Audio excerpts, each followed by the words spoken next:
The Young Woman's Guide. By William A. Alcott. Illustration: retirement, rural quiet, friendship, books, ease and alternate labor, useful life, progressive virtue, and approving heaven. Thompson. Preface.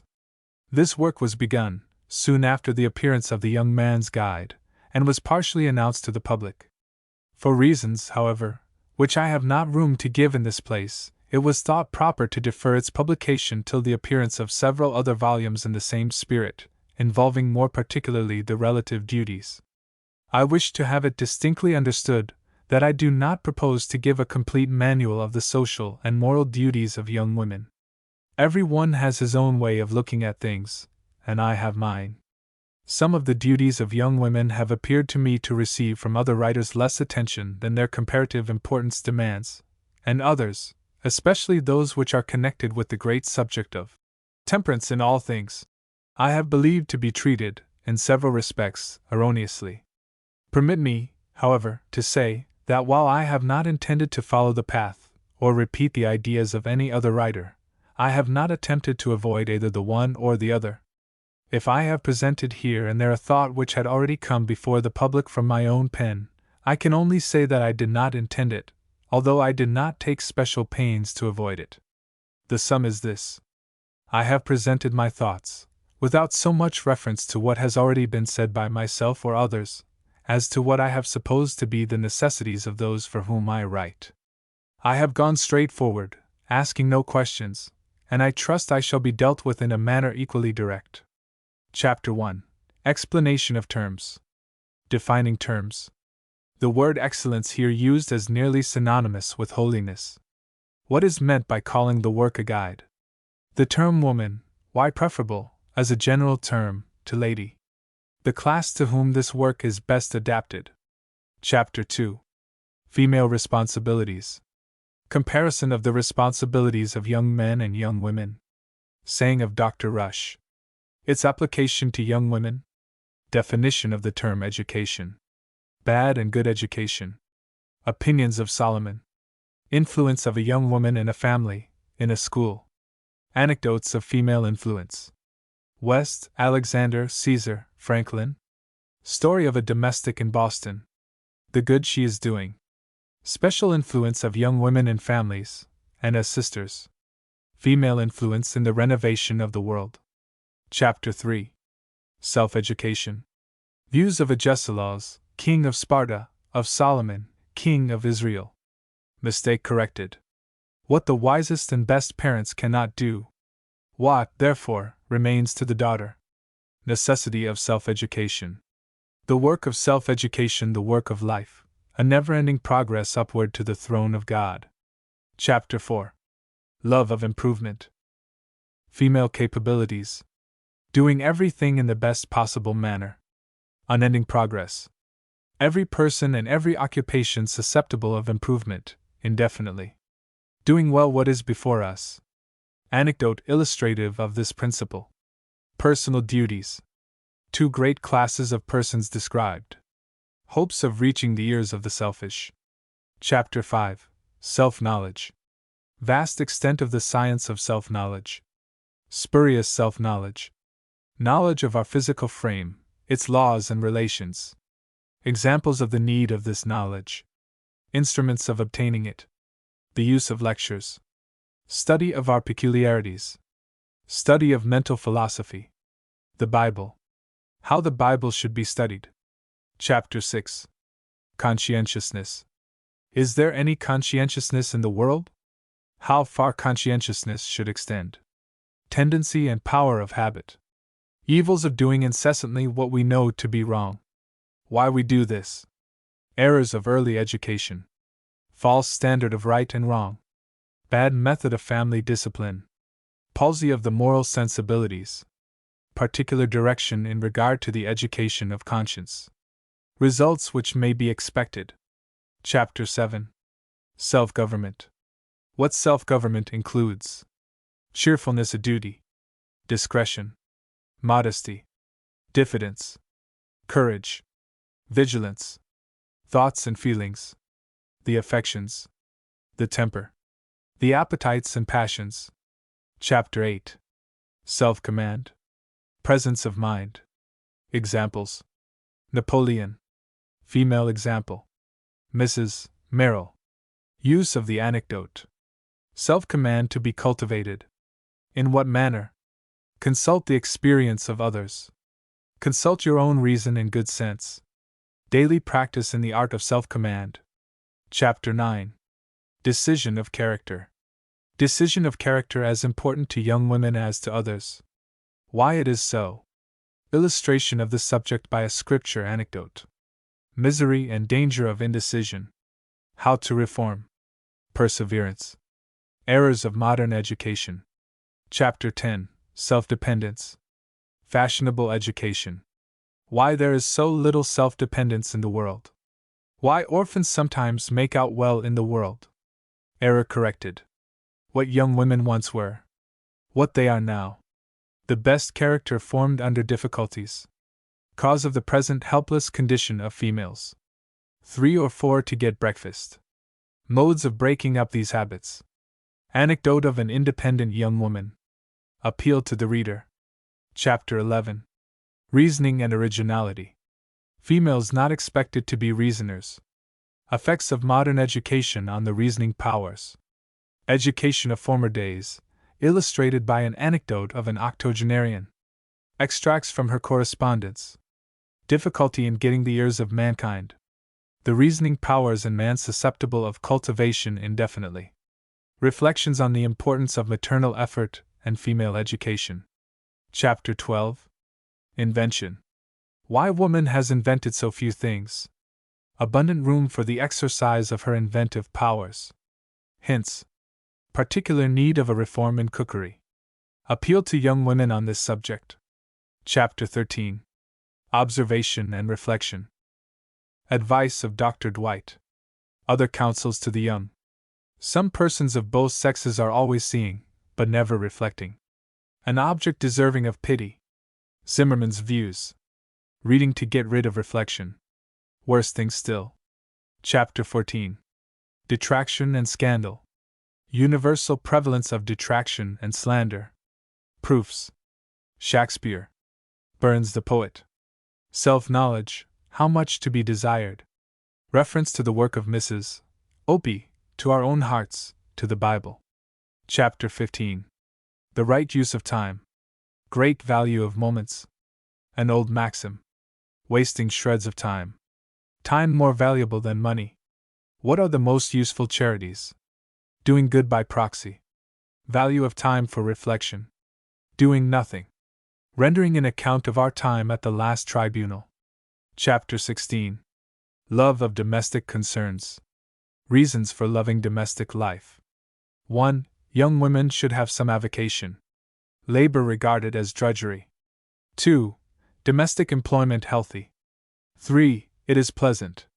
4. It affords leisure for intellectual improvement. 5. It is favorable to social improvement. 6. It is the employment assigned them by divine providence, and is eminently conducive to moral improvement.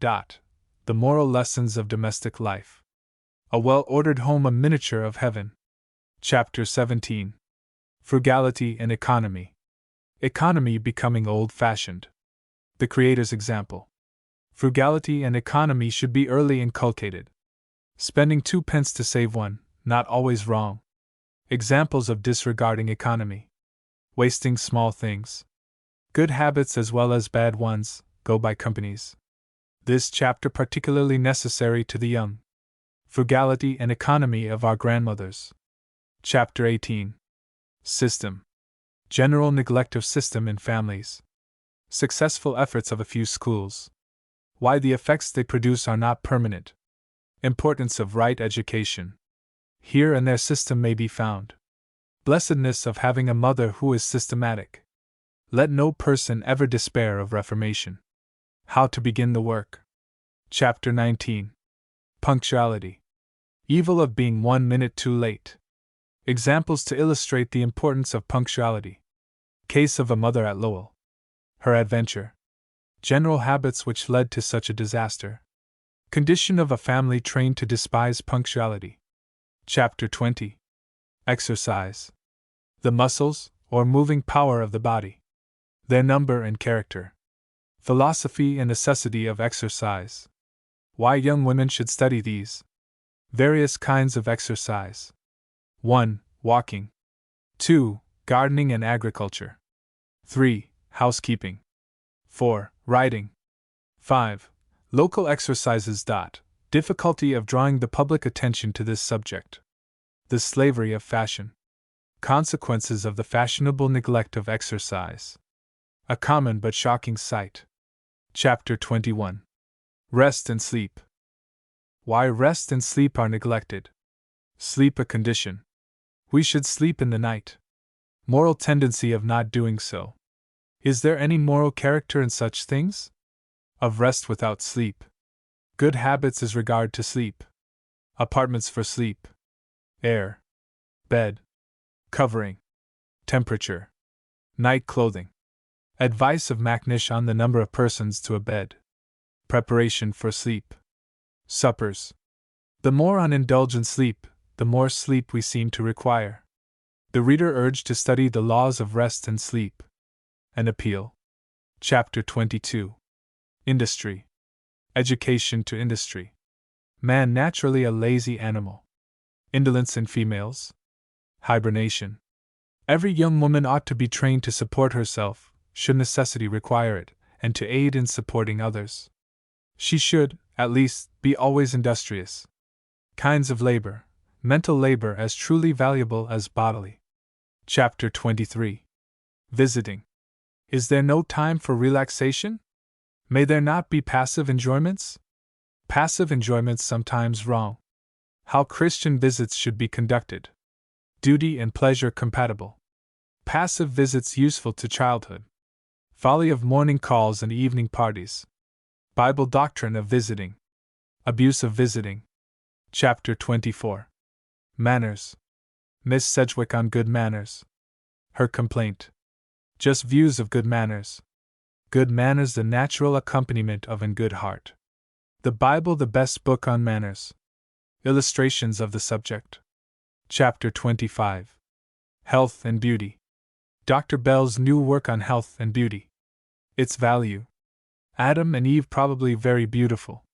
Primitive beauty of our race to be yet restored. Sin the cause of present ugliness. Never too late to reform. Opinion of Dr. Rush. An important principle.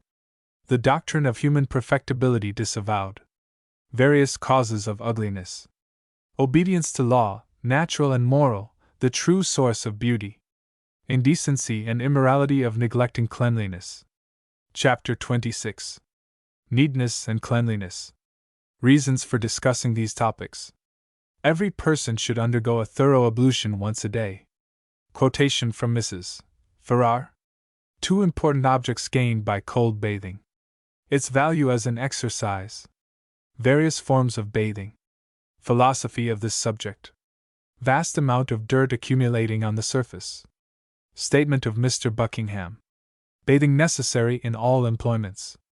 Offices of the skin, and evil consequences of keeping it in an uncleanly condition.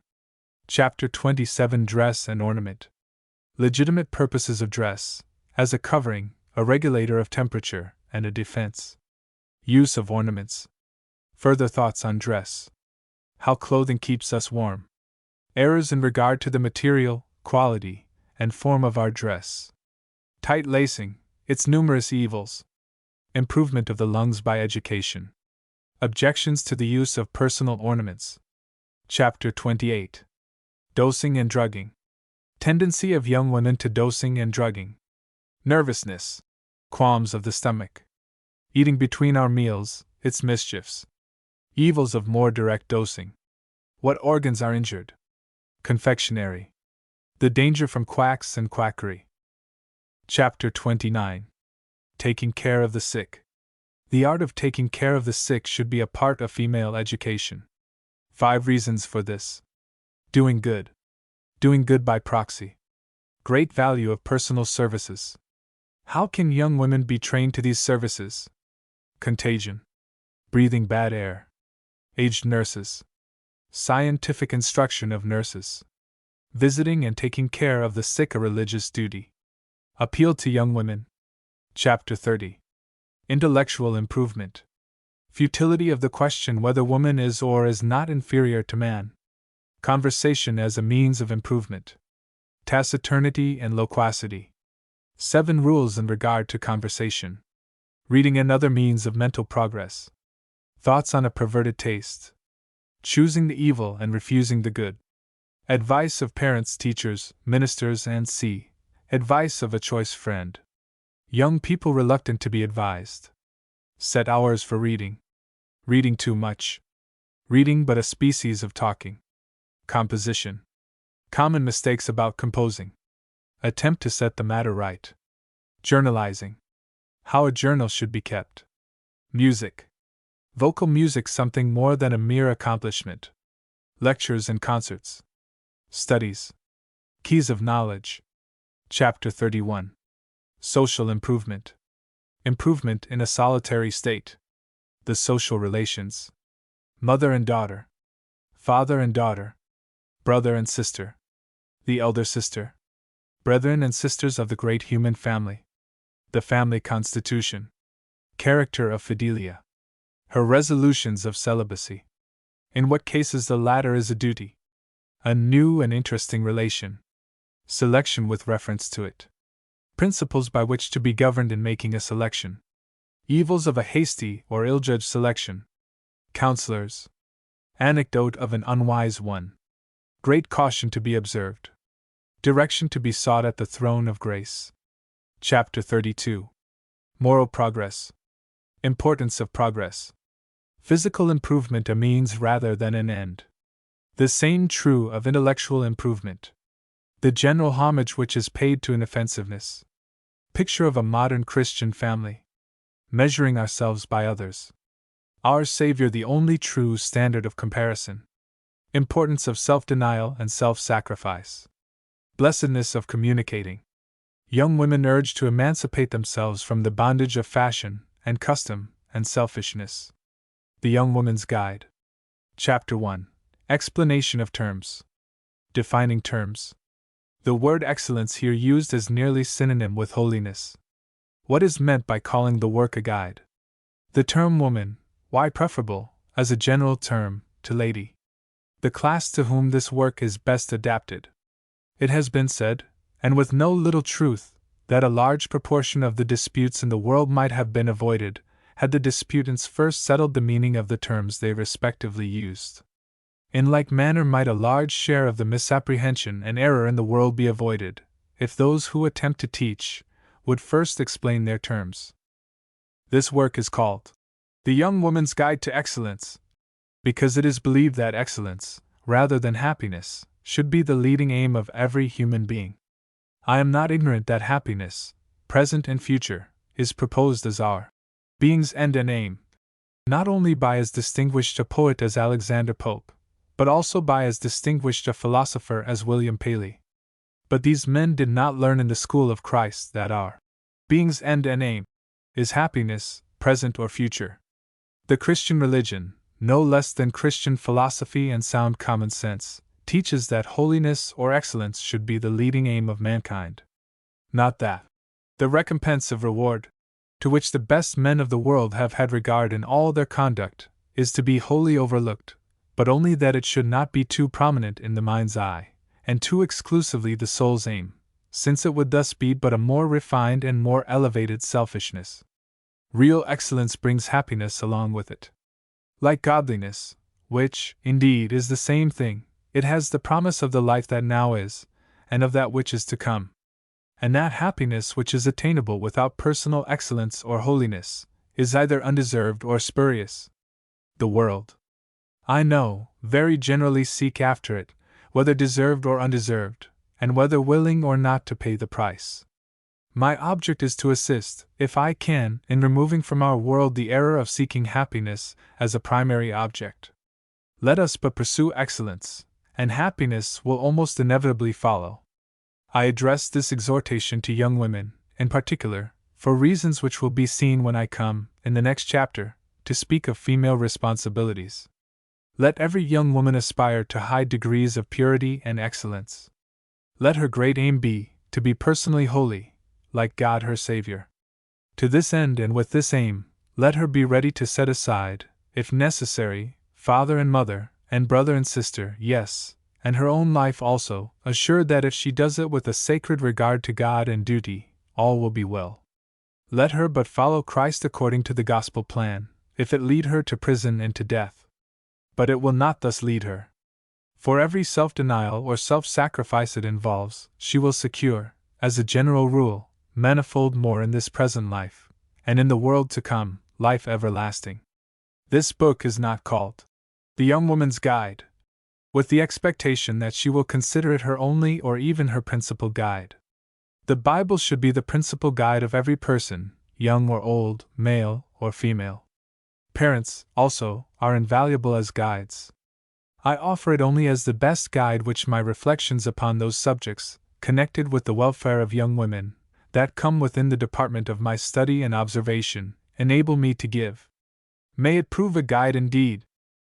I have called it The Young Woman's Guide, because there are many who are accustomed to associate with the word lady the idea of exemption from labor, and of entire devotion to something supposed to be above it, as fashionable company, or fashionable dress and equipage. And not a few can hardly hear the word mentioned without disgust. Miss Sedgwick has illustrated this part of my subject very happily in the 1st and 15th chapters of her Means and Ends. She says she does not write exclusively for those who are termed young ladies, because she does not believe in any such fixed class in the country. The term lady, she also says, is too indefinite for any valuable use. We not only apply it to those who are, or would be, above labor, but in a great many other ways, as that old lady, meaning, perhaps, some beggar at the door, and see. In short, she does not like the use of the phrase, young lady, at all. Neither do I. Besides, I like best the good old-fashioned term, young woman. This exactly represents the class for whom I write, and that, too, without either explanation or qualification.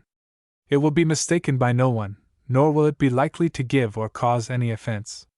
Finally, I call the work The Young Woman's Guide, because I design it for those single persons of the female sex to whom the term young is usually applied, viz., those who are from 12 or 14 to 18 or 20 years of age, and to those, in general, who are single. I hope, nevertheless, that it will contain some thoughts which may be useful to those individuals who are in married life, as well as to those who are below the age of 12 years. Many of its suggestions and principles will, indeed, be applicable, so far as they are just or true, to all mankind. Chapter 2. Female Responsibilities. Comparison of the responsibilities of young men and young women. Saying of Dr. Rush. Its application to young women. Definition of the term education. Bad and good education. Opinions of Solomon. Influence of a young woman in a family, in a school. Anecdotes of female influence. West, Alexander, Caesar, Franklin. Story of a domestic in Boston. The good she is doing. Special influence of young women in families, and as sisters. Female influence in the renovation of the world. Much has been said, within a few years, of the duties, responsibilities, and of young men, especially the young men of our Republic. A great deal that has been said has, in my view, been appropriate and well-timed. My own attention has been frequently turned to the same class of individuals, nor do I regret it. My only regret is that what I have said has not been said to better purpose. Counsels and cautions to young men, standing on slippery places as they confessedly do, can hardly be too numerous, provided those who give them use discretion, and remember their responsibility, not only to the tribunal of public opinion, but to a tribunal still higher. The snares, the dangers, the difficulties, the influence, the responsibilities of young men, at least in the United States, can hardly be overrated. Would that they could be so trained and directed as fully to understand them, and govern themselves accordingly. Would that they could be made to exert that moral influence in the salvation of our race, politically no less than morally, nationally no less than individually, of which they are so capable.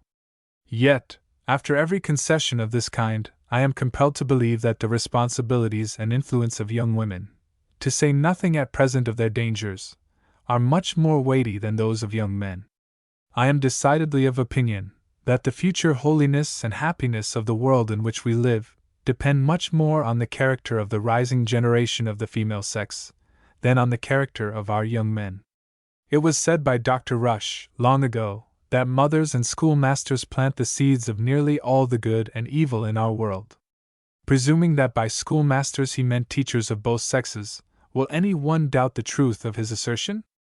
Will any one doubt the justness of a remark in the late Western Review, that if this world is ever to become a better and a happier world, woman must be foremost, if not the principal agent in rendering it so? But as mothers are never mothers till they have been daughters, is it not obvious that the right education of these last is as great a work as any to which human mind and human effort have ever been called?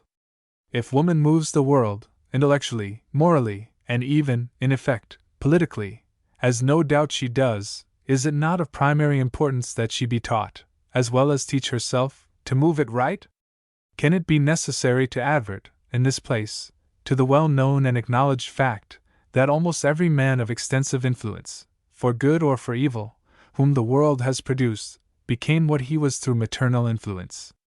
Caesar, and Caligula, and Talleyrand, and Napoleon became what they were in consequence of their mothers, no less than Alfred, and Doddridge, and Howard, and Washington. For let it not be forgotten that mothers and teachers, according to Dr. Rush, and in fact, according to common observation, too, plant the seeds of the world of evil no less than of the world of good. How exceedingly important, then, that they should be well educated. From whom, in the language of another writer, our virtues are, and from whom our vices may be, we would add must be, derived, at least in no small proportion. But I am using the term education without explaining it. Let me, then, ere I proceed to say more on the subject of female responsibility, explain what I mean by education, especially female education. Mere instruction in the sciences is, indeed, education. It is, however, but a very small part of it. To educate is to train up. In this view, all are of course educated, and everything which has an influence in developing mind or body, and in training up, either for good or for evil, is entitled, justly, to the name of education. But if the above definition be just, if whatever concerns our development, or the formation of any part of our character, physical, intellectual, social, or moral, is education, then it must follow that there are two kinds of education, bad and good. All persons, places, and things, which affect us, and what does not affect us, and influence us, for good or for evil, must educate us.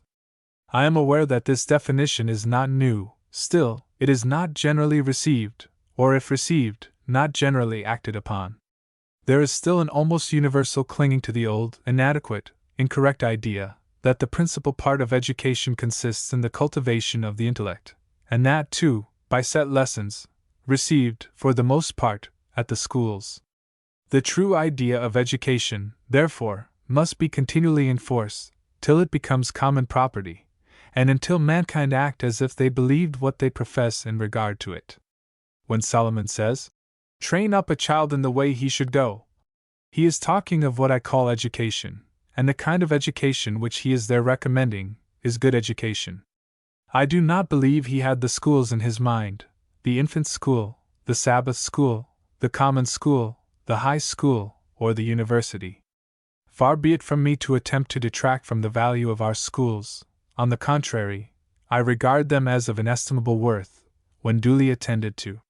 What I insist on is, that they are not the all in all of education, and that, in fact, their influence in training up or forming good character is so trifling, that is, comparatively, that they scarcely deserve to be thought of when speaking of education, as a whole, especially the education of daughters. And though one of the tribes of the nation to which Solomon belonged, over which he reigned, and for whom, in particular, he wrote, is said to have been schoolmasters by profession, and another priests, I can hardly conceive that when he was inspired to give the educational advice just alluded to, he ever turned so much as a thought to the little corner of Palestine allotted to Simeon, or to the Levites in their respective but more scattered stations. Solomon was, in all probability, addressing himself chiefly to the fathers and mothers, and grandfathers and grandmothers, and other relatives of Israel, the class who, by their united influence, make the son and daughter, and grandson and granddaughter, what they are, a blessing or a curse to the world in which they are to live. For, according as children are brought up by these teachers, and by the influences which are shed upon them from day to day and from hour to hour, so are they well or ill educated. If I have been successful in presenting the meaning of a term which is not only frequently used in this book, but almost everywhere else, it will follow, as a matter of course, that I do not attach too much importance to the education of daughters themselves, nor to their education as the teachers of others. For if to educate is to form character, what young woman can be found, of any age or in any family, who is not a teacher? Have young women often considered, daughters especially, how much they influence younger brothers and sisters, if any such there are in the family where they dwell? Have they considered how much they sometimes influence the character, and how much more they might do it, not only of their schoolmates and playmates, but also of their more aged friends and companions, their parents, grandparents, and others? Footnote: on reading these paragraphs in manuscript, to one of our more eminent teachers, he observed that if he had been useful in the world, he owed his usefulness to the exertions of a maiden lady who resided in his father's family, while his character was forming. I could tell them, were this the place for it, many a true story of reading daughters who have been the means of awakening, in their aged parents, or grandparents, or other friends, a taste for reading, which they might otherwise have gone down to the grave without acquiring. I could tell them of many a father and mother, and grandfather and grandmother, grown grey in vice, hardened even by intemperance as well as other vices, who have been reformed by the prattle, or the reproof, or the prayers of a good daughter. Is not such a daughter a teacher? But I am most anxious to convince young women of their responsibilities in regard to the rising generation, especially their own brothers and companions. I am anxious, if I can, to convince all who read this volume, that God has, by His providence, committed to their charge, in no small degree, the bodies, and minds, and the souls of those with whom, in this world, they are associated. That according to their own conduct, good or ill, will be, in no small measure, the health, and knowledge, and excellence of their friends and companions. That according to their efforts, attended, either by the blessing of God, or the tokens of His displeasure, will be the condition of millions, for time and for eternity. But is it so? Are daughters, as daughters merely, to say nothing, as yet, of maternal influence, are daughters thus influential? Is it true that the destiny of millions is thus committed to their keeping? I have seen the conduct of a whole school, I speak now of the common or district school, graduated by the conduct of a single virtuous, and amiable, and intelligent young woman, not 12 years old, who attended it. I have seen a whole Sabbath school not a little affected by the prompt attention, decorous behavior, and pious example of some elder member of an older class, to whom the younger members of classes, male and female, looked up, as to a sort of monitor, or I know not what to call it, for the impression thus made is better seen and felt than described. The bad behavior of a young woman, in these circumstances, is, indeed, equally influential, nay, more so, inasmuch as the current of human nature sets more readily downward than upward. Still, a good example is influential, greatly so, would that it were generally known how much so. Suppose now that by your good behavior and pious example in the Sabbath school, you are the means of turning the attention of one younger companion, male or female, to serious things, and of bringing down upon that young person the blessing of Almighty God. Suppose that individual should live to teach or to preach, or in some other form to bless the world, by bringing numbers to the knowledge, and love, and inculcation of the very truth which has saved his own soul, and these last, in their turn, should become apostles or missionaries to others, and so on. Is there any end, at least till the world comes to an end, of the good influence which a good Sabbath school pupil may thus exert? But this is something more than a supposed case. Is it not, in effect, just what is actually taking place around us in the world continually? Not, indeed, that a long train of good influences has been frequently set a-going in the Sabbath school, for Sabbath schools are but of recent origin. But people have always been led along to virtue or vice, to piety or impiety, to bless the world or to prove a curse to it, by one another. A word or a look from a relative, or friend, or acquaintance, in the school or somewhere else, has often given a turn to the whole character. A word, it is said, may move a continent. Something less than a word, a look or a smile of approbation, may move more than a continent. It may move not merely a West footnote. A mother's kiss, in token of her approbation of some little pencil sketch, is believed by Benjamin West to have given the turn to his character, the character of a who said, and justly, that he painted for eternity. That mother's kiss, he observes, made me a painter. But an Alexander, a Caesar, a Napoleon, a Washington, and a Howard, men who, in their turn, moved a world. I have spoken of the influence which a young woman may have on millions through the medium of the Sabbath school. But if she may influence in this way the millions of those who are to come after her, how much more may she do in forming character for the great future, in the family? Her presence in the Sabbath school is only once a week, an hour or two a day, once in 7 days, whereas her influence in the family is going on perpetually. The clothes of Alexander the Great are said to have been made, to a very great extent, by his sisters, and those of Augustus Caesar were made for many years, by his. And can we doubt that these young females were influential, in a great many respects, in the education of these conquerors? What could the latter have done, but for the assistance and influence of mothers and sisters?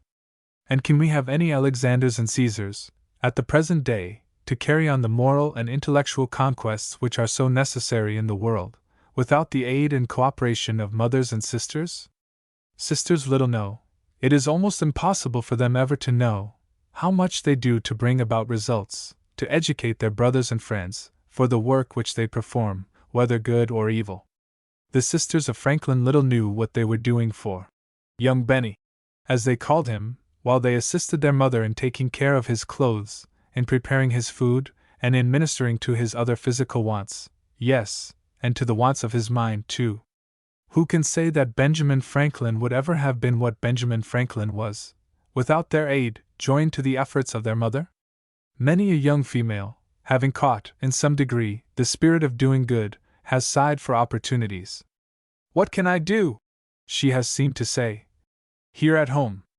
If I could be a missionary at Ceylon, or South Africa, or the Sandwich Islands, or even if I could be a teacher, I could, perhaps, do something.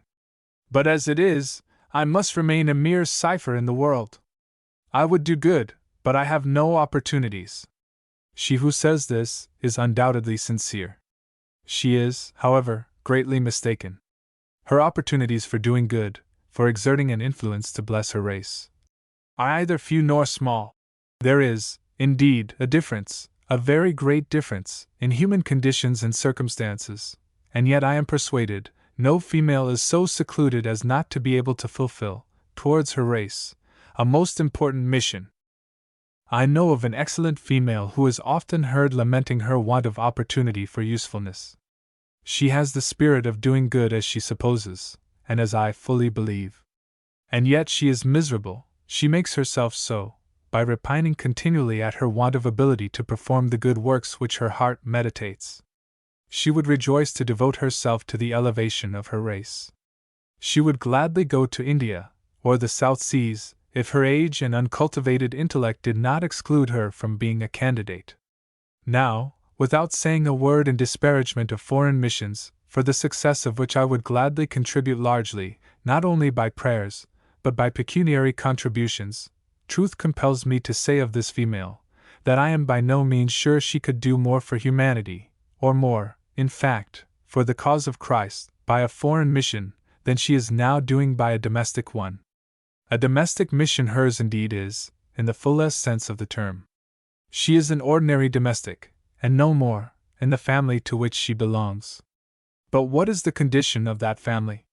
The head of it is the distinguished teacher of a private female seminary. Here he has prepared hundreds of young women, so far, I mean, as the mere instruction of what he calls a family school is concerned, for usefulness as teachers, as sisters, as ministers to the aged, and as mothers to the young. Suppose he has instructed, in his comparatively excellent way, 200 females. Suppose again one half of the females he has instructed and counseled and lived among should, in their turn, each form as much character as he has already done, and he is yet but a middle-aged man, and suppose half the disciples of each of these pupils in their turn should do the same, and thus on, till the year of our Lord 2000, only, which is, as we have reason to believe, but a little way towards the end of the world. Suppose 100 only of each 200 should live to have influence, 75 of them as the mothers of families of the usual size, and 25 only as teachers. There will then be 5 generations in 160 years, and the number of children which will come under the influence of this line or succession of mothers and teachers will be no less than 90 millions, or a number equal to 6 times the present population of the United States.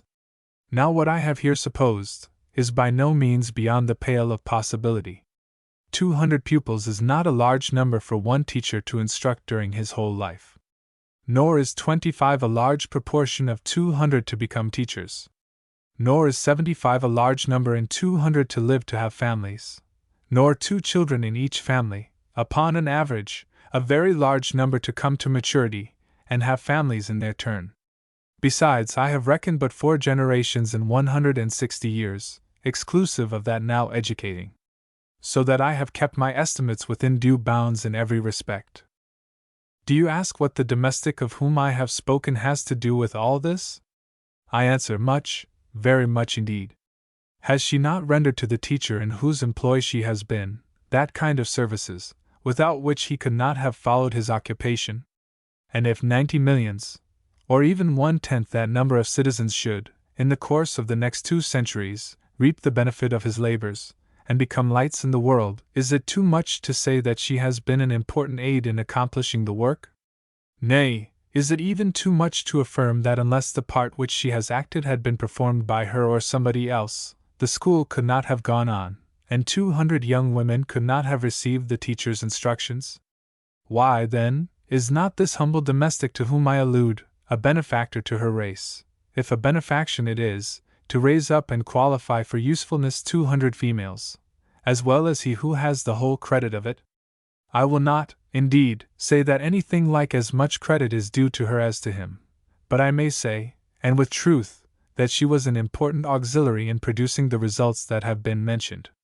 But if a humble domestic, one who imagines herself so obscure as to be of little service to a world which perhaps estimates her services almost as low as she does herself, if such an individual may, besides the general influence of her character upon a family, be an indispensable aid in the work of sending forth to the world a host of female missionaries, equal, in the progress of less than 2 centuries, at the dawn of the millennium, to 90 millions, what may not be done by a sister in a well-ordered family, one who is not only well educated and governed herself, but who educates and governs others well?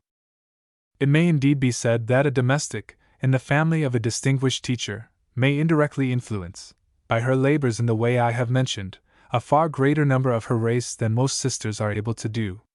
It may, indeed, be so. There is, however, another consideration. It is chiefly the externals of education which can receive attention, even in our best private schools. Little can be done, at the best, to form character, deep, permanent, and abiding character.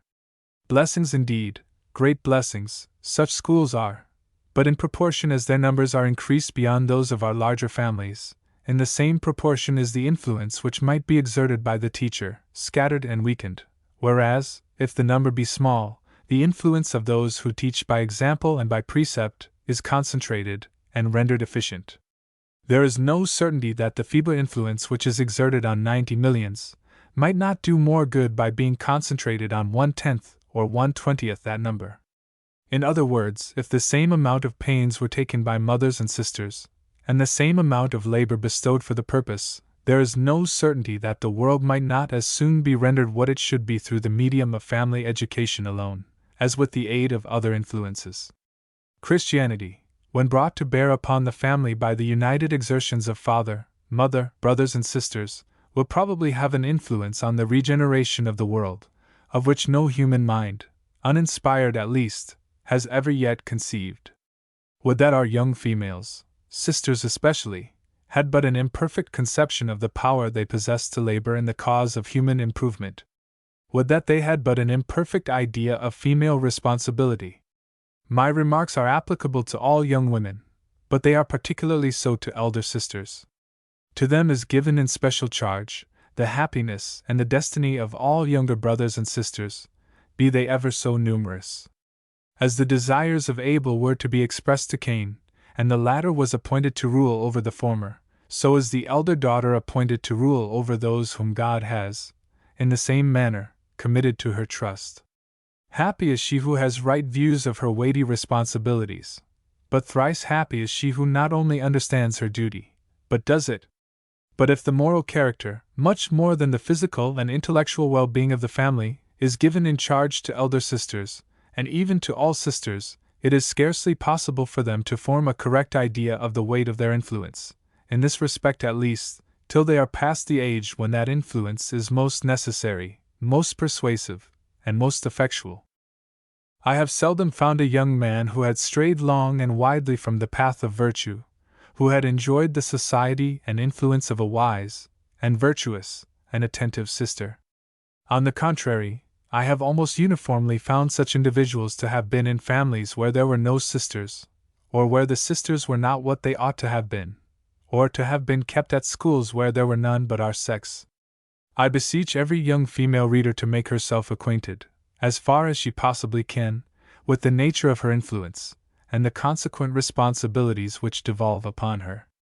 Let her understand that the day has gone by in which physical force was supposed to rule the world. Moral influence is now the order of the day, and they whose moral influence is most weighty and powerful are they who most effectually bear rule. But as it is reserved for woman, when sensible, enlightened, virtuous and pious, to exercise the most weighty moral influence, consequently it is her province most effectually to bear rule. Kings, and emperors, and presidents, parliaments, and congresses, and assemblies, and courts, and legislators, and judges may labor in vain to influence or to reform mankind, so long as female influence is not what it should be. But let females be rightly educated, and let them do what a good education will enable them to do, and vice will ere long hang her head, and virtue and piety, which alone exalt a nation, or the individuals that compose it, will resume their sway. Then will the wilderness and the solitary place be glad, and the desert rejoice and blossom as the rose. Chapter 3. Self-Education. Views of Agesilaus, king of Sparta, of Solomon, king of Israel. Mistake corrected. What the wisest and best parents cannot do. What, therefore, remains to the daughter. Necessity of self-education. The work of self-education, the work of life, a never-ending progress upward to the throne of God. Woman, then, now so often miseducated, must be trained in the way she should go. But let us consider a little more in detail what this education or training of woman should be, and what it should accomplish. When Agesilaus, king of Sparta, was asked what things he thought most proper for boys to learn, he replied, "Those which they ought to practice when they come to be men." Nor does this essentially differ from the direction of Solomon, which has been quoted. If females do, in effect, rule the world, they ought, as I have before said, to be trained to sway the scepter of moral rule in the right manner. If they now stand in the same position, as regards the world and the world's happiness, with that which boys were supposed to occupy in the days of Agesilaus, and if this thing was correct in his opinion, then it follows that a proper answer to the question, what things are most proper for girls to learn, would be, those which they ought to practice when they come to be women. But it will not be forgotten that the definition I have given of the term education includes much more than merely direct efforts to teach. Whatever affects the health or the progress of body, mind or soul, even though it were that in which the individual is mostly passive, as in sleep, is a part of our education. There is one point in which the views of Agesilaus concerning education, if not incorrect, are at least effective. He appears to countenance an idea, still very prevalent, that children and youth are not only in a state of preparation for the future, but a state of preparation merely. They are to be taught what they ought to practice when they come to be men, according to Agesilaus. But according to the views of one who is wiser than he, they are to be trained in the way they should go. The latter view comes nearer the truth of the case than the former. It requires, or at least permits us, to train up the child today for the enjoyments of today, as well as for those of tomorrow, a point which the maxim of Agesilaus does not seem to include. Young people are taught, almost universally, by example, if not by precept, to consider merit, if not virtue and happiness, as belonging exclusively to maturity. They are not enough assured that youth, though a state of preparation and trial, is also a state of reward, and that neither usefulness nor happiness is confined to place, age, or circumstances. I wish to see the day arrive when the young women, especially, will not look forward so much to a distant day and to distant circumstances, for a theatre of action, and for the rewards of action, as they are accustomed to do, for they thus deprive themselves of a vast amount of happiness which is due them in the present, without in the least enhancing the value or the pleasures of the future.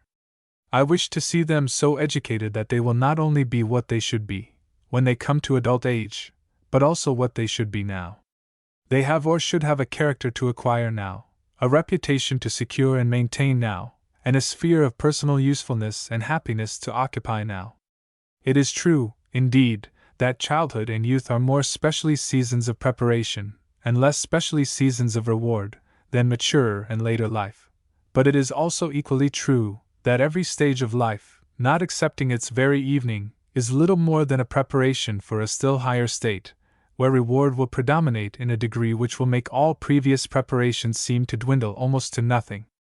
Existence, in short, is a state of progress, having, at every step, so far as we know, its trials and rewards, the rewards always, however, predominating, and the trials diminishing, in proportion as personal holiness renders the latter unnecessary.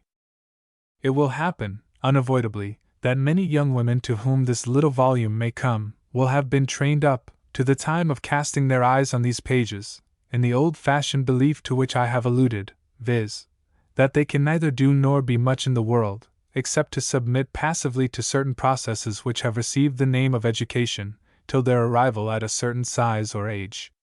The fault, reader, if such should be the case, is not chargeable solely on your parents. They follow the custom which they found, they did not make it. But however this may be, it is clear that your great object should now be, to see what you can do for yourself. Now then, here you are, 12, 14, perhaps 16 years of age. Your parents have brought you up according to the existing customs, for the future. They have not sought to make you feel your present responsibilities, your present power to do good, your present capacity for communicating and securing happiness, so much as to make you believe there are responsibilities, and powers, and capacities, and rewards, to be yours when you come to be large enough and old enough to appreciate or receive them. But whatever your parents may have left undone in regard to the formation of your character, it is yours to do. Need I urge the necessity of the case? The present is an exceedingly important period of your life, and what is to be done, must be done quickly. But what your parents have hitherto left undone, they will be likely to continue to leave undone. Unless you apply yourself, therefore, and that immediately, to the finishing of a work that, owing to the circumstances in which they have been and still are placed, and the views they have entertained, they have left unfinished, your education is not likely to be, by any means, so perfect as it should be. You must take it up, therefore, where they have left it, and do for yourself what they have not done for you. In other words, you must engage at once in the great work of self-education. It may, indeed, be the case that you are the child of parents who have done their best, and who have done it intelligently. Blessed is the young woman who has such parents, but thrice blessed are the parents themselves, if, in the performance of their work, they have the cooperation of the daughter. There must be self-education even where there are the best of parents. In fact, the work of parental training and that of self-education should go on together. They cannot well be separated.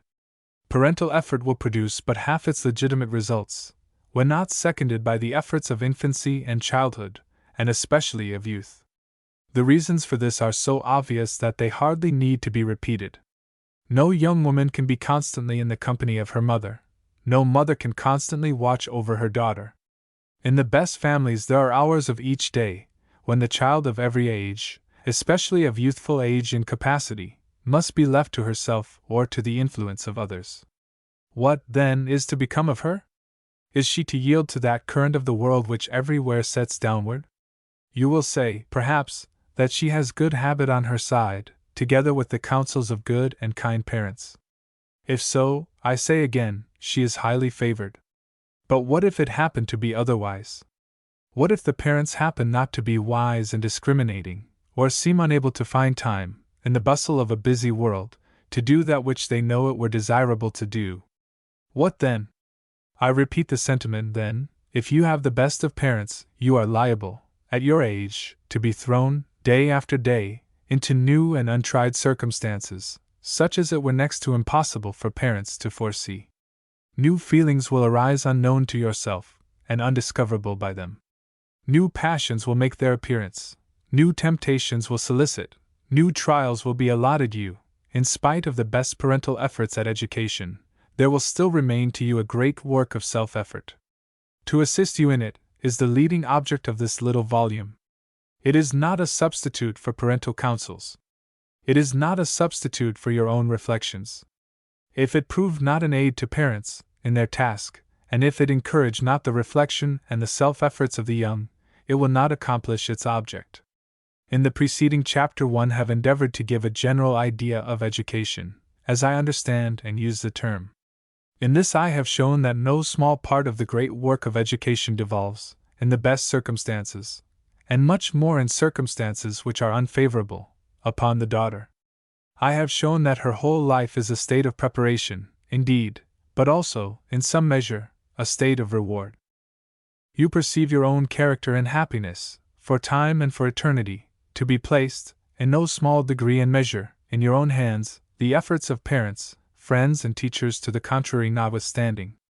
You perceive the formation of that character, by the combined efforts of your parents and others and yourself, to constitute the work of your education. You perceive yourself capable, at least I hope you do, of everlasting progress, of approaching the great source of light, and truth, and knowledge, and excellence, forever and ever, though without the possibility of attaining it. You perceive that, though allied on the one side to the dust you tread on, you are allied on the other side to heaven, that though connected by ties of consanguinity to the worm you are also connected, or may be, with angels and archangels, and cherubim and seraphim, in the glorious work of unceasing progress upward toward the throne of God. Will you not, then, hail with joy every effort of every being who would assist your spirit in its upward flight? To educate yourself, to make progress, to ascend toward the eternal throne, you must know yourself, the laws within and without you, your relations, by means of those laws, to other things and other beings, your powers, your capacities, your prerogatives. You must, moreover, know how to govern yourself in accordance with your knowledge. Chapter 4 Love of Improvement. Female Capabilities. Doing everything in the best possible manner. Unending progress. Every person and every occupation susceptible of improvement, indefinitely. Doing well what is before us. Anecdote illustrative of this principle. Personal duties. Two great classes of persons described. Hopes of reaching the ears of the selfish. I have already said that you are capable of never-ending progress in knowledge and excellence, and that it is alike your interest and your duty to aspire to that perfection for which God has given you capabilities. The object of the present chapter is to kindle within you a desire to make progress in everything you do, to go on, as the Scripture expresses it, to perfection. Whatever is worth doing well, is an old but true maxim. More than even this might be affirmed. Whatever is worth doing at all, is worth doing in the best possible manner. No matter how well you have done the same thing heretofore, no matter how much more perfectly you already do it than your neighbors. You are not to make the past of your own experience, or the present of your neighbors, the measure of your conduct. The question is, how well can I perform this particular act now? Perhaps no person who reads these paragraphs will doubt the truth of the general principle I have laid down. Thus far, it may be said, all seems to be correct. We are, indeed, bound to do everything we do, to the glory of God, and He can hardly be glorified in the doing of a thing in a manner which is short of the best in our power. Yet, when we come to apply the principle, and say in what particulars we should strive to make progress and do better, from day to day, and from hour to hour, if the thing is to be performed so often, many an individual will be found, I fear, to stand back, and among those who thus shrink from the just application of admitted principle, will be found not a few who, till now, suppose they had within them a strong desire for perpetual improvement. It is, my young friends, no trifling matter to have burning within a hearty desire for eternal progress. It is no small thing to do whatever our hands find to do, which it is fit that an intelligent being, one who belongs to the family of Christ, should do, in such a manner that it will contribute to the glory of God and the good of mankind. And yet less than this, as Christians or even as rational and immortal beings, we cannot do. I know, indeed, that many who profess to be the disciples of Christ actually do less than this. I know there are hundreds and thousands who are called by his worthy name, and who seem to be almost above the liability to do that which could be regarded as positively wrong, who, nevertheless, are very far from striving to do everything which their hands find to do with all their might, or, in other words, as well as they possibly can. But it is to be hoped that the standard of Christian character will ere long be much higher than it is now. It is of far less consequence what we do in the world, my young friends, than how well we do it. There is hardly a useful occupation among us, in which a person may not be eminently serviceable to himself and to mankind. There is hardly one in which we may not constantly improve ourselves. There is hardly one which will not afford us the means and opportunities of improving others. There is hardly an occupation which may not itself be essentially improved. I do not mean to say there is no choice in occupations, either as regards pleasantness or usefulness. Nor do I mean to say that neither parents themselves nor their children are ever to consult their own natural preferences, their own likes and dislikes. All I aim at is to convince the young, especially the young woman, that the old couplet, "Honor and shame from no condition rise, act well your part, there all the honor lies," is not so very far from the truth, as many suppose, and that happiness, and even usefulness and excellence, are as little dependent on place and condition as honor and shame. A mercantile man with whom I was once acquainted gave me, in few words, a very important lesson. He said he made it the rule of his life to do, in the best possible manner, whatever at any time seemed, as a subject of duty, to devolve upon him. No matter about his own likes or dislikes, what appeared to be in the course of the dispensations of Providence allotted him for the day, he performed with all his heart. If he should conclude to pursue his present business for life, as the means of procuring a livelihood, this would be the very best course of preparation; if otherwise, it was the best under the circumstances, and especially was it the best state of mental and moral discipline with which he could be furnished. To neglect the business before us because we are unhappy in it, or at least not so happy as we fancy we might be in some other employment, is to oppose the plans of Providence, nay, even to defeat our own purpose. It is to disqualify ourselves, as fast as we can, for faithfulness, and consequently for usefulness, in the employment we desire, should we ever attain to it. The wisest course is, to do what our hands find before them to do, provided it is lawful to do it at all, with all our might. The best possible preparation a young woman can have for a sphere of action more congenial to her present feelings, is the one she now occupies. She has, at least, duties to herself to perform.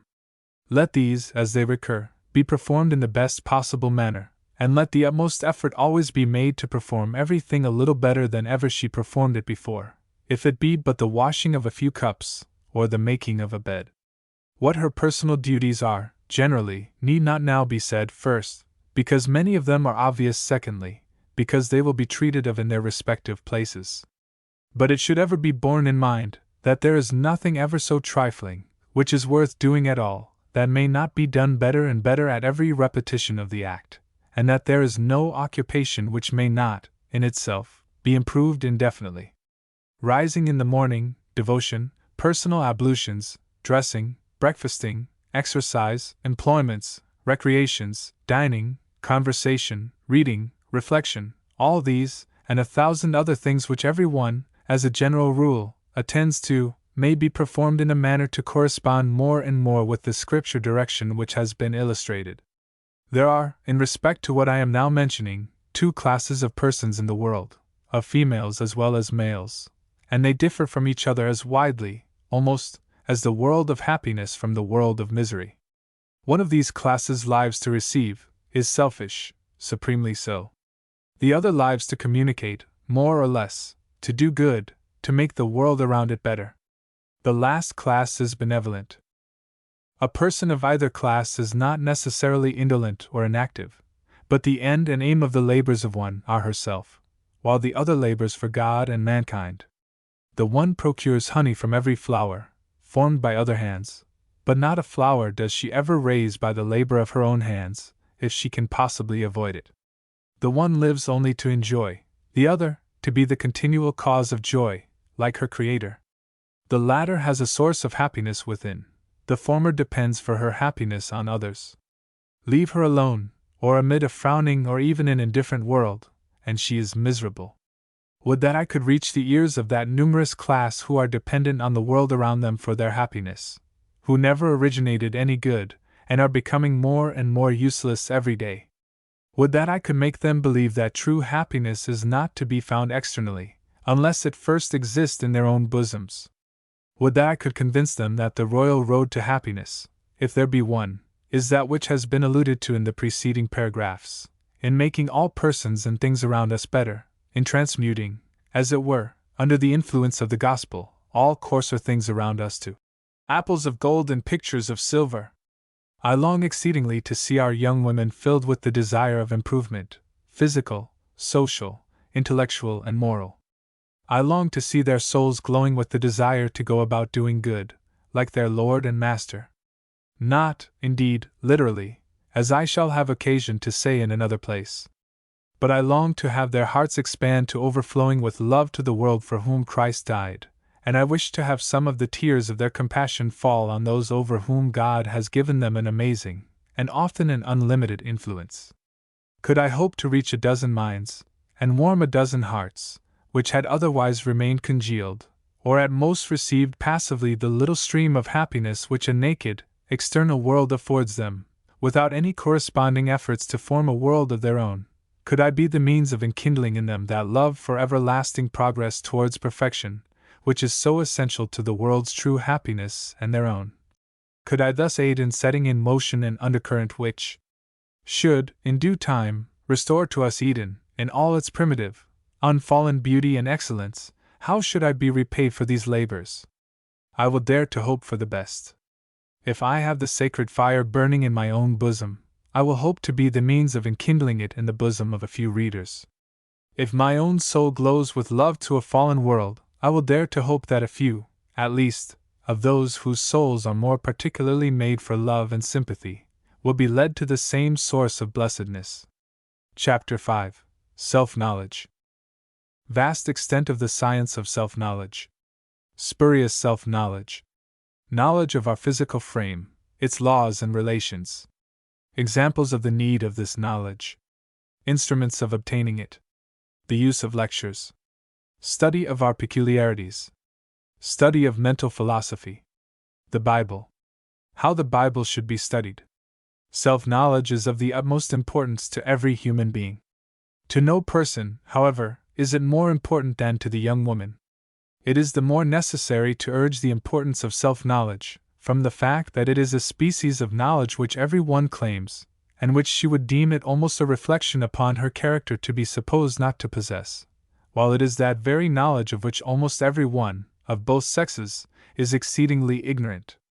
Such an one understands himself, is deemed quite a compliment among our sex, nor is it wholly disregarded by the other.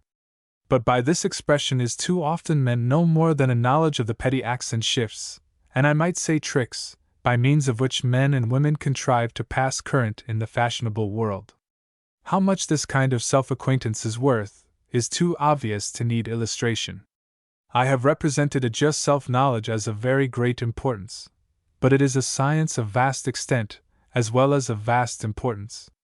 A thorough knowledge of one's self includes, first, a knowledge of man in general, and his whole character, compounded as it is, and in all his relations to surrounding beings and things, and secondly, a knowledge of the peculiarities produced by particular circumstances, condition, mode of life, education, and habits. She who merely understands all the little arts to which I have alluded, which enable us to pass current with a fashionable and grossly wicked world, will find her self-knowledge exceedingly small, when she comes to compare it with the standard of self-acquaintance set up by such writers as Mason, Berg, Watts, and C., and above all, when she comes to compare it with the standard of the Bible. How little, nay, how contemptible will all mere worldly arts and shifts appear, things which at most belong to the department of manners, when she comes to understand her threefold nature, as exhibited by the natural and revealed laws of Jehovah. The subjects of anatomy, physiology, and hygiene alone, and they teach us little more than the laws and relations of the mere body or shell of the human being, are almost sufficient for the study of a long life, and yet no individual can ever thoroughly understand herself without them. It is impossible. Anatomy shows us the structure of this body, which the psalmist, long ago, taught us was fearfully and wonderfully made. Physiology teaches us the laws by which the living machine operates, is kept in play for 70, 80, or 100 years, and hygiene teaches us the relations of the living, moving human body to surrounding beings and objects.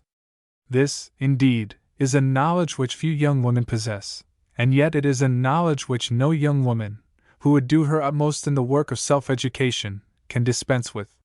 She wishes, perhaps, to improve her voice by conversation, reading and singing. But is she qualified to do this in the best possible manner, while she is wholly ignorant of the structure of the lungs, the windpipe, and the fauces, as they are called, parts so intimately concerned in the production of voice and speech? She wishes, perhaps, to develop and invigorate her muscular system in the highest possible degree. But how can she do this, while she knows almost nothing of the nature or power of the muscular fiber? She wishes to develop and cultivate her intellectual powers, to acquire firmness of nerve and energy of thought. But how can she do it, if she is ignorant of the situation and functions of the cerebral and nervous system, that wonderful organ of the intellect? She would train her eye in the best possible manner. But how can she do so, if she is ignorant of the nature and powers of that wonderful little organ? She would educate, properly, all her senses. But how can she do it, without a knowledge of their structure, functions, and relations? Perhaps she would study the philosophy of dress, and of eating and drinking. How can she do so, till she understands, intimately, the relation of the human system to air, heat, the various kinds of food, drink, and sea? She would know, still further, the relation of body to mind, and of mind to body, of body and mind to spirit, and of spirit to body and mind. She would study the particular effect of one passion, or faculty, or affection, upon the body, or upon particular functions of the bodily system, and the more remote or more immediate effects of diseases of a bodily organ on mind and spirit. She must know all this, and 1,000 times, 10,000 times as much, before she is qualified to go far in the work of self-knowledge. But she must go beyond even all this, and study her own peculiarities. It is not sufficient to understand the general laws and relations of the human economy. She must understand herself and her own individual character, physically, intellectually, and morally. She must understand the peculiarities of her physical frame, of her mental structure, and of her spiritual condition, her relation to other spirits, particularly to the Father of spirits. How amazing and how extensive, I repeat it, the science of self-knowledge! To be perfect in it we need the life of a Methuselah. But something may be done, even in the short period of 70 years. And if it be but little that we can do in a lifetime, this consideration only enhances the value of that little. Something, I have said, may be done in the short period of 70 years. But I might say more. Something may be done in a single day. And years are made up of days.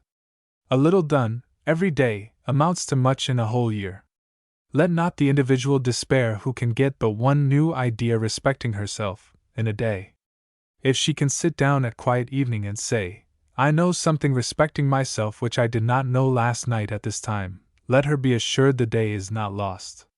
One idea a day is 365 a year, and 365 a year, amount, in 70 years, to 25,550.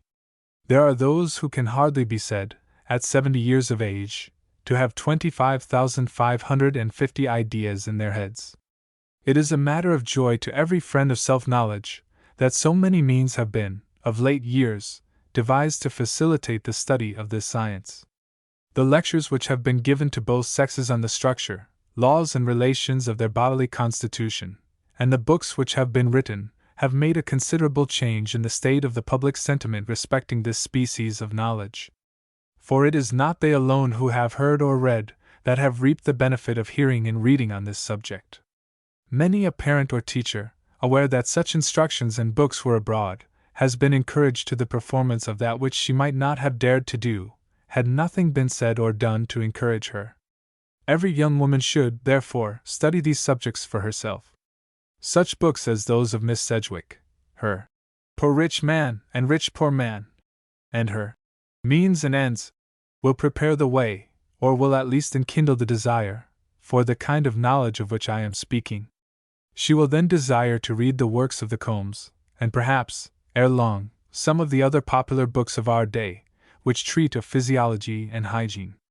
May I not venture to hope that at an early stage of her progress some of the chapters of this book will be found serviceable, as well as several other works I have prepared, especially the little volume called the House I Live In? She who, having a hearty desire for improvement in self-knowledge, on an extended scale, lets her years pass without looking into any of the volumes or treatises to which I have referred, can hardly be said to act up to the dignity of a Christian of the 19th century. But it is not the physical department of her nature alone that she who has the desire for self-knowledge and self-progress should study. Such works as those of Mason on self-knowledge, Berg on the dignity of human nature, What's on the Mind, Opie on detraction and scandal, Wayland on moral science, Skinner on the religion of the Bible, and C. should not only be perused, but carefully studied. It is to little purpose, that is, comparatively, that our physical nature is attentively and assiduously studied and cultivated, if it lead not to the more intimate and more earnest study of the immortal spirit. In this better department, the spiritual, permit me, once more, to direct your attention to the Bible. It should be studied chiefly without note or comment. Your own good sense, brought to bear upon its simple, unstudied, unscholastic pages, accompanied by that light from on high which is ever vouchsafed to the simple, humble inquirer and learner, will be of more value to you than all the notes, and commentaries, and dictionaries in the world, without it. It is a book which is most admirably adapted to the progress of all grades of mind, those which are but little developed, no less than those which are more highly cultivated. Other books speak to the intellect, to the head, this speaks to the heart. Other books often plead for human nature, this presents it just as it is, its perversity and deformity on the one side, its susceptibilities to improvement, its capability of excellency, on the other. Though it reveals to us our humble origin, the brotherhood of worms, on the one side, it unveils to us our relation to angels and archangels, on the other. Nay, more, it not only shows us our relation to the celestial hosts, and to Him who presides in their midst, but it points out to the penitent and the humble the road which, through divine grace, will conduct them thither. I have spoken of the study of the Bible without note or comment. Notes and comments, indeed, after you have made diligent use of all your own faculties and powers, and sought thereon the blessing of God's Spirit, have their use. I am exceedingly fond of them, and I would not wholly deny to you what I am so fond of myself. The danger is, of leaning upon them too much. Scott, and Clark, and Henry, and Jenks, and Calmet, and Barnes, and Bush may help to show me the true way of finding out and interpreting the Scripture for myself, but if I go farther, and either indolently or superstitiously suffer them to interpret it for me, it were almost better that I had not sought their aid. But the Bible, with or without notes, is, I repeat it, the great volume of self-knowledge which I urge you to study, and which, in comparison with all the books written by man, and even the great volume of nature herself, is alone able to make you wise to salvation. It seems to me to have been too seldom observed, and still more seldom insisted on, how apt the love and study of the Bible are to awaken the dormant intellectual faculties, and to enkindle, even in the aged, a desire for general improvement. On this point, Mr. Foster, in his essay on Popular Ignorance, has some very striking remarks. In alluding to that great moral change which it is one object of the Bible to produce, and to the consequences which often immediately follow, he thus remarks: "It is exceedingly striking to observe how the contracted, rigid soul seems to soften, and grow warm, and expand, and quiver with life. With the new energy infused, it painfully struggles to work itself into freedom from the wretched contortion in which it has been so long fixed, as by the impressed spell of infernal magic." This change in the moral and religious man has been often observed, and Mr. Foster, therefore, tells us nothing very new, however striking it may be. But now for the secondary effect which is produced on the intellect, and indeed on the whole character. The soul, has been seen filled with a painful and indignant emotion at its own ignorance, actuated with a restless desire to be informed, acquiring an unwonted applicableness of its faculties to thought, attaining a perception combined of intelligence and moral sensibility, to which numerous things are becoming discernible and affecting, that were as non-existent before. We have known instances in which the change, the intellectual change, has been so conspicuous, within a brief space of time, that even an infidel observer must have forfeited all claim to a man of sense, if he would not make the acknowledgment: "This that you call divine grace, whatever it may really be, is the strangest awakener of faculties, after all." I have made this quotation, chiefly to confirm the sentiment I have advanced, that the love of the Bible and the religion of the Bible actuates the soul with a restless desire to be informed, and stimulates its faculties to thought, and fills it with pain and indignation at its own ignorance. This is the state of mind and heart which I would gladly encourage in the reader. It is the truest and best foundation of all progress, not only in self-knowledge, but in every other sort of knowledge which is valuable. Give me but this trait of character in a young woman, and I will not despair of her, however low may be her present condition, or how degraded soever may have been her former life. Give me but a hearty desire, a hungering and thirsting for improvement, physical, moral, intellectual, social, and religious, and I will dare to believe that the most debased and depressed soul may be restored, at least in some good measure, to that likeness to Jehovah in which it was originally created. One thing more, however, should be remembered. Not a few who really have within them the desire of improvement, and who mean to make the Bible and its doctrines their standard, fail of accomplishing much after all. The reason is, they measure themselves, continually, by their neighbors. If they are no more ignorant, or no more vicious than their neighbors, Mrs. S. and L., perhaps, or on the other hand, if they are as wise and as virtuous as Miss R. They seem to rest satisfied. Or at any rate, if they make as much progress in the great path of self-knowledge, or do as much good in the world as the latter, they are anxious for no more, and settle down in inaction.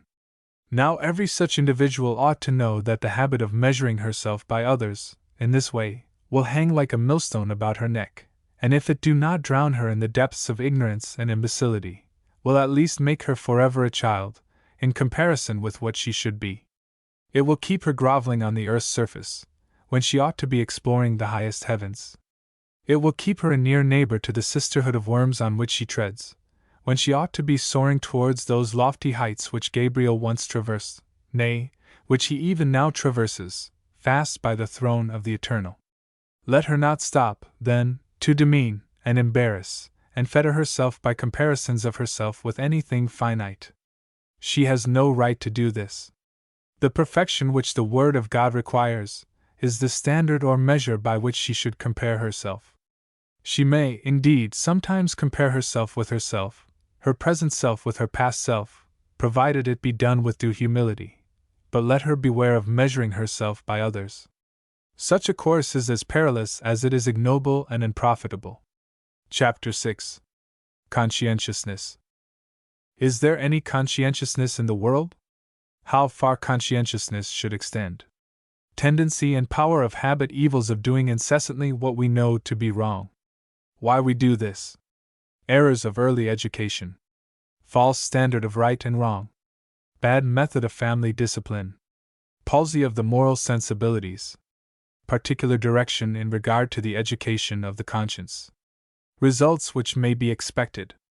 There is such a want of conscientiousness among mankind, even among those who are professedly good people, that one might almost be pardoned for concluding that there is either no conscience in the world, or that the heavenly monitor is at least nowhere fully obeyed. For is there not too much foundation for such a conclusion? While truth compels us to admit that Christianity has already done much to awaken the consciences of men, we shall gain nothing by shutting our eyes to the vast influence it has yet to exert, before mankind will become what they ought to be. Most people are conscientious in some things.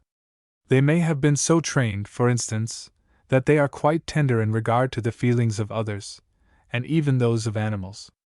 There are many who, with Cooper, would not enter on their list of friends the man who needlessly sets foot upon a worm, who are yet very far from possessing much real conscientiousness.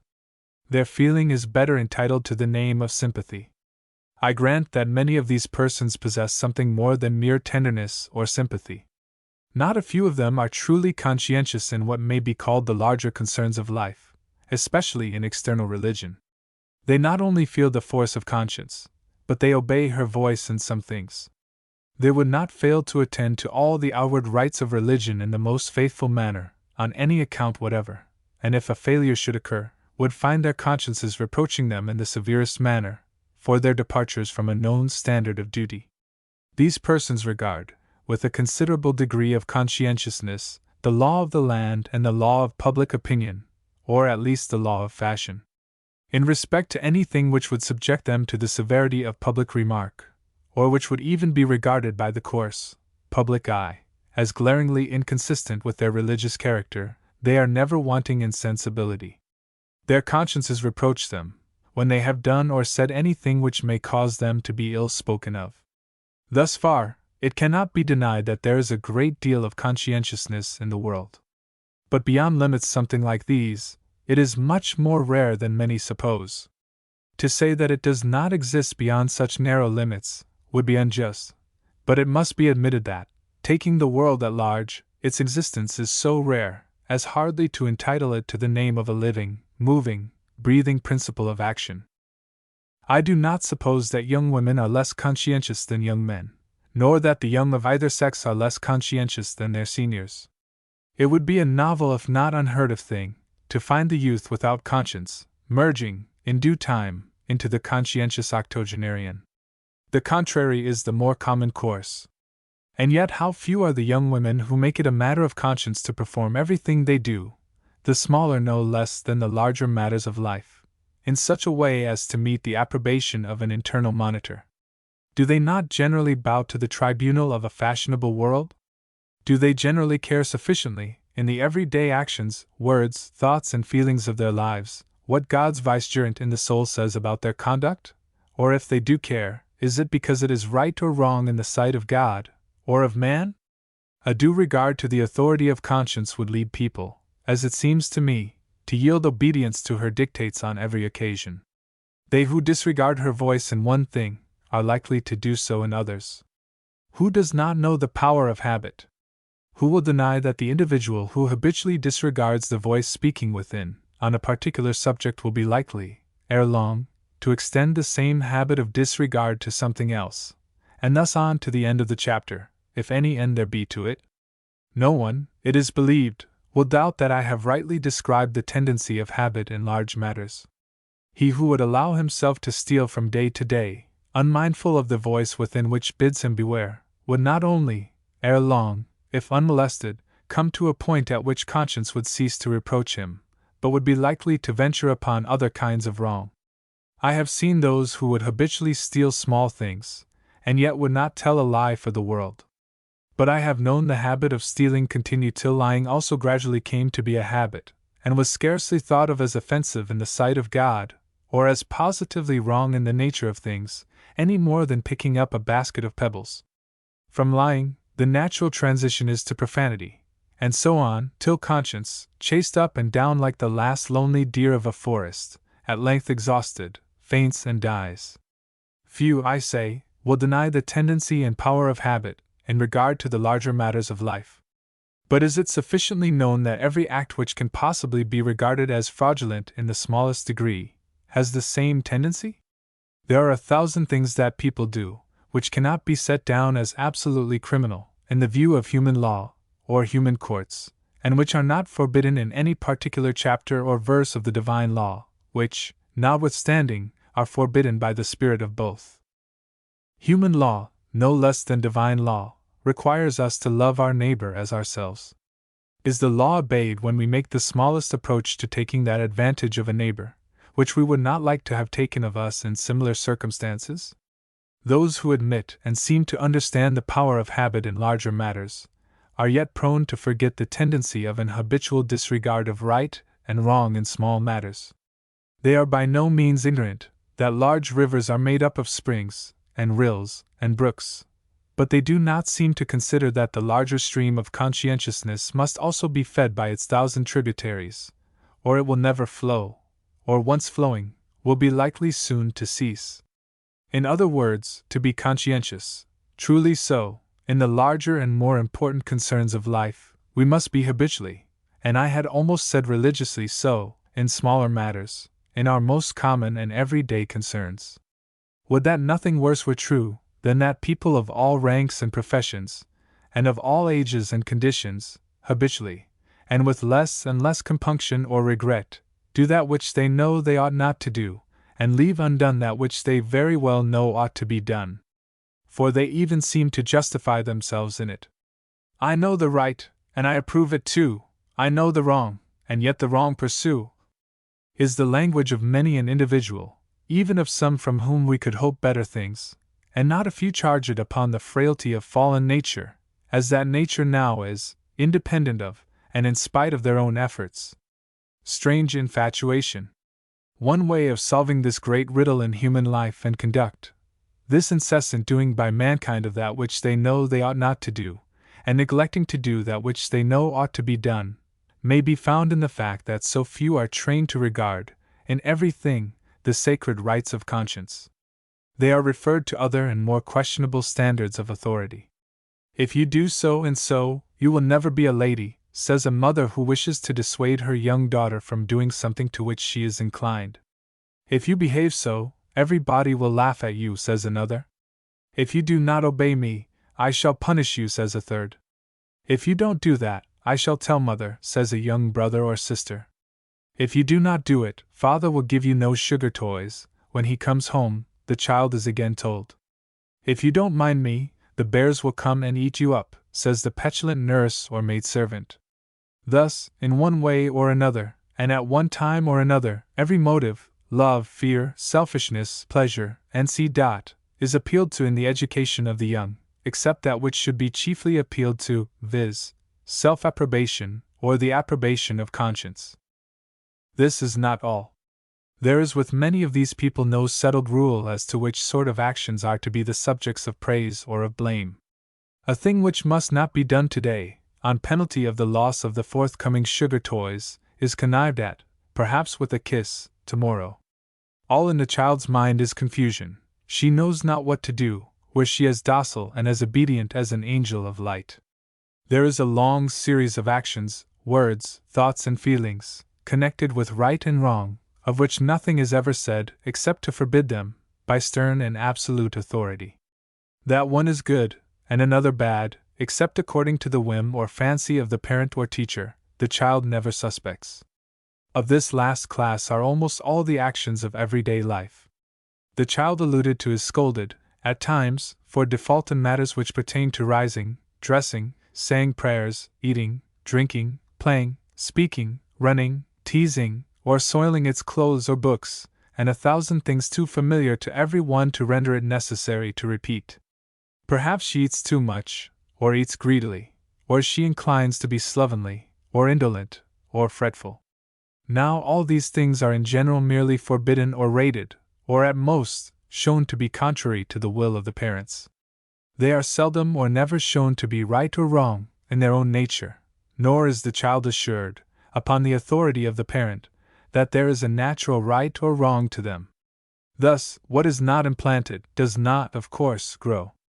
All the little actions and concerns of life, or almost all, and these, by their number and frequent recurrence, make up almost the whole of a child's existence, are, as it were, left wholly without the domain of conscience, and the young woman grows up to maturity without a distinct conviction that conscience has anything to do with them.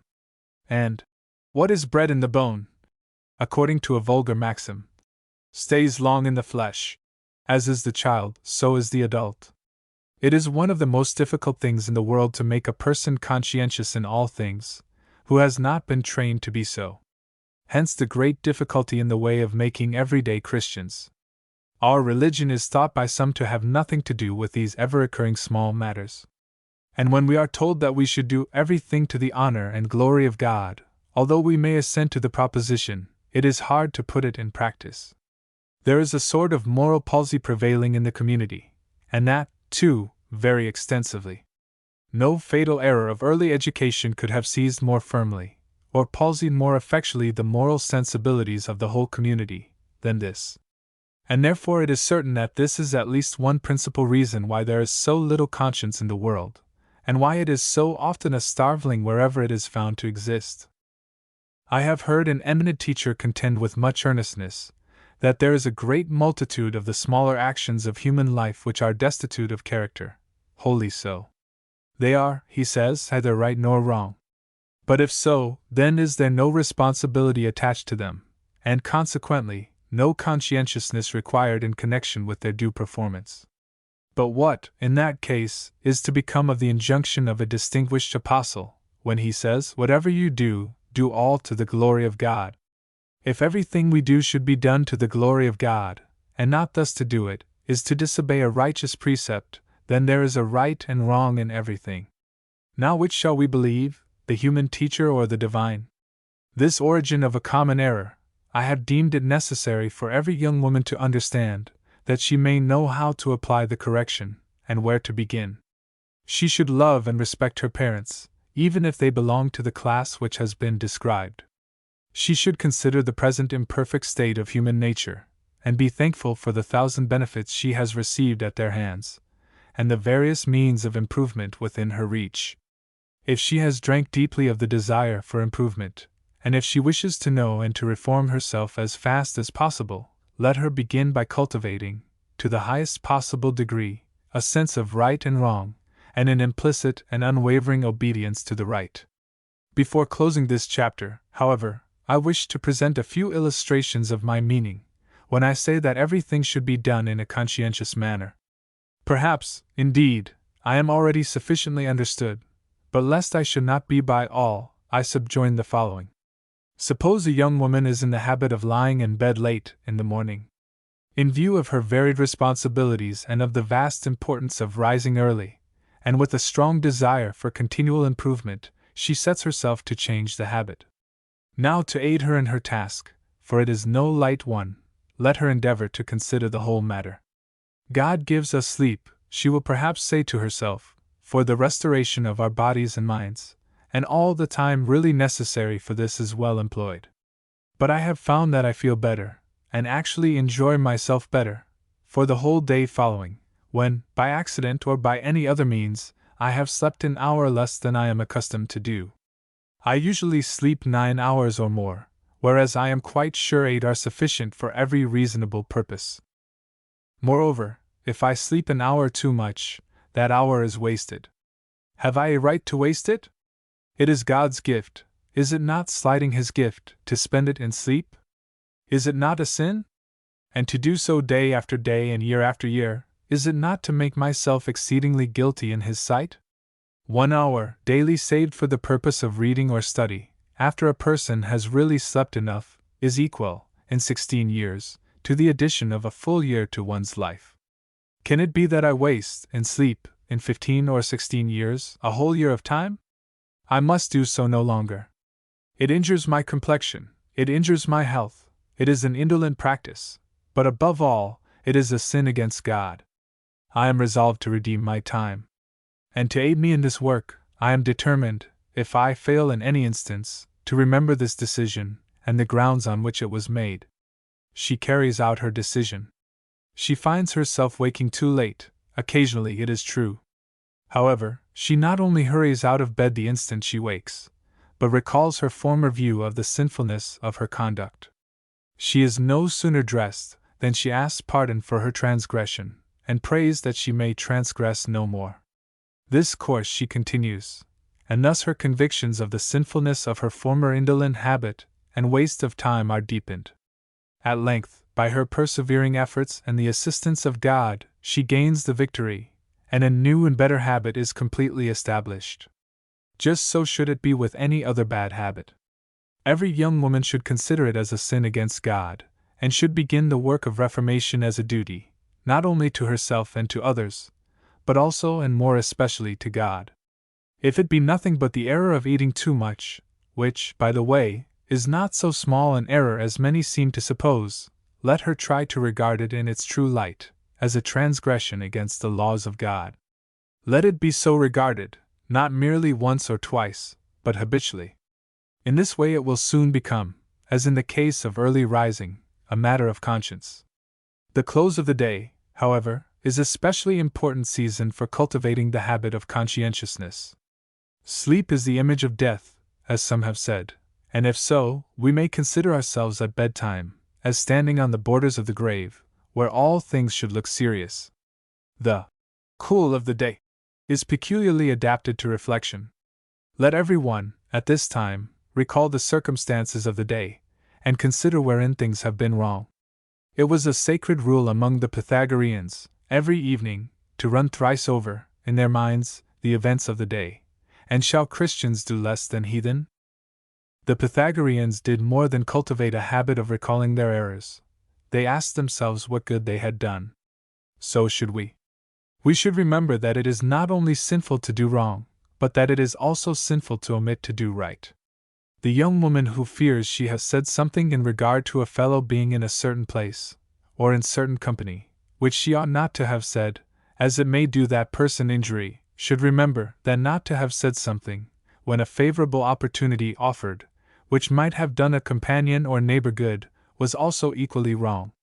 And above all, she should remember that both the commission and the omission were sins against that God who gave her a tongue to do good with, and not to do harm, and not only to do good with, but to do the greatest possible amount of good. In short, it should be the constant practice of every one who has the love of eternal improvement strongly implanted in her bosom, to consider every action performed, during the day, as sinful, when it has not been done in the best possible manner, whether it may have been one thing or another. As I have stated repeatedly elsewhere, there is nothing worth doing at all, which should not be done to the honor and glory of God, and she who would attain to the highest measure of perfection, should regard nothing as done in this manner, which is not done exactly as God her Savior would have it done.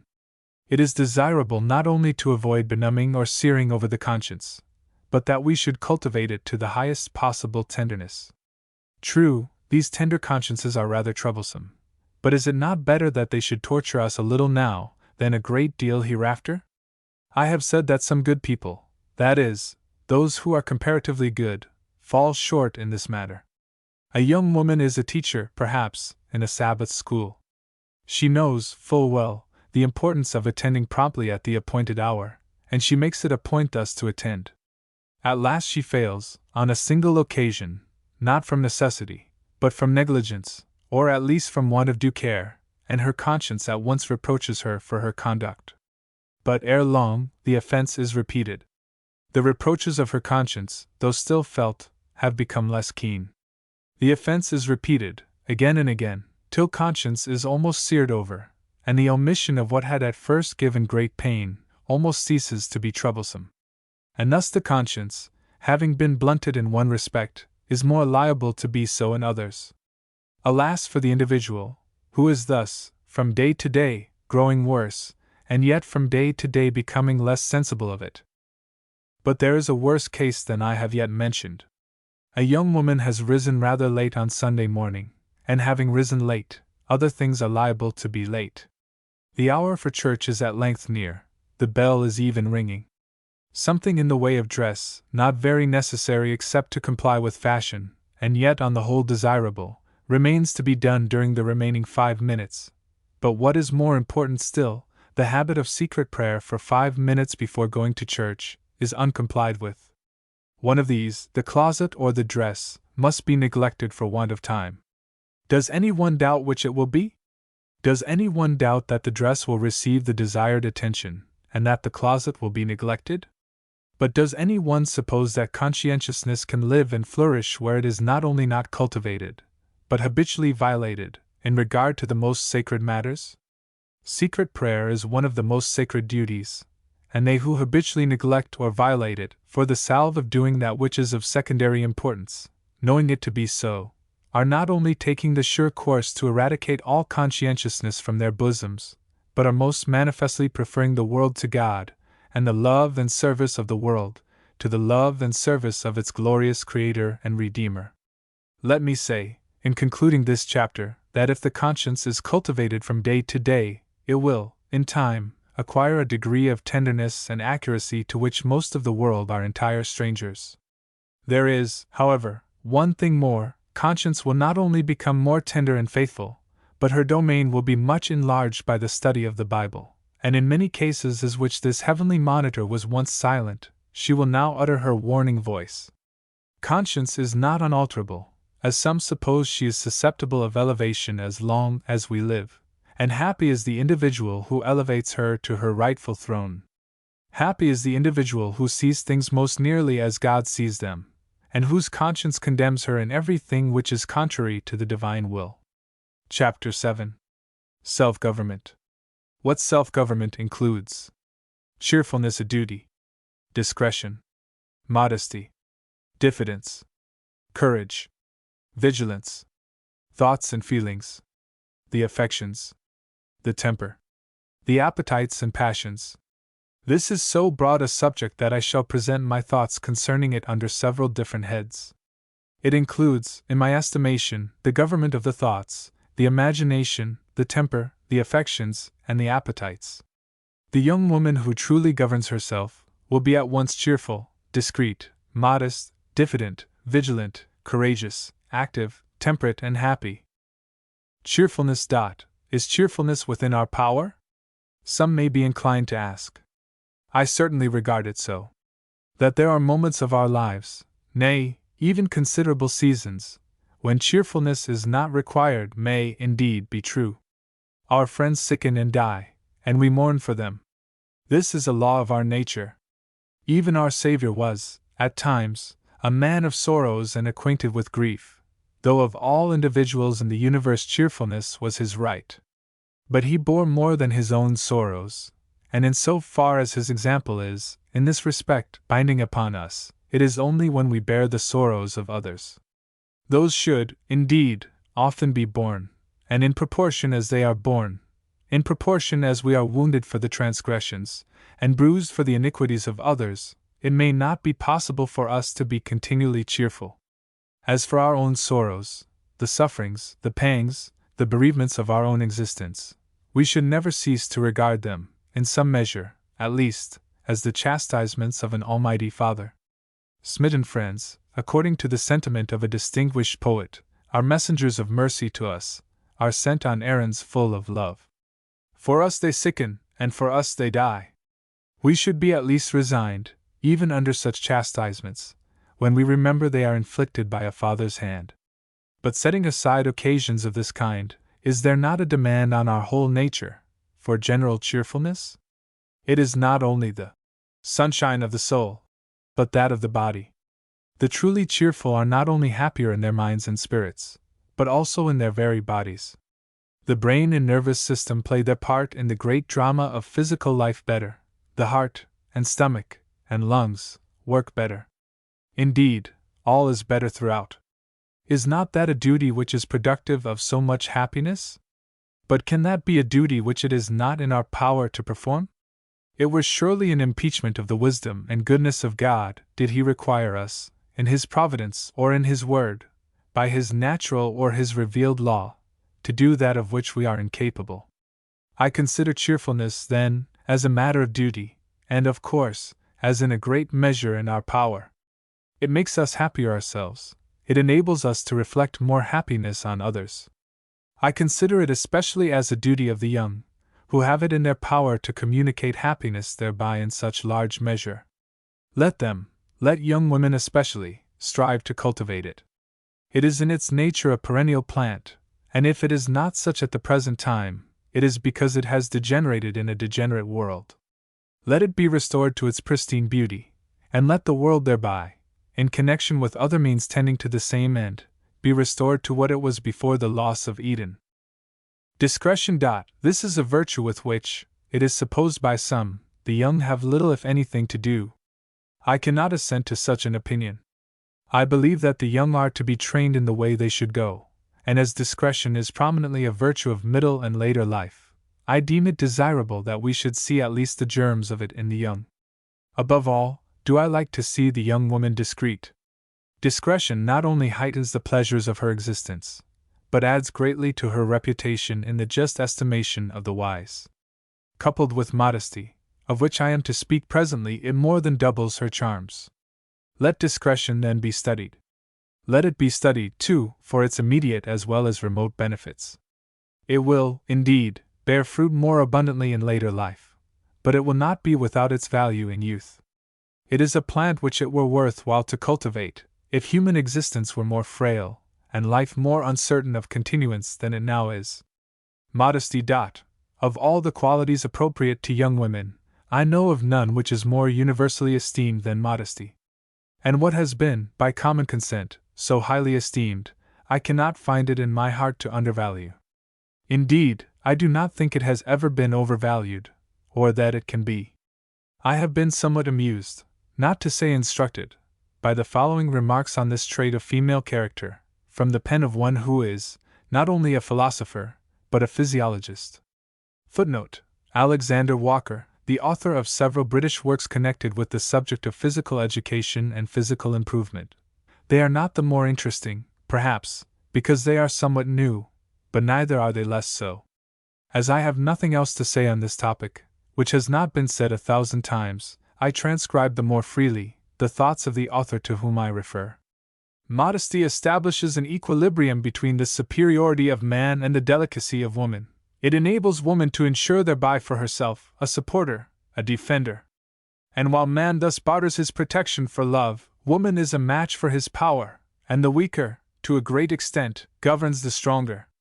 It is probable that modesty derives its cause in woman from a certain mistrust in her own merit, and from the fear of finding herself below that very affection which she is capable of exciting, and of which she is the object. Modesty compels her love to assume that form by which nature has taught her so universally to express it, that of gratitude, friendship, and modesty is a means of attraction with which nature inspires all females. Under this head I will just add, that since by modesty the weaker govern the stronger, it is of immense importance that woman should know the true secret of maintaining her power, and also by what means she is likely to jeopardize that power. And without undertaking to determine what shall be the precise rules of female action, and the precise limits of the sphere within which the author of her nature designed she should move, is it not worth the serious inquiry, whether she does not, as a general fact, lose influence the moment she departs widely from the province which God and nature seems to have allotted her, when, like a Wollstonecraft, or a Wright, or others still of less painful notoriety, she mounts the rostrum, and becomes the center of gaping, perhaps admiring thousands of the other sex, as well as of her own. So did not the excellent women of Galilee 1800 years ago, although they were engaged, heart and hand, in a cause than which none could be more glorious, or afford a greater triumph, especially to their own sex. They probably knew too well their power to endanger it thus in the general scale, or if not, they probably yielded to the impulses of a spirit which could direct them in a path more congenial to their own nature, as well as on the whole more conducive to their own emancipation, elevation, and perfection. Diffidence. This trait, though nearly related to modesty, is far from being the same thing, its character having been more frequently brought in question than that of modesty. And yet it seems to me equally valuable. It gilds what modesty graces, and polishes what modesty improves. Let not the reader confound modesty and bashfulness, for they are by no means the same thing. Modesty is as much opposed to impudence as anything can be, and yet it is certain that impudence is often conjoined with bashfulness.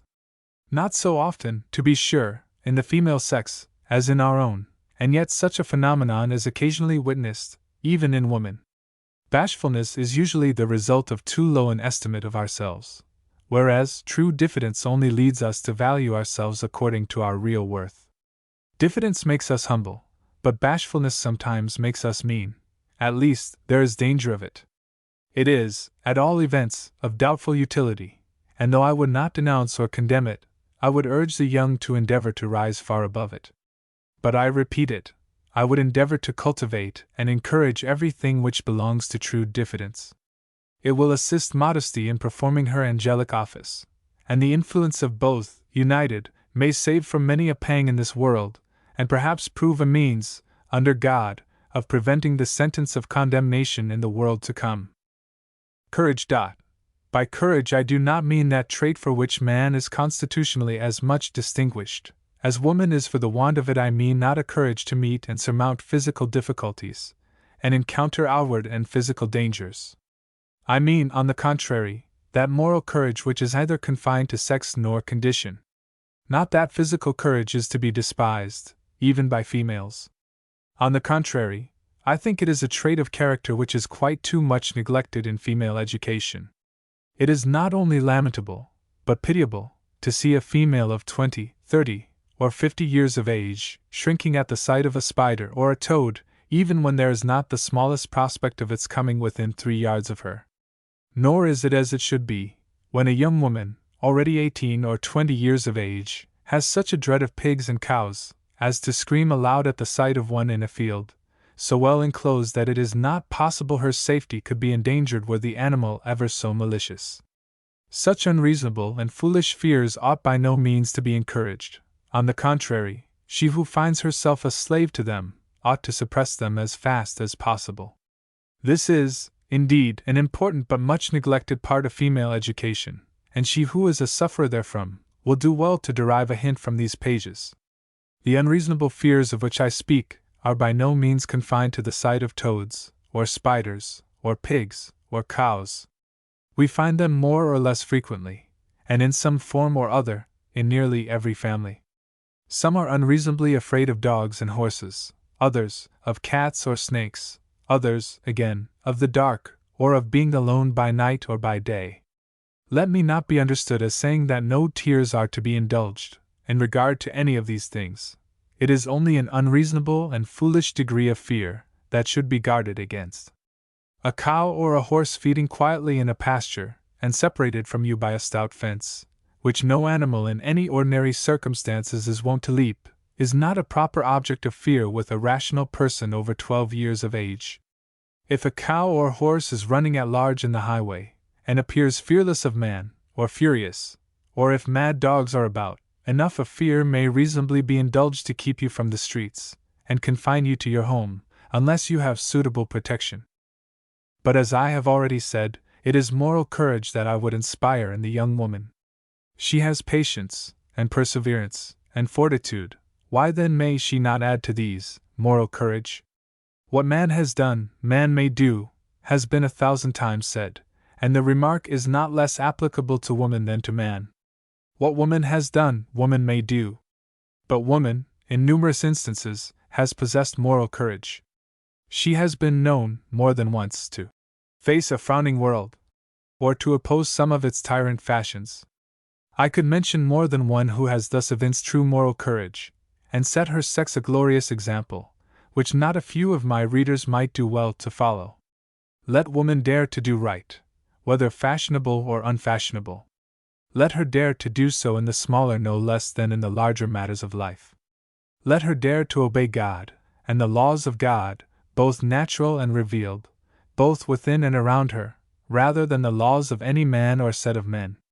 Let her do this, and she will evince true moral courage, a courage as far surpassing the highest efforts of physical courage of prowess, as right surpasses might, virtue, vice, or purity, impurity.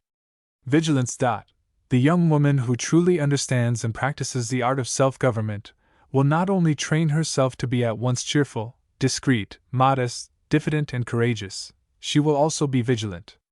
The largest ship may be sunk by a very small leak, and in like manner may the brightest and noblest character lose its luster, unless the possessor is ever on the watch. Let not the most perfect individual on earth say, in the plenitude of his own power, and in the height of his own assurance, "My mountain stands strong. I shall never be moved." Such assurances of self-government and self-possession may be proper, of course are so, in him who is in his own nature perfect and immutable, infinitely and eternally so, but not in a frail, mutable, created man or woman, above all, in the young and inexperienced. Pardon me, then, youthful reader, when I repeat the Scripture cautions. Be vigilant, and let him who thinketh he standeth take heed lest he fall. It is easier to maintain the measure of self-government we have already attained, and even to add to it, than to recover what we have once lost. Thoughts and feelings. On this account, set a guard over the very thoughts of your hearts. All sin begins in the desires of the heart and the affections of the soul. There, in the deep recesses of the man, it germinates. Let every imagination, then, which exalts itself unduly, be brought low, and let the stream of thought and feeling be pure, and perfect, and holy. Acquire the exceedingly important habit of confining your thoughts and desires to those subjects which your judgment tells you are lawful and proper, and which are not only lawful and proper in general, but which are so at particular times and places. The wise man says there is a time and season for everything, and more than intimates, that it is wisdom to confine everything, thoughts and feelings, no less than words and actions, to their own place and time, respectively. But to learn to think with order is one exceedingly important item in the art of governing our thoughts. Half the thought in the world is of a mere random character. Men are but half men who have not yet attained to the government of their thoughts and feelings. The affections. Even these, as I have already said, can be controlled. Were it not so, what meaning would there be in the gospel commands, so incessantly repeated by the divine author of the gospel, to love our enemies? On this subject, the regulation, and if I may so say, the application of the affections, I intend to dwell at greater length hereafter. The temper. Nothing is more unpleasant, slovenliness, perhaps, excepted, than a bad temper. I beseech every one who is so unhappy as to possess such a temper, to pay particular attention to what I am about to say, on this interesting and important topic. Some young women seem entirely to overlook the consequences of an ill temper. These are numerous, too numerous to be mentioned in a single chapter. I shall only say here, that such a temper is no less destructive, in a slow way, to the health of the body, than it is to the mental faculties and the affections. Some suppose their ill temper to be constitutional, and this serves them as an apology for neglecting to govern it. They seem to regard it as so wrought into their very structure, that it will hardly be possible ever to eradicate it. They are condemned by inheritance, as they appear to suppose, to a perpetual war within, in which the most they can hope for is an occasional victory. Now let me tell every young woman who has imbibed this erroneous and dangerous notion, that God has never suffered the command of her temper to be placed beyond her reach. She may acquire the most perfect self-command, even in this respect, if she will. Not in a moment, nor in a day, it is true. The work may be the labor of months, or of years. Still, the battle can be won, a permanent and final victory can be achieved. The very general idea, that single persons somewhat advanced in life, especially females, become habitually impatient or ill-tempered, has too much truth for its foundation, though it is by no means universally true. Nor is it ever necessary that it should be so, as I have endeavored to show elsewhere. I wish every young person could be induced to study deeply the causes which operate on mankind to originate, or perpetuate a bad temper. They are numerous, exceedingly so. It is not necessary to charge much upon our ancestors. The causes may much oftener be found within our own minds and bodies, would we but look for them there. We harbor or perhaps indulge 1,000 unpleasant feelings from day to day, not seeming to know, or at least to realize, that as small streams form larger ones, so these first risings of anger lead to its more outbreaking forms. Not a few of the instances of irritability, fretfulness, impatience, and melancholy have their origin in physical causes, in errors in regard to exercise, sleep, air, temperature, dress, eating, drinking, and some have their origin in mistakes about the theory or the practice of religion. Some originate, too, in disappointed love. In short, their sources are well nigh endless. The appetites and passions. It is in vain, or almost in vain, to hope for any radical improvement in our physical, intellectual, or moral condition, except in proportion as the body and the bodily appetites are kept in proper subjection to right reason and religion. Here I must again urge upon every young woman the duty of studying the laws of health, and especially those of temperance. The knowledge thus to be obtained would be of exceeding great value to her in the government of her passions and appetites. Professor Mussey, recently of Dartmouth College, in New Hampshire, relates that a teacher in Boston, whose general course of discipline was quite mild, was sometimes so much affected in his temper by high-seasoned or overstimulating dinners, as to be petulant and passionate, even to blows, immediately afterward. Now, whether this was often the case with the individual in question, I cannot say. This, however, I may affirm with the utmost safety and confidence, that many an individual who finds her passions or her appetites more than usually troublesome or rebellious, would do well to look for the cause in the bad air which she breathes, the bad food or drink she uses, or in something else in herself or in her habits which might have been prevented. Sometimes tea or coffee, notwithstanding their first effects to enliven, produce the results I have mentioned, as their secondary effects. Sometimes a hearty dinner of flesh meat, or a more moderate one, with bad accompaniments, or with improper seasonings, is the cause of trouble. Sometimes the cause is something either quite indigestible, or difficult of digestion, whether it be animal or vegetable. And lastly, but yet most frequently of all, it may be excess of quantity, or the bad cooking of substances naturally wholesome and digestible. I press this part of my subject upon the consideration of young women, because it concerns not them alone, but a host of others. No one liveth to himself, says an apostle, and the remark is quite as important in its application to the young woman, as to any other individual.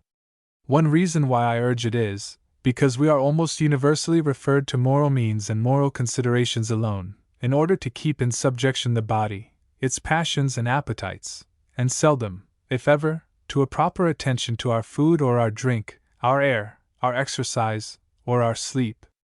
Nay, the hopes of the young, in regard to keeping the body in subjection, are sometimes completely paralyzed by the grave assertion that the strength of our passions and appetites is constitutional, as much our inheritance, as the color of our eyes, or the contour of our physiognomies, and almost equally unalterable. Now I would encourage no young woman to expect too much of temperance in all things, without the cooperation of the moral powers, and especially of the will. But I would encourage her to strict temperance for her own sake, and that of others. I would say to her once more, that in proportion to her obedience to the laws of health, in regard to air, exercise, sleep, temperature, study, food, drink, clothing, and will be her ability to govern herself according to right, and reason, and the commands of the Creator. The simpler her diet, for example, and the more free it is from extraneous things, as fat, condiments, and the easier will it be to keep herself in proper subjection to herself, the body to the immortal spirit. One of the most powerful and ever active causes of that slavery of the soul to the body, which every person of sense must perceive and deplore, is our unnatural and artificial cookery. Had it been the aim of all the cookery in the world, to make it as bad as possible for the health of body and soul, I know not that things could have been worse than they are now. Very few things, indeed, are made more palatable, more digestible, or more nutritious by it, the legitimate and only ends of all the efforts of our fashionable cookery. On the contrary, they are made, almost universally, a great deal worse for us. Let the young woman who would serve God in her day and generation, by doing good in the reformation, elevation, and eternal progress of herself and those around her, not only study deeply the laws of health and life, but let her tax her powers of reasoning and invention, to see if it is not possible to remove the cause of so much mischief from our parlors, our sleeping rooms, our kitchens, and our tables. Much must be done, in this respect, before the world can become what it ought to be, and woman must lead the way, woman of some future generation, if not of the present. Chapter 8. Self-command. Presence of mind. Examples. Napoleon. Female example. Mrs. Merrill. Use of the anecdote. Self-command to be cultivated. In what manner consult the experience of others? Consult your own reason and good sense. Daily practice in the art of self-command. I was, at first, disposed to call this chapter Presence of Mind, but for various reasons I have chosen to call it by another name, that of self-command. To acquire the art of properly commanding ourselves, in all circumstances, especially in the most trying emergencies, and at a moment of danger, when not a minute, perhaps not a second, should be lost, is as difficult as it is important to every person, and to none perhaps more so than to young women. Not that their trials of this sort will be more frequent than those of other people, but because the usual course of their education is such as to prepare them but poorly to meet those which fall to their lot. It is said that Napoleon was greatly distinguished for the trait of character of which I am now speaking. But there are also numerous examples of self-command in females on record. I will relate one. Some 30 or 40 years ago, when the Indians had not yet done making depredations on the inhabitants of our then frontier states, Kentucky and Ohio, a band of these savage men came to the door of a house in Nelson County, Kentucky, and having shot down the father of the little family within, who had incautiously opened the door, they attempted to rush in and put to death the defenseless and unoffending mother and her children. But Mrs. Merrill, for that was the name of the heroic woman, had much of that self-command, or presence of mind, which was now so needful. She drew her wounded husband into the house, closed the door and barred it as quickly as possible, so that the Indians could not enter at once, and then proceeded to the defense of her castle, and all those in it whom she held dear. The Indians had soon hewed away a part of the door, so that they could force themselves in, one by one, but not very rapidly. This slow mode of entrance gave time to Mrs. M. to dispatch them with an axe, and drag them in, so that before those without were aware of the fate of those inside, she had, with a little assistance from her husband, formed quite a pile of dead bodies within and around the door, and even the little children, half dead though they at first were with fear, had gradually begun to recover from their fright. The Indians, finding their party so rapidly disappearing, at length began to suspect what was their fate, and accordingly gave up their efforts in that direction.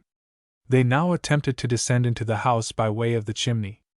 The united wisdom and presence of mind of the family was again put in requisition, and they emptied upon the fire the contents of a feather bed, which brought down, half smothered, those Indians that were in the chimney, who were also soon and easily dispatched.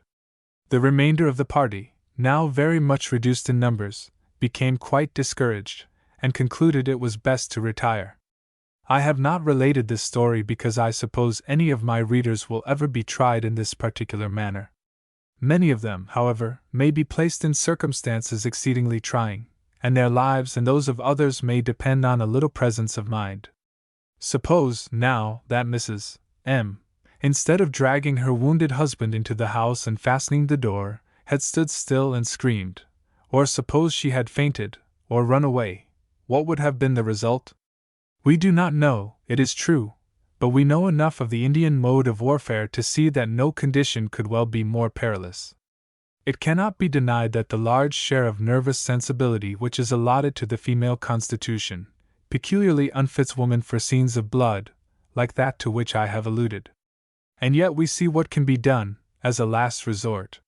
Footnote: some persons object to the detail, or such a scene of murder as this, even as an illustration of an important principle. They dislike to present such things to the youthful mind, and so do I.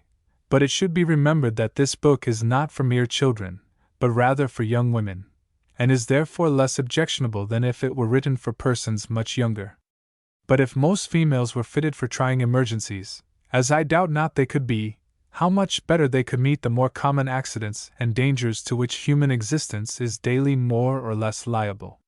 And ought they not to be thus fitted? Do you ask how item be done? This is precisely the question I should expect would be asked by those who have a strong desire for improvement.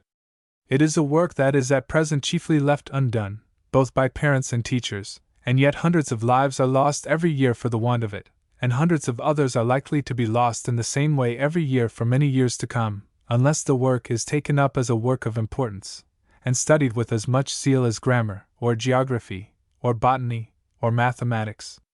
It is a most pitiable sight to see a young woman, 12, 15, or it may be 18 years of age, left to take care of a babe, suffer its clothes to get on fire by some accident, and then, without the least particle of self-command, only jump up and down and scream, till the child is burned to death, or what perhaps is still worse, rush out for relief, leaving the door wide open to let through a current of air to hasten the work of destruction. Equally distressing and pitiable is it, to see females, young or old, losing all presence of mind the moment a horse takes fright, or a gale of wind capsizes the vessel in which they are traveling, and by their erratic movements, depriving themselves of the only opportunity which remains to them, of saving themselves or of assisting to save others. But the question recurs, how can these evils be prevented? In what way can our young women be taught, or in what way can they be induced to teach themselves, the important art of commanding themselves, on all occasions, and in all emergencies?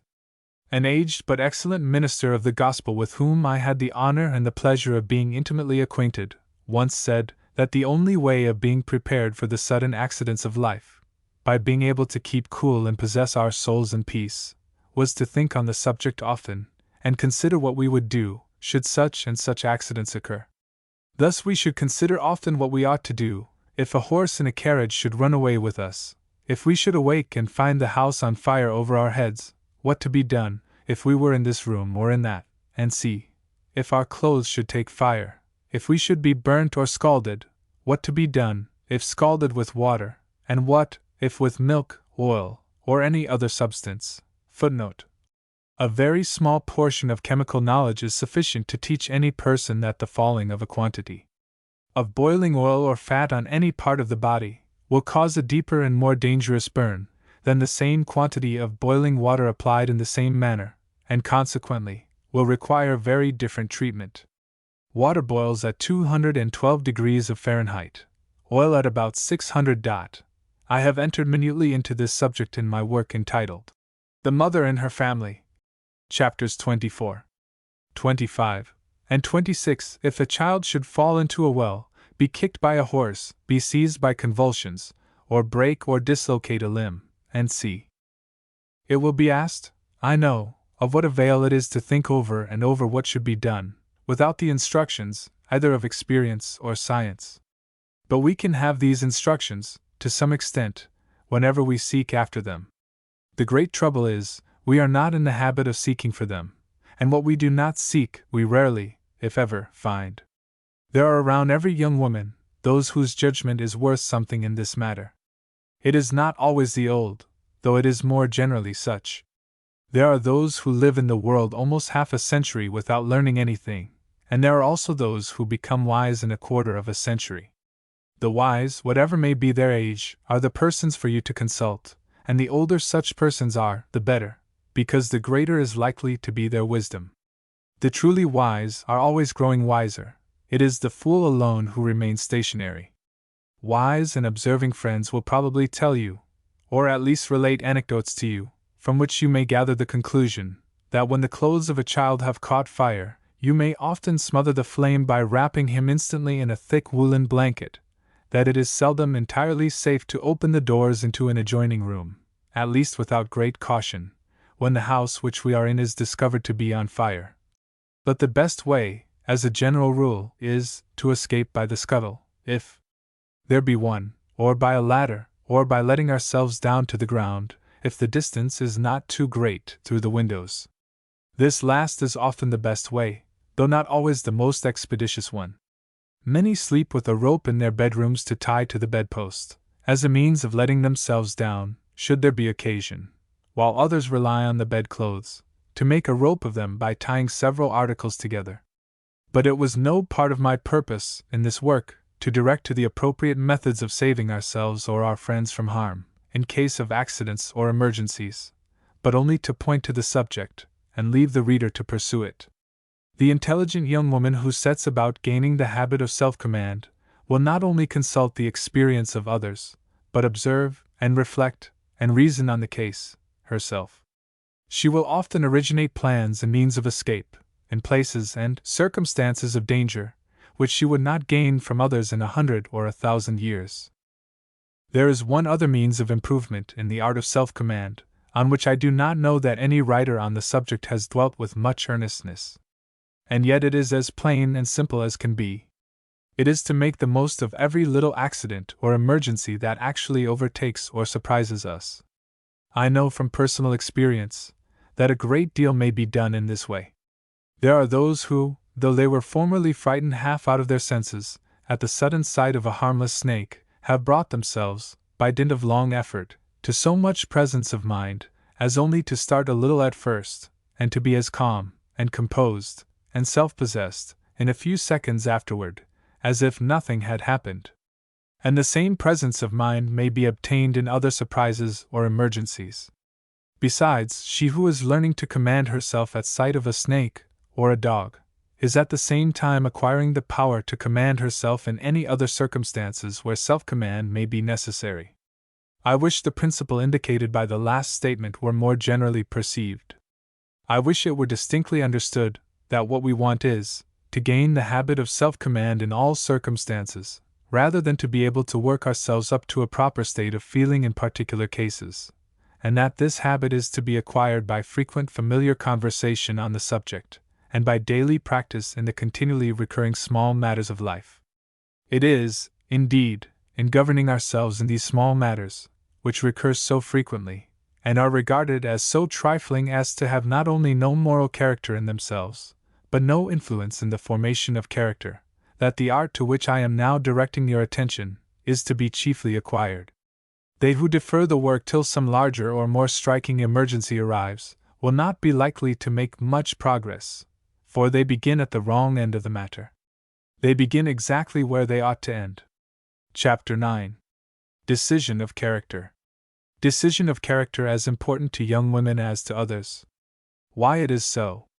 Illustration of the subject by a scripture anecdote. Misery and danger of indecision.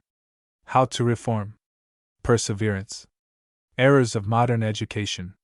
This trait of character has been recommended to young men too exclusively. I know of no reason why it is not equally important to young women, and equally becoming the sex in general. One thing, at any rate, I do know, which is, that thousands of young women, and the world through their imperfection, suffer, in no trifling degree, from the want of this virtue. I call it a virtue. What is there that produces more evil, directly or indirectly, than the want of power, when occasion requires it, to say yes or no? As long as with half the human race, and the more influential half, no does not mean no, and yes does not mean yes, there will be a vast amount of vice, and crime, and suffering in the world, as the natural consequence.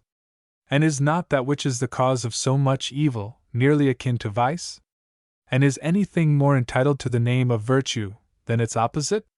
Let me illustrate my meaning by a scripture example. When Balak, the king of Moab, undertook to extort a curse upon Israel from Balaam, the latter did not say no, but only said the Lord would not permit him to do what was required. He left neither to Balak nor to his messengers any reason to conclude that his virtue was invulnerable. On the contrary, as the event plainly shows, his answer was just such a one as encouraged them to prosecute their attempts to seduce him. Now it is precisely this sort of refusal, direct or implied, in 1,000 cases which might be named, which brings down evil, not only upon those who make it, but upon others. They mean no, perhaps, and yet it is not certain that the decision is, like the laws of the Media and Persians, irrevocable. Something in the tone, or manner, or both combined, leaves room to hope for success in time to come. The woman who deliberates is lost, we are told, and is it not so? Do not many who say no with hesitancy still retain the power and the disposition to deliberate? And is it not so understood?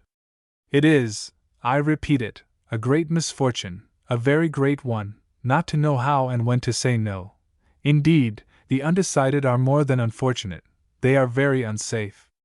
They who cannot say no are never their own keepers, they are always, more or less, in the power and at the command of others.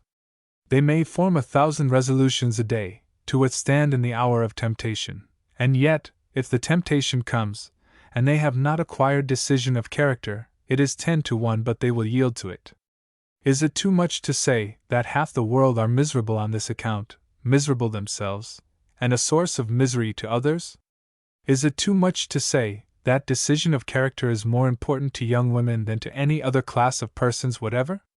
But as it is in everything or almost everything else, so it is in this matter. They who would reform themselves must begin with the smaller matters of life. The great trials, those of decision no less than those of other traits of human character, come but seldom, and they who allow themselves, habitually, to vacillate, and hesitate, and remain undecided, in the everyday concerns of life, will inevitably do so in those larger matters which recur less frequently. No one will succeed in acquiring true decision of character without perseverance. A few feeble efforts, continued a day or two or a week, are by no means sufficient to change the character or form the habit. The efforts must be earnest, energetic, and unremitted, and must be persevered in through life.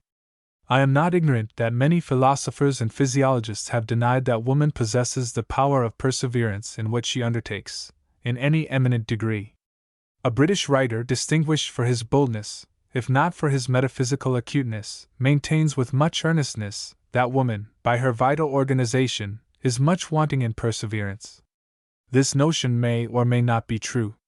Certain it is, however, that she has her peculiarities, as well as man his. But whether she has little or much native power of perseverance in what she undertakes, is not so important a question, as whether she makes a proper use of the power she possesses. Who does the best his circumstance allows, does well, acts nobly, angels could no more. We are required, however, to do that best which circumstance does allow, as much as is the highest seraph, and woman is not the less bound to persevere in matters where perseverance would become her, because her native power of perseverance is feeble, if indeed it is so. On the contrary, this very fact makes the duty of perseverance to the utmost extent of the means God has put into her hands, the more urgent, especially as small powers are apt to be overlooked. There is one habit which should be cultivated, not only for its usefulness in general, but especially for its value in leading to true decision of character. I mean, the habit of doing everything which it devolves upon us to do at all, precisely at the time when it ought to be done. Everything in human character goes to wreck, under the reign of procrastination, while prompt action gives to all things a corresponding and proportional life and energy. Above all, everything in the shape of decision of character is lost by delay.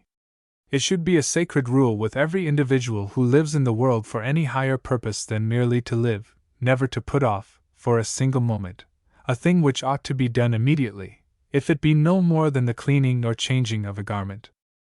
When I see a young woman neglecting, from day to day, her correspondence, her pile of letters constantly increasing, and her dread of putting pen and thoughts to paper accumulating as rapidly, I never fail to conclude, at once, that whatever other excellent qualities she may possess, she is a stranger to the one in question. She who cannot make up her mind to answer a letter when she knows it ought to be answered, and in general a letter ought to be answered soon after it is received, will not be likely to manifest decision in other things of still greater importance. The same is true, as I have said already several times, in regard to indecision in other things of even less moment than the writing of a letter. It is manifest especially in regard to the matter of rising in the morning. She who knows it is time to get up, and yet cannot decide to do so, and consequently lies yawning a little longer, and yet a little longer still, can never, I am bold to say, while this indolence and indecision are indulged, be decided in anything else, at least, habitually. She may, indeed, be so by fits and starts, but the habit will never be so confirmed as to be regarded as an essential element of her character. Nearly all the habits of modern female education, I mean the fashionable education of the family and school, are entirely at war with the virtue I am endeavoring to inculcate. It would be a miracle, almost, if a young woman who has been educated in a fashionable family, under the eye of a fashionable mother, and at a fashionable boarding school, under the direction of a teacher whose main object is to please her patrons, should come out to the world, without being quite destitute of all true decision of character. If it were the leading object of our boarding schools to form the habit of indecision, they could not succeed better than many of them now do. They furnish to the world a set of beings who are anything but what the world wants, and who are more likely to do almost anything else than to be the means of reforming it. Chapter 10: Self-Dependence. Fashionable Education. Why there is so little self-dependence in the world. Why orphans sometimes make out well in the world. Error corrected. What young women once were. What they are now. The best character formed under difficulties. Cause of the present helpless condition of females. 3 or 4 to get breakfast. Modes of breaking up these habits. Anecdote of an independent young woman. Appeal to the reader. Here, again, our fashionable modes of education are wrong, and here, too, almost every young woman who is determined on improvement has a great work to perform. It is one of the most difficult things in the world, perhaps it is one of the impossibles, to bring up children amid comforts and conveniences, and yet at the same time to cultivate in them the habit of self-dependence, or, as some would call it, the habit of independence. And yet nothing is more true than that human character has always, with few if any exceptions, been most fully developed and most harmoniously and healthfully formed amid difficulties. Mr. Mclure, the distinguished geologist, whose opportunities for observation in the world have been very great, says that orphans, as a general rule, make their way best in the world. Without claiming for myself so many years of observation, by 30 or 40, as this distinguished veteran in natural science, I should be glad to make one modification of his conclusion, before adopting it as my own. I would say that the misfortune of having no parents at all is scarcely greater than that of having overindulgent ones, and that the number of those who are spoiled by indulgence is greater than the number of those who are spoiled by being made orphans. It cannot be that an institution ordained by heaven as one of its first laws should so completely fail in accomplishing its design, that of blessing mankind, as Mr. Mclure represents. It cannot be that parents, as a general rule, are a misfortune. Such a belief is greatly erroneous.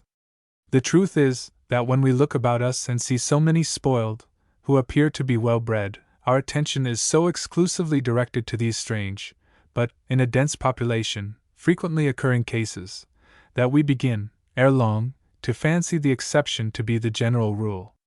And again, when we see here and there an orphan, and in a population like ours, quite a multitude in the aggregate, making her way well in the world, we are liable to make another wrong conclusion, and to say that her success belongs to the general rule, when it is only an exception to it. Nevertheless, and I have no wish to conceal the fact, it is extremely difficult, if not dangerous, to attempt to form good and useful character in the lap of ease and indulgence. There needs privation and hard struggle to develop the soul and the body. Even Zion, the city of our God, is represented in Scripture as recruiting her inhabitants only by throes and agonies. Let it not be thought, then, that our young women in New England, a land of comparative ease, quiet, and affluence, can be brought up as they ought to be, without much painstaking. A century ago, things were, in this respect, more favorable. Then there were struggles, and these were the means of forming a race of men and women, of whom the world might have been proud. Then the young women knew how to take care of themselves, and having been taught how to take care of themselves, they knew how to take care of others. But times are altered. Thousands of young women, and the same is true of young men, are trained from the very cradle, scarcely to know anything of want or difficulty. All is comparative ease, and comfort, and quiet around them, and they are led by ease and indulgence to love to have it so. They are trained, as I have elsewhere said, to depend on the world and its inhabitants for their happiness, not to originate happiness and diffuse it. They are trained, in effect, to believe that happiness, or blessedness, consists, contrary to the saying of our Lord and Savior, in receiving, not in giving. The time was, I say once more, when most young women, if thrown by the hard hand of necessity upon their own resources, could yet take care of themselves. No matter how great their poverty or affliction, how large or how deep their cup of adversity or trial, they would, in general, struggle through it, and come out as gold 7 times refined. Mothers left with large families of helpless children, and with no means of sustaining them but the labor of their own hands, and daughters left without either parent, would wind their way along in the world, and the world be both the wiser and the better for their influence. Now, on the contrary, mothers and young women left destitute are apt to be, of all beings, except the merest infants of the former, the most helpless. This applies to even a large portion of what are called the poor. In reality, however, we have no poor, or next to none. Our very paupers are comparatively rich. They dress, and eat, and drink, and dwell like princes. How, then, can they be so very poor? It is true that nearly all of our young women are trained to something in the shape of labor. Very few, indeed, are trained to positive indolence. But what is their labor, generally speaking? A little sewing, or knitting, or embroidery, or still worse, in circumstances of poverty or peculiar necessity, a life of spinning, or weaving, or braiding, or some other mechanical occupation which has no tendency to prepare them for true self-dependence. I have said we have little poverty existing among us. Is it not so? Is not the life of young women in the great mass of our New England families very far removed from any feeling of want or suffering? But though not trained in real indigence, they might be trained to self-dependence.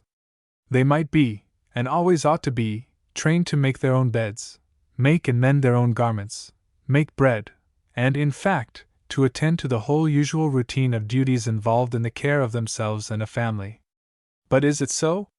Are not all these things done, to a vast extent, either by servants, hired girls, or the mother? And if the mother employs her daughters in assisting her, is it not apt to be just so far as is convenient to herself, and no farther? In short, who can often find the individual mother or daughter, who considers hard work, and care, and obstacles, and difficulties, such as all the world acknowledge are required in order to form good and useful character, as anything but task work and drudgery, a curse, and not a blessing, to mankind?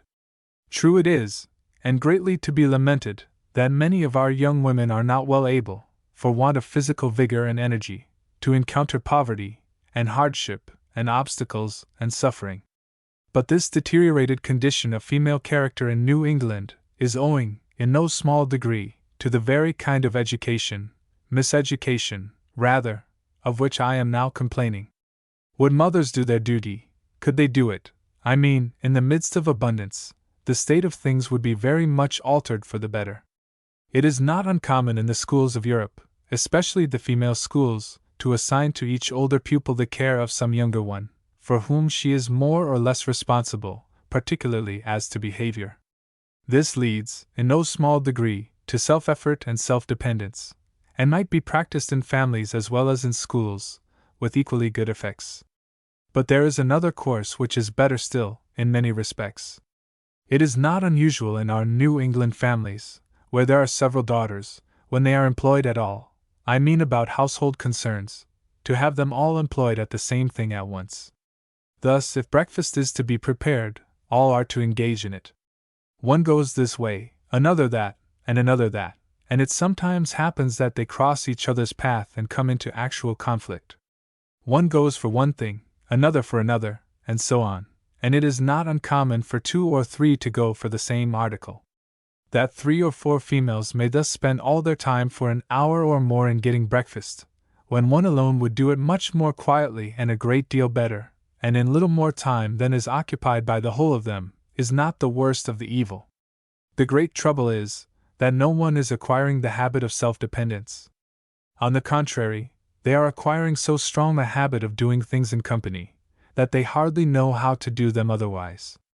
True, there is pleasure connected with this sort of dependence, and most persons are exceedingly fond of it, but the question is whether it is useful, and not whether it is or is not pleasurable. Is it best for young women to become so much accustomed to assist, merely, in cooking, and in performing other household offices, as to feel, even at 30 years of age, as if they could do nothing without the aid of others? I hardly know what a young woman is to do, who finds herself in the dependent condition of which I have been speaking. The habit is not very likely to be broken, so long as she remains in the place where it was formed. I have, however, seen such a habit successfully broken up, in one instance, and perhaps it may be useful to relate it. A young friend and neighbor of mine, in a family where there were several young men of nearly the same age, happening to find out the evil of doing the smaller work of the morning and evening in this company manner, that what was everybody's business, in the language of a common maxim, was nobody's, resolved on a change. He accordingly proposed to his companions to take turns in doing the work. One was to do it faithfully, the whole of it, for a month, another for the next month, and so on. The plan succeeded most admirably. Each became accustomed to a degree of responsibility, and each began to acquire the habit of doing things independently, without the aid of a dozen others. Perhaps this method might be generally introduced into families, as it has already been, in substance, into some of our boarding schools. It is at least worth while for a young woman who perceives her need of such an arrangement, to attempt it. To be suddenly required to make a batch of bread, or wash the garments, or cook the victuals of a household, and to feel, at 20 years of age, utterly at a loss how to perform the whole routine of these familiar household duties, must be both distressing to herself and painful to others. Of course, it is not desirable to see our young women all orphans, and brought up as domestics, for the sake of having them brought up in such a way as to be good for something.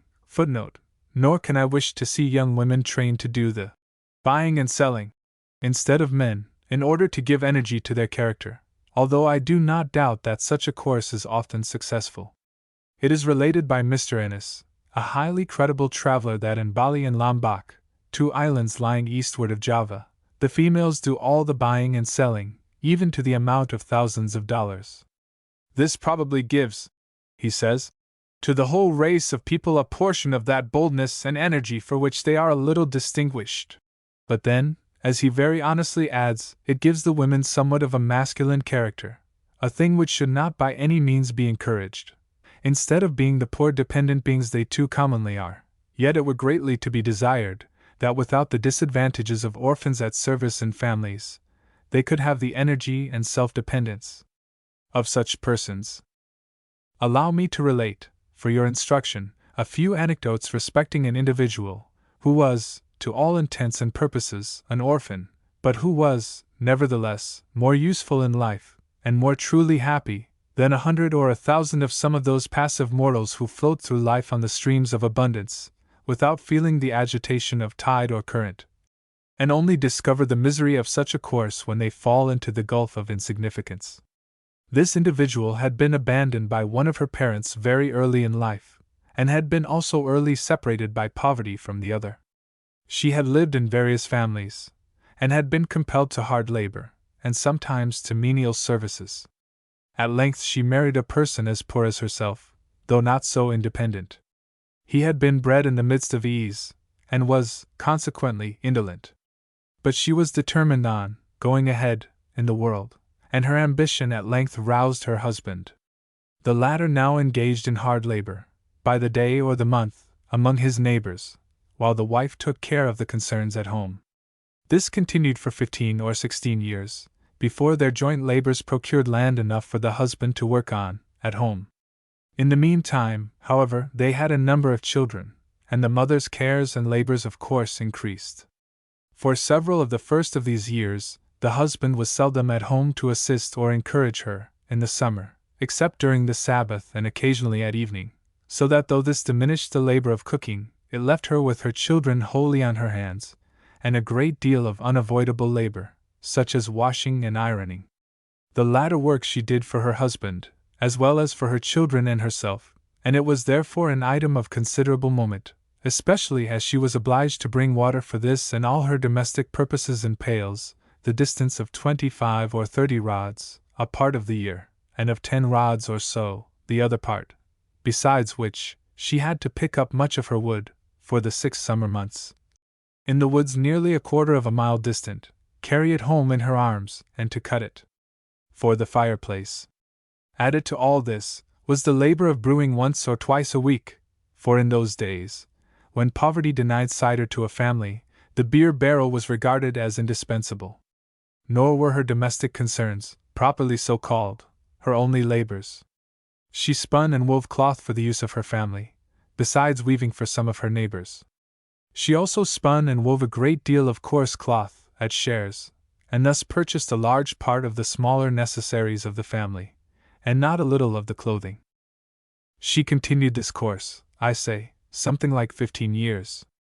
Never, to my knowledge, unless she was actually sick, did she receive any assistance in her labors, not so much as a day's work of washing.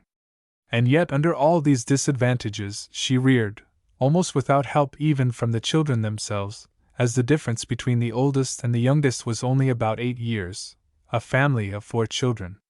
I have sometimes wondered how she accomplished so much, by her own unaided efforts. But the whole secret lay in her power of self-dependence. She could do everything alone. She had been trained to it. She was truly independent, as much so, perhaps, as a female can be in this world. I might have added, that notwithstanding these incessant labors, I have often known her walk 4 or 5 miles to church on the Sabbath, and home again in the same manner, that she was neat and orderly, and that she found much time to read and converse with her children, and for social visiting. Reader, I do not ask you to imitate this veteran matron, for it would be too much to ask of any individual in any age, especially the present. But I ask you, and with great earnestness, to acquire the power of self-dependence, and to do it immediately. Make it a matter of conscience. Bear constantly in mind that whatever has been done may be done. Shame on those who, knowing the value of self-dependence, and having the power to acquire it, pass through life so shiftless that they cannot do the least thing without aid, the aid of a host of relatives or menials. It is quite time that woman should understand her power and her strength, and govern herself accordingly.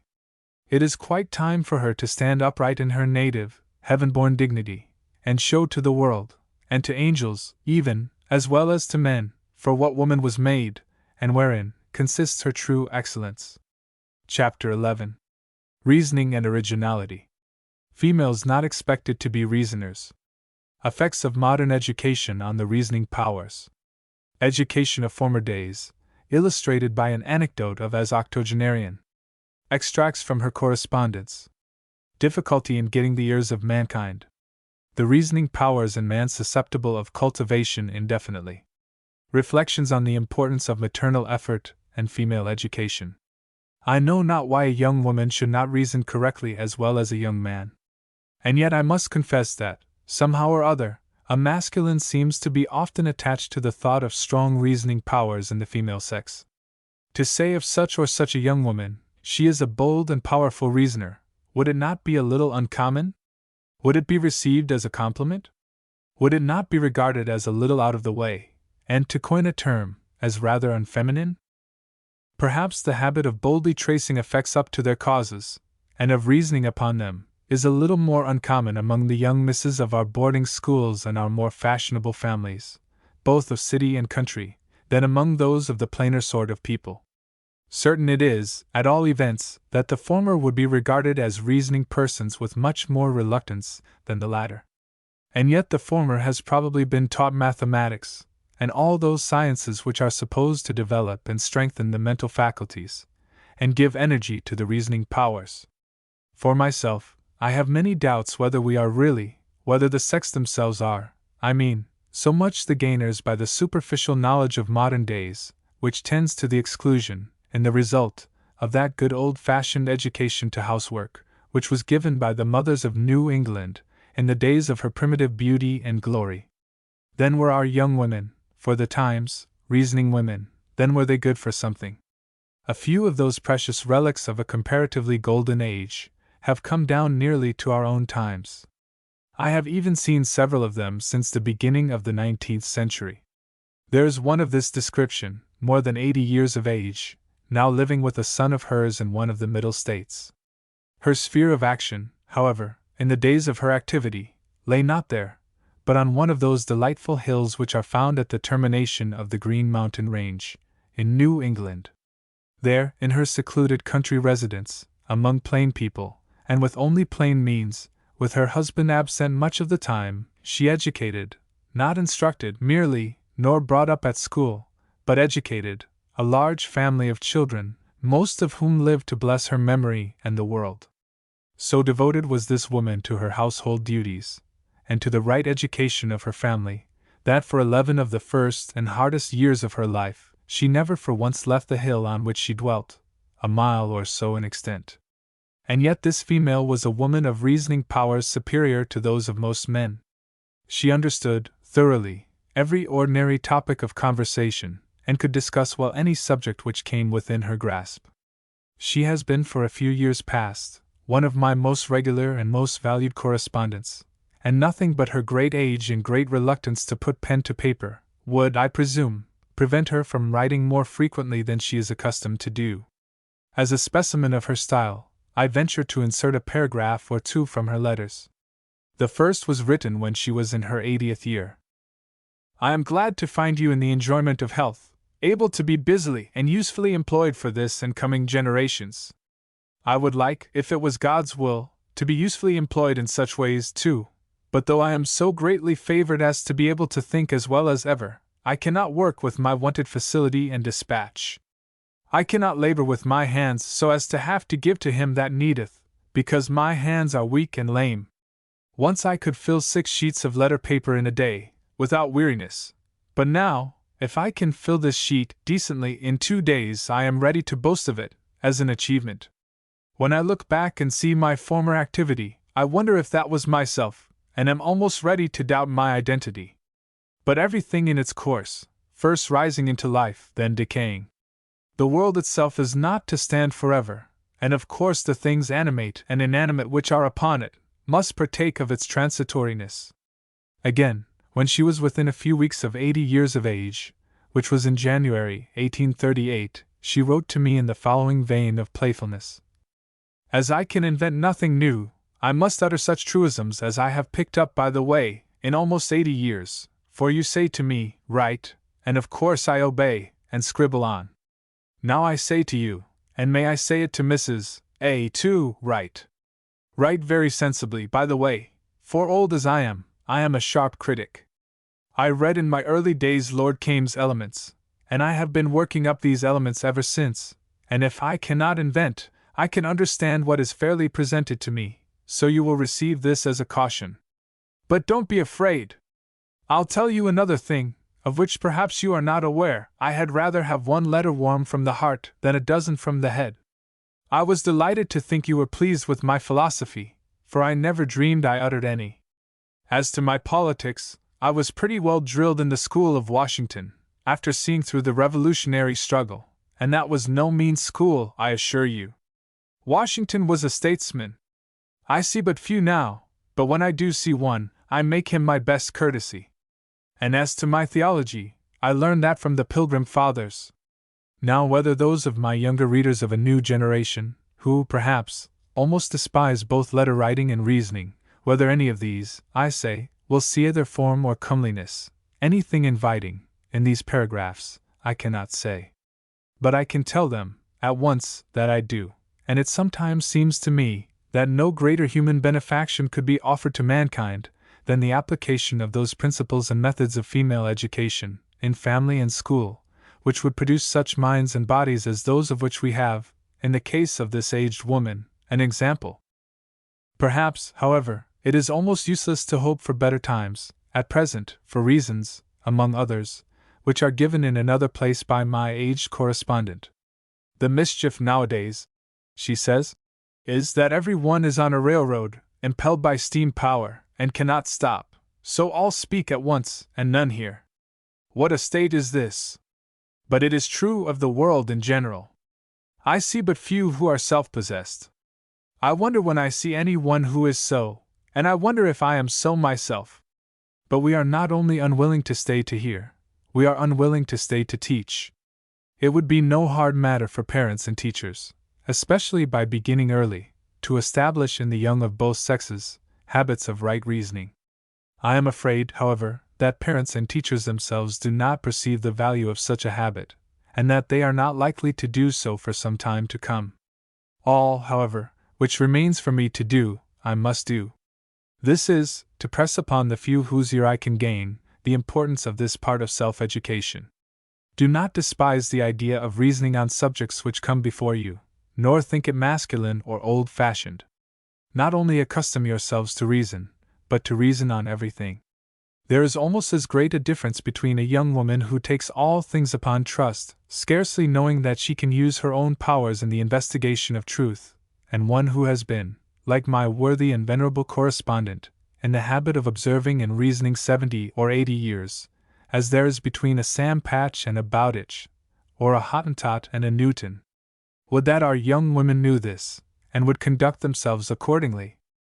There is nothing in the wide field of human improvement which better repays the labor of cultivation than the reasoning powers. Nor is there anything which does more to perfect and adorn the human being. With the highest and noblest rational powers, the human family, especially the female part of it, seems to me to accomplish least happily the great work for which they were created, than any other earthly existences. The little all of knowledge which pertains to the lower animals flows in at once, says Dr. Young, whereas, were man to live coeval with the sun, the patriarch pupil might be learning still, yet dying, leave his lessons half unlearnt. And yet the former fill, happily, the sphere which God and nature assigned them, while the latter, with all his capacities and powers of reason, conscience, and see, wanders incessantly from his orbit, and must be a most unsightly spectacle to God and holy angels, and all other high and noble intelligences. When will man return to his native sphere, and the moral and intellectual world move in due harmony and happiness, like the physical? When will each moral creation of the divine architect move round its great spiritual center, with the same beauty, and majesty, and glory, which is manifest in the motions of the physical world? Never, I am sure, till mothers and teachers, who are, as it seems, the authors alike of human happiness and human misery, come up to their appropriate work, and never will there be such mothers, till young women are better trained. And the latter will never be better trained, till the work of education, especially of self-education, is undertaken with much better views of its objects and ends, and with 1,000 times more earnestness and perseverance, and I might even say enthusiasm, than has as yet been manifested. Chapter 12. Invention. Why woman has invented so few things. Abundant room for the exercise of her inventive powers. Hints. Particular need of a reform in cookery. Appeal to young women on this subject. Is it not strange that in a world where have been sought out, time immemorial, so many inventions, so few should as yet have been originated by woman? What have the inventive powers of woman accomplished, even within what have been usually regarded as her own precincts?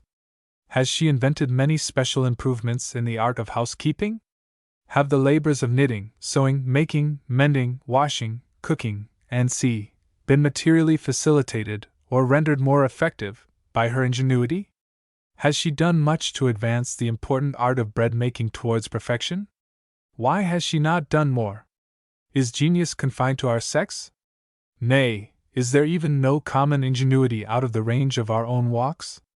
Has not the young woman, when she begins the world, the same mental faculties, in number and kind, with the young man? How happens it then that the world is filled with inventions, and so few of them originated by woman? There is a wide range for improvement in that department of human labor which has usually been confined to the female sex, especially in the department of infant education. Nor is there any department in which invention would tell with so much efficiency in the cause of human happiness, as in that. Let our young women consider this, and let them resolve on inventing something in their own particular sphere, which shall turn to the general account. When I speak of the appropriate sphere of woman, and of her taxing her powers of invention there, I would by no means indulge myself in any narrow or circumscribed views in regard to her field of operation. I should have no sort of objection to the application of her inventive powers to the work of facilitating the usual labors of the other sex, particularly in the departments of agriculture and horticulture. But I do not perceive any necessity for this. I believe there is work enough, profitable and philanthropic work, too, to task woman's powers of invention for many centuries, without her going out of her appropriate sphere. In the art of cookery especially, which certainly has a great deal to do with physical education and physical improvement, there is great room for the exercise of her inventive powers. This important art is, as yet, entirely in its infancy, and where any progress has been made, it has been chiefly in a wrong direction, and under the guidance of wrong principles. Be it yours, young women, to give this matter a right direction, and to bring it to bear as efficiently on the happiness of mankind, as it has hitherto on their slow destruction. Chapter 13. Observation and Reflection. Advice of Dr. Dwight. Other counsels to the young. Some persons of both sexes are always seeing, but never reflecting. An object deserving of pity. Zimmerman's views. Reading to get rid of reflection. Worse things still. Keep your eyes open, was the reiterated counsel of a distinguished theologian of this country, the late Dr. Timothy Dwight, to a young student of his, and it was, in the main, very wholesome advice. And in so far as it is wholesome for young men, I do not see but it is equally so for young women. Your countenance open, your thoughts close, you will go safe through the world, was the advice of another individual, of less eminence, to a young friend of his. And did it not savor a little too much of selfishness, and perhaps of concealment, it would, like the advice of Dr. Dwight, be worthy of careful consideration. It does not partake quite enough of the gospel spirit and sentiment. As a man hath received, so let him give. It encourages us to get wisdom, but not to communicate it. I have said that the advice of Dr. Dwight was, in the main, wholesome. The only objection that can be made to it is, that it gives no encouragement to reflection. Some may suppose it to mean that observation, or seeing, is everything. Now there are those who appear to see too much. They always have their eyes open. They are never satisfied otherwise. They absolutely hate all reflection. Of this description of persons, I am sorry to say it, our young women furnish a full proportion. Not a very small number of the female sex are so educated that it is quite painful for them to turn the current of their thoughts inward. They will do almost anything in the world, not absolutely criminal, to prevent it. It cannot, indeed, be quite said that they observe too much, but it is perfectly safe to say that they see too much. If they should see much less with their eyes, and the soul were left to its own reflections, the result would be, no doubt, exceedingly happy. Solitude is as necessary as action, and to both sexes.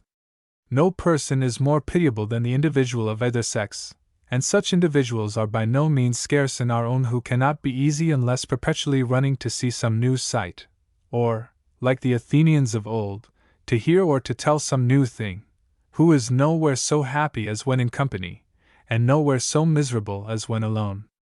Zimmerman, in his work on solitude, a pleasant book, by the way, notwithstanding its gloomy name, has some very appropriate and useful remarks on the advantages of being by ourselves a part of the time, as a means of improvement.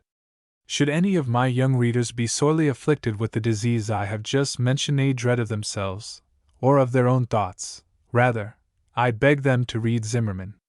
But read him, if you read him at all, very thoroughly. Some persons read solely to get rid of reflection. Worse than this, even, some persons read, work and play, and I had almost said, go to church, and put themselves in the attitude of prayer and praise, to get rid of themselves and their reflections. Who will show us any good thing? Is their constant cry, not, who will lead us, by external agencies, or by any other means, to sound and useful reflection? Who will show us ourselves? Is a cry which, among the young women of New England, as well as those of most other countries, is too seldom heard.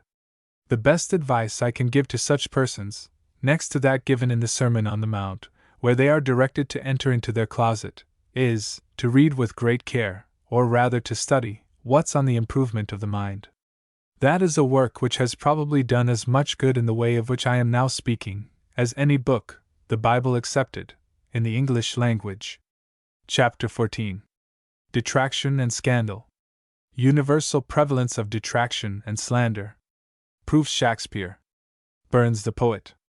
Self-knowledge, how much to be desired. Reference to the work of Mrs. Opie, to our own hearts, to the Bible.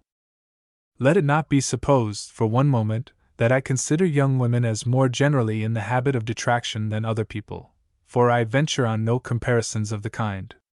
All I presume to take for granted is, that they are often exceedingly faulty in this respect, and need counsel and caution.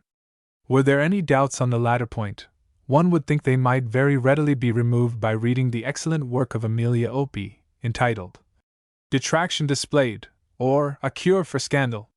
This detraction or scandal is so common everywhere in life that multitudes are addicted to it without the shadow of a suspicion that they are so.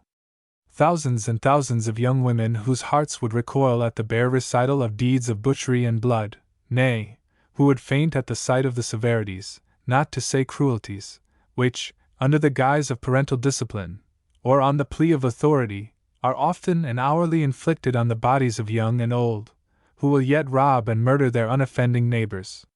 For there is no little truth in what Shakespeare says so pungently. Who steals my purse steals trash. 'Tis something, nothing, 'twas mine, 'tis his, it may be slave to thousands, but he that filches from me my good name, robs me of that which not enriches him, and makes me poor indeed. Nor is there less of truth in what the evangelist says that, whoso hateth his brother, and does not a slanderer hate, is a murderer. I know it may seem harsh to fasten on any class of the community, and above all, on the young of either sex, the charge of robbery or murder. But is it not proper that the truth should be told?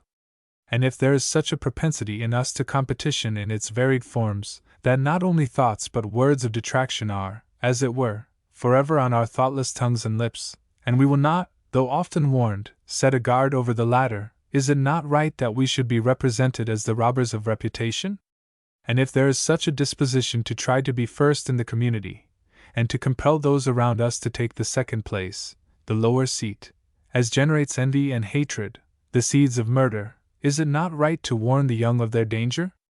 And when we find them callous to our representations of the truth, when we find their hearts almost as unmoved as the firm rocks they tread on, notwithstanding our most faithful exhibitions of human depravity, as is evinced by the slander, the detraction, and the calumny which everywhere prevail, and which many must see, as in a glass, to prevail in their own bosoms, while yet their very blood recoils at the tales of imaginary wit from the pen of Bulwer, or some other novelist of kindred fame, is it not proper to remind people of what the evangelist says of hatred, that it is murder?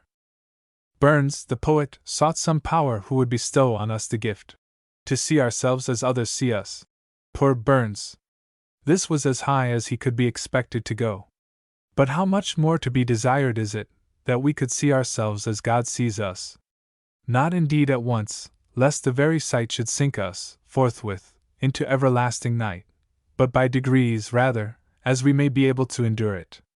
How much to be desired is it, I say, especially by the young, that we might see how prone we are to enter into competition, particular or general, with the community, and how apt we are, with almost every breath, and in almost every conceivable form, to throw the good character, and merits, and success, even, of others into the shade. How can those whose young hearts beat high in anticipation of a good name, even in this world, be willing to jeopardize their character by the commission of so much meanness? I need not enter into particulars, especially when the invaluable work of Mrs. Opie is before the world.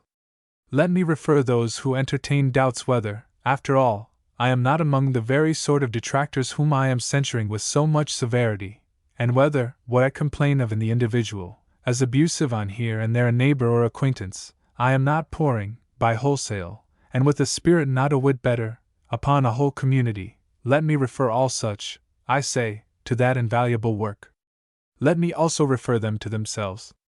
I am sure no one can carefully examine and analyze her own most secret feelings without discovering in herself the spirit of detraction in some form or other, if it be only in the form of genteel slander, envy, or discontent. If there be those who do not find it so with themselves, and who say that however it may be with others, they are not thus circumstanced or thus guilty, I pity them most sincerely, as grossly ignorant of themselves. Such persons I have only and lastly to refer to that volume of divine truth, which assures us that the heart is deceitful above all things and desperately wicked, and which asks, with the most pertinent significance, not to say eloquence who can know it. Chapter 15. The right use of time. Great value of moments. An old maxim. Wasting shreds of time. Time more valuable than money. What are the most useful charities? Doing good by proxy. Value of time for reflection. Doing nothing. Rendering an account of our time at the last tribunal. On this subject, the right use of time, sermons, not to say volumes, without number, have been written, and yet it is still true, as an eminent poet has well said, that the individual is yet unborn who duly weighs an hour. But my business is not so much to dwell at large on the value of time in its larger divisions, such as days and hours, as to urge, in the first place, an attention to moments. Take care of the pence, says an old but just maxim, and the pounds will take care of themselves. And it is somewhat so in regard to time. Take care of the moments, and the hours and days will take care of themselves. Not, indeed, that hours and even days are not wasted, and worse than wasted, but the great error is, in disregarding the value and slighting the use of those smaller fragments of which hours, days, and years are made. Show me the individual, young or old, who sets anything like a just value on moments of time, and you will show me the person who values, in a proper manner, its larger divisions. I have ventured upon this hackneyed subject, because I have often thought that young women, more, if possible, than most other young persons, need to be reminded of the unspeakable importance of moments. It is only a minute or two, many will say, or seem to say, and so they let time pass unemployed. But these leisure moments are frequently recurring, and the more they are slighted and wasted, the more they will be.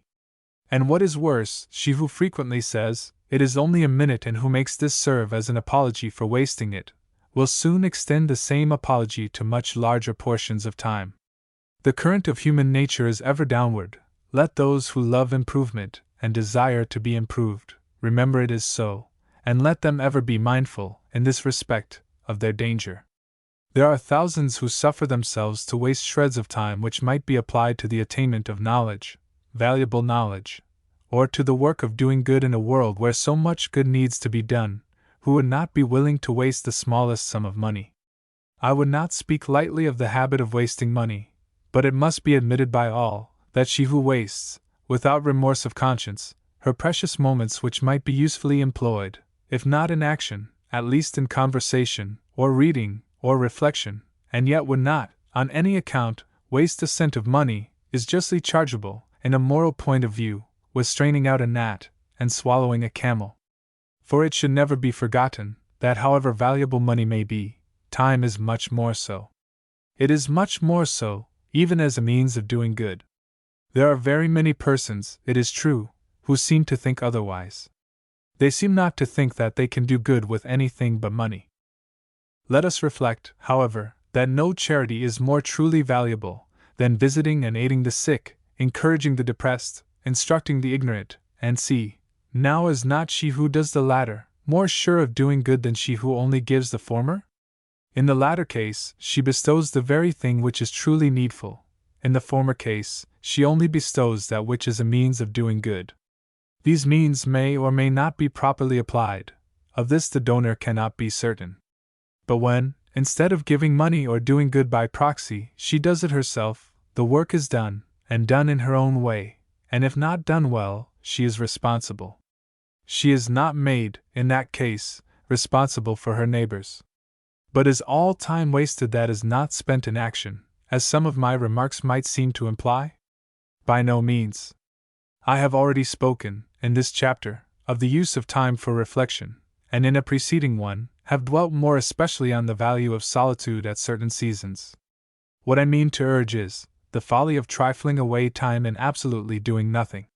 There is a sort of listlessness, or, perhaps, more properly, reverie, in which many indulge, which is as sinful as it is unprofitable, and there are modes of thinking and subjects of thought, which are, to say the least, unworthy of a rational, intelligent, and immortal spirit. I am not sure that there are not times, very short seasons, I mean, during our waking hours, even with those who are in tolerable health, when we best serve God and our fellow men by doing absolutely nothing at all. I am not sure, I say, that thus may not be the case. Still, if it is so, we should be exceedingly careful not to run into excess in this respect, an error which seems to be almost inevitable. For one who spends too little time in doing nothing, it is believed 1,000 spend too much in this way. And let it never be forgotten, that not only for every idle word, but for every misspent moment, we are, according to Scripture, to render an account in the day when God will judge the secrets of each heart, according to the gospel of our Lord and Savior Jesus Christ. How valuable, how immensely valuable, will a few, only, of those moments which we now let slip with so much readiness, appear to us in that great day! What would we not then give for them? 5 minutes here, spent in listlessness, or in doing absolutely nothing, 5 there, spent in idle or wicked conversation, and 5 there, in unnecessary attentions to our person or dress. How will the ghosts, as it were, of these departed seasons, haunt and torture us! Though willing to give worlds to recall them, not only for the sake of our own souls, but for those of others, thousands of worlds cannot buy them. No, not one solitary 5 minutes. Happy is she who wastes not, that she may want not, here or hereafter. Chapter 16. Love of Domestic Concerns. Reasons for loving domestic life. 1. Young women should have some avocation. Labor regarded as drudgery. 2. Domestic employment healthy. 3. It is pleasant. 4. It affords leisure for intellectual improvement. 5. It is favorable to social improvement. 6. It is the employment assigned them by divine providence, and is eminently conducive to moral improvement. The moral lessons of domestic life. A well-ordered home, a miniature of heaven. I have incidentally made a few remarks on this subject elsewhere, but its importance demands a further and more attentive consideration. There are numerous reasons which might be mentioned why a young woman ought to cultivate a love of domestic life and of domestic concerns, but I shall only advert to a few of them.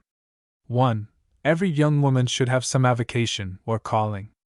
The Jews formerly had a proverb that whoever of their sons was not bred to a trade was bred to the gallows, and both Mohammedans and pagans have maxims among them which amount to the same thing. But is that which is so destructive to the character of young men, I mean the want of proper employment, entirely harmless to young women? It surely cannot be. True it is, and deeply to be regretted, that there is a fashionable feeling abroad, which is the reverse of all this. Both men and women, in fashionable life, are apt to regard all labor, not only manual, but mental, as mere drudgery. They will labor perhaps, if they cannot help it, but seldom, if they can. Or at least, this seems to be their feeling when they begin a course of industrious action. Some, it is confessed, finally become so much accustomed to action that they continue it, either as a matter of mere habit, or because its discontinuance would now render them as miserable as they were in breaking up their natural indolence, and in forming their present industrious habits. 2. She should love the concerns and cares of domestic life, because no ordinary employment contributes more, on the whole, to female health. I do not mean to say that there is no other kind of employment which could be rendered equally healthy with doing housework, but only that, as a whole, and especially in the present state of public sentiment, this is decidedly the best. Perhaps, in some circumstances, moderate labor proportioned to her strength in the field, or in the garden, might be healthier, were she trained to it, but as things and customs now are, this can hardly be done. 3. The employment is a pleasant one.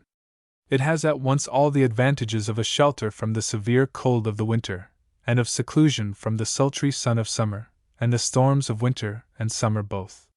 Footnote: perhaps it may be said that woman actually suffers more from the extremes of heat and cold than man. Notwithstanding her seclusion, this may be true, but I still think her constitution is not quite as liable to injury from the weather as that of man, besides which, she is rather less liable to accidents, and not only is the housekeeper favored in these respects, but in many others. A pleasant, well-ordered home is perhaps the most perfect representation of the felicity of the heaven above, which the earth affords. At any rate, it is a source of very great happiness, and woman, when she is what she should be, is thus made a conspicuous agent in communicating that happiness. Are not, then, home, and the domestic concerns of home, desirable? Are they not agreeable? Or if not, should not every young woman strive to make them so? How then does it happen that an idea of meanness is attached to them? How does it happen that almost every young woman who can, gets rid of them, as almost every young man does of farming and other manual labor. 4. Home affords to young women the means and opportunities of intellectual improvement. I do not mean to affirm that the progress they can make in mere science, amid domestic concerns, will be quite as great in a given time, say 1 year, as it might be in many of our best schools. But I do mean to say that it might be rapid enough for every practical purpose. I might say, also, that young women who study a little every day under the eye of a judicious mother, and teach that little to their brothers and sisters, will be more truly wise at the end of their pupillage, than they who only study books in the usual old-fashioned, I might say, rather, new-fashioned, manner. It is in these circumstances more strikingly true than elsewhere that teaching we give, and giving we retain. 5. But once more, she who is employed in the domestic circle is more favorably situated, I mean, if the domestic circle is what it should be, for social improvement, than she could be elsewhere. She may not, it is true, hold so much converse on the fashions, or be a means of inventing, or especially of retailing, so much petty scandal, as in some other situation, or in other circumstances. Still, the society of home will be better and more truly refined than if it were more hollow, and affected, and insincere, in other words, made up of more fashionable materials. If to be fashionable is to distort nature as much as possible, and if the most fashionable society is that which is thus distorted in the highest degree, then it must be admitted that home cannot always be the best place for the education of young women. 6.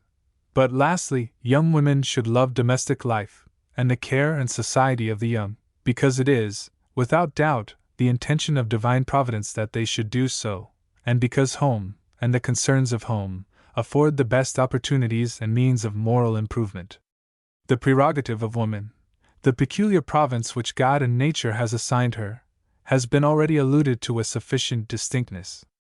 Let every reader, then, follow out the hint, and ask herself whether it is not important that she should love the place and circumstances thus assigned her, and whether she who hates them is likely to derive from them the great moral lessons they are eminently designed to inculcate. Is it asked what moral lessons, so mightily important, can be learned in the nursery and in the kitchen? In return, I may ask, what lessons of instruction are there which may not be learned there, and what moral virtues may not there be cultivated?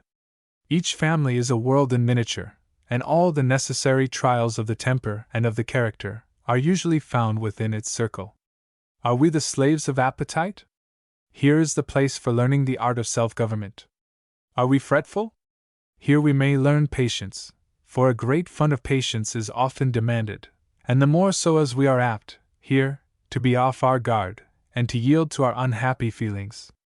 There are thousands who succeed very well in governing themselves, their temper and their passions, while the eye of the world is upon them, who, nevertheless, fail most culpably in this respect, when at home, secluded, as they seem to think themselves, from observation.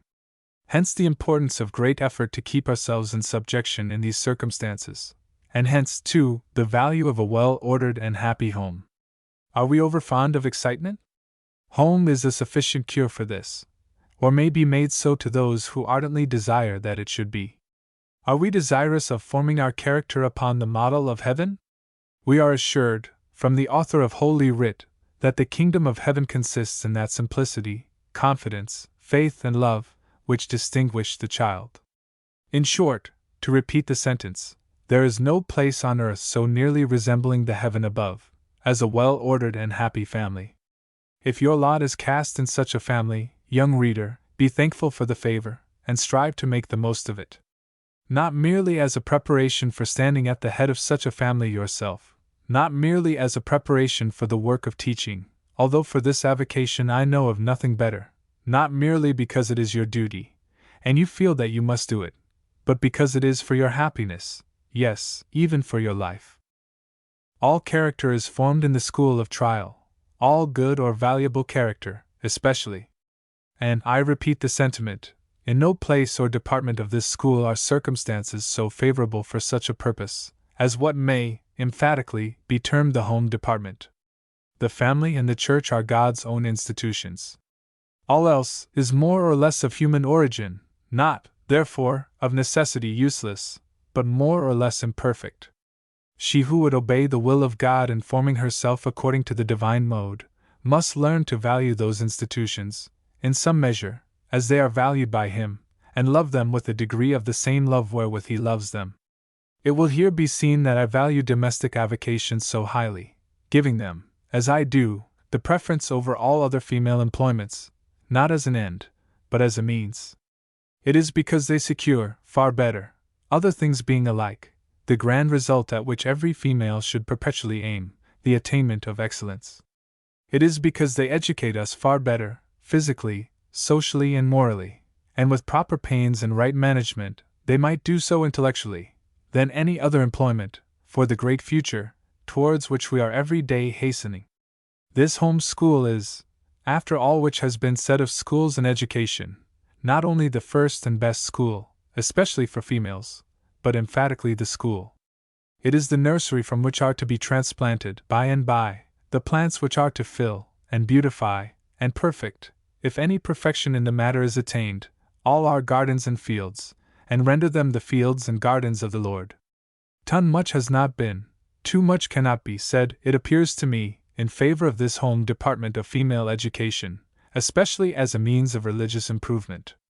Young women thus trained would not only be most fitly prepared for the employment which, as a general rule, they are to follow for life, but for every other employment to which they can, in the good providence of God, ever be called. No matter what is to be their situation, no matter even if it is merely mechanical, as in some factory, or as an amanuensis, this apprenticeship in the family is not only highly useful, but, as it seems to me, indispensable. Is not mind, and health, and self-government, yes, and self-knowledge, too, as indispensable to the individual who is confined to a bench or desk, as to any person who is more active?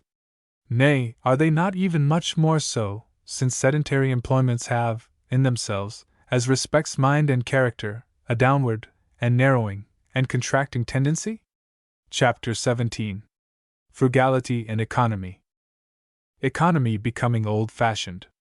The Creator's example. Frugality and economy should be early inculcated. Spending 2 pence to save 1, not always wrong. Examples of disregarding economy. Wasting small things. Good habits as well as bad ones go by companies. This chapter particularly necessary to the young.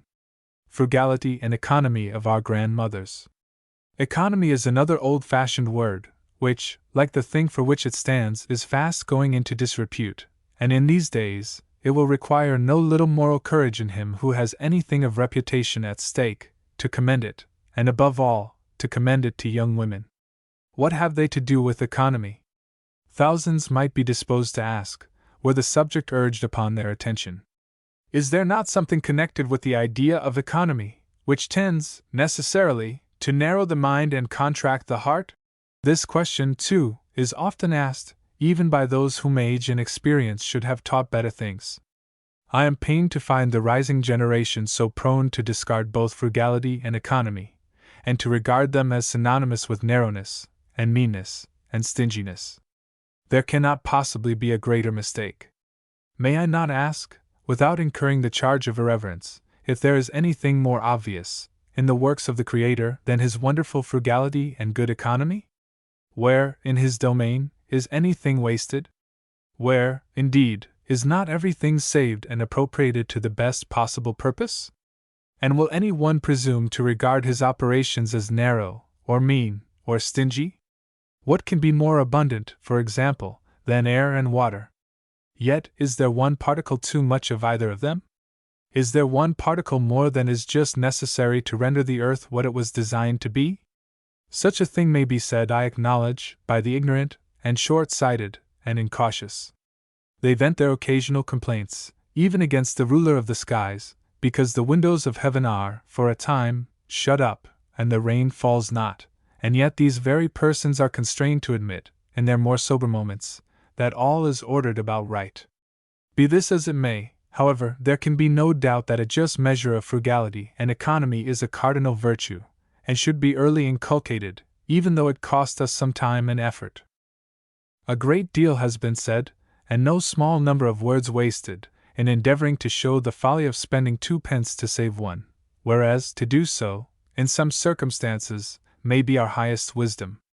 If it be important to learn the art of saving, the art of being frugal, then the art should be acquired, even if it costs something in the acquisition.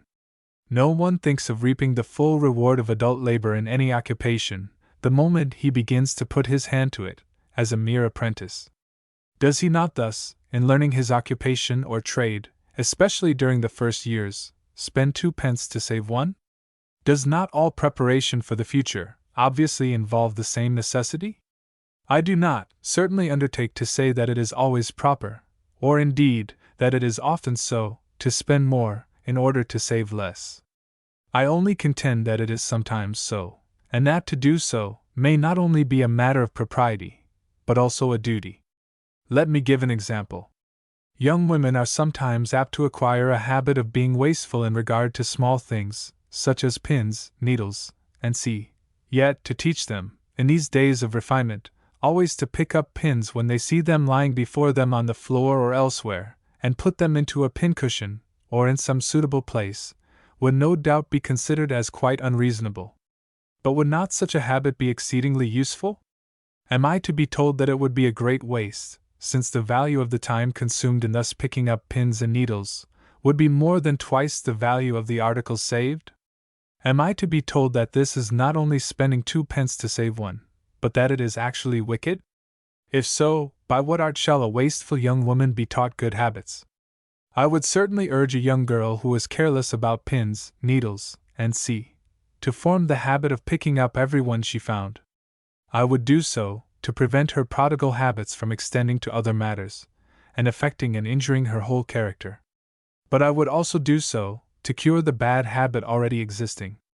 More than even this, I advise every young woman who finds herself addicted to habits which are opposed to a just frugality and economy, to begin the work of eradicating them, without waiting for the promptings of her mother and friends.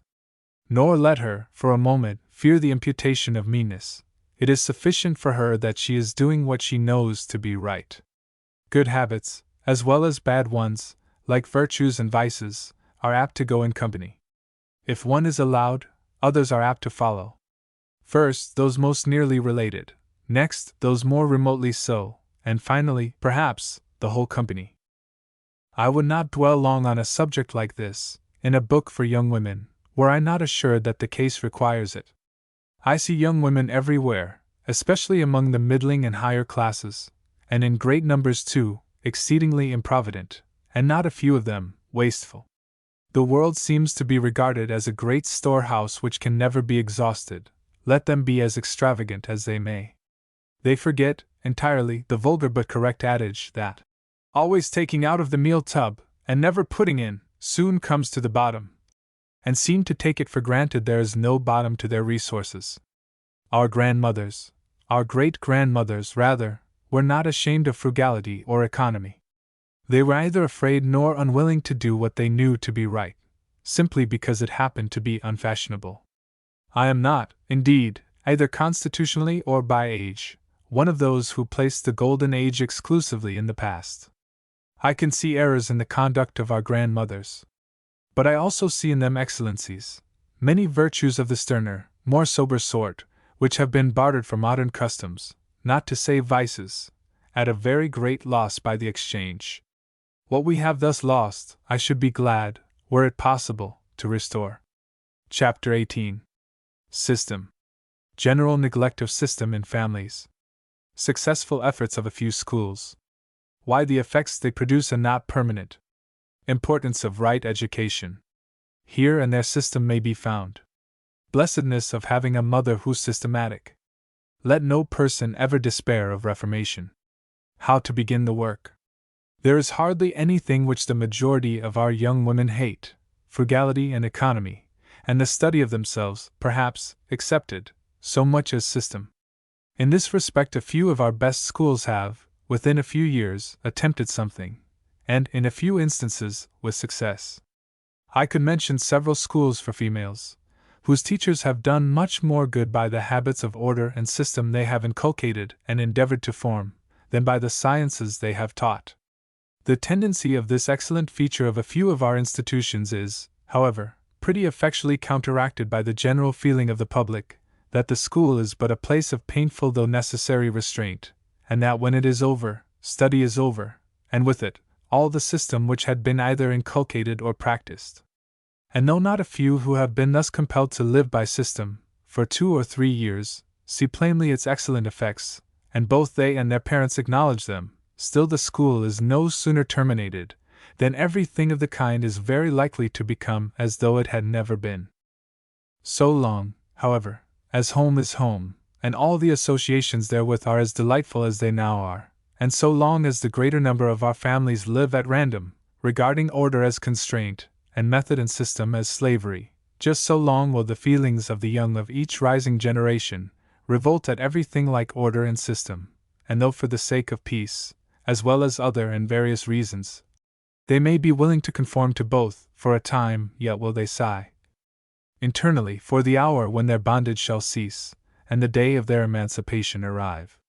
It is not in human nature to look back to the scenes, and customs, and methods, if methods they deserve to be called, where all is at random, of early life, without a fondness for, and an inward desire to return to them, and there are few so hardened as not to do it whenever an opportunity occurs.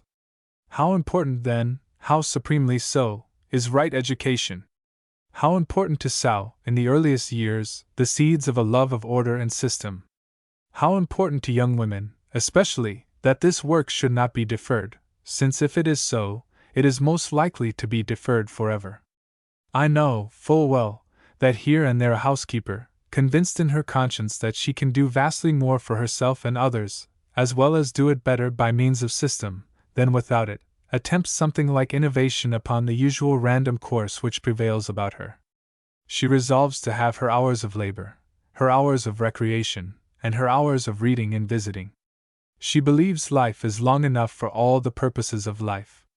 She is resolved to be systematic on Sabbath and on weekdays, in the common details of the family, in dress, and in regard to the hours of rising, meals, and rest. But she has a Herculean task to accomplish, no small part of which is, to bring her husband and the other members of her family to cooperate with her. Yet, amid every discouragement, she perseveres, and at length succeeds. Is not such a victory worth securing? Let the young woman who has such a person as I have just described, for her mother, rejoice in it. She can never be too grateful, not only to her mother, but to God. Her life is likely to be of thrice the usual value. Our daughters who are blessed with such mothers may become as polished cornerstones in a temple, worthy of themselves, of those who educate them, and of God. But let not those who have been less fortunate, in respect to maternal training and influence, utterly despair. Convinced of the general correctness of the views here advanced, and desirous of entering on the work of reform, let them take courage, and begin it immediately. Though the mother, by her influence in the early formation of character, is almost omnipotent, she is not quite so. Though the Ethiopian cannot change his skin, nor the leopard his spots, still it is not utterly impossible for those to do well who have been long accustomed to do evil.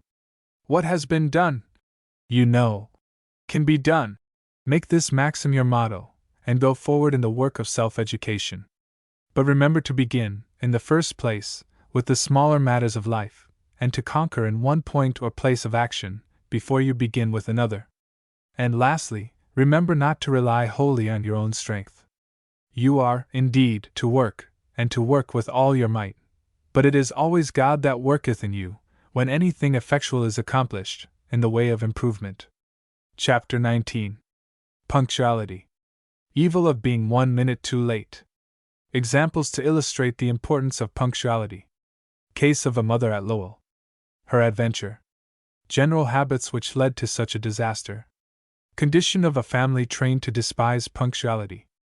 No system can be carried on without both order and punctuality. I have already said something, incidentally, on both of these topics, but their importance entitles them to a separate consideration.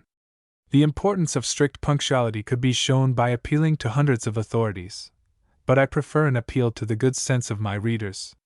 How painful it is, in 1,000 instances of life, to be but 1 minute too late, and how much evil it may, indeed, often does occasion, both to ourselves and others.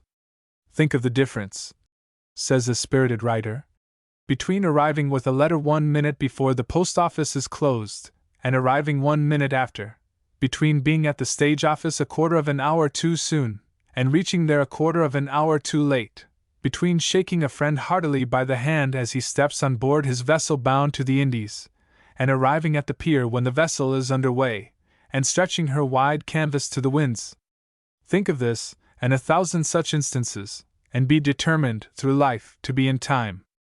Allow me to illustrate the important subject of which I am now treating, by the case of a young mother. She wishes to go from Boston to Lowell. She leaves Boston in the cars which go at 11, and reach Lowell soon after 12.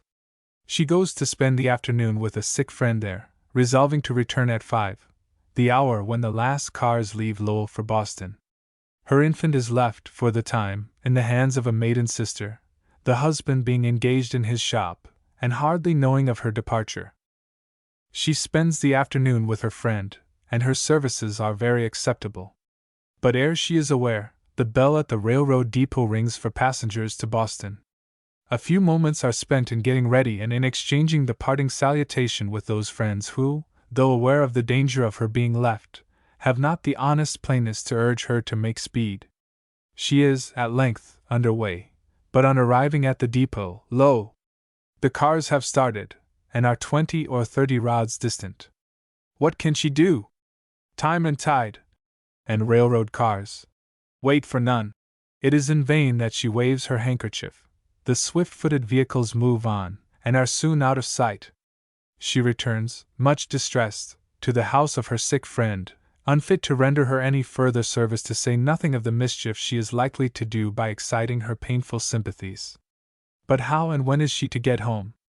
There are no public means of conveyance back to the city till tomorrow morning, and the expense of a private conveyance seems to her quite beyond her means. How could I be so late? She says to herself.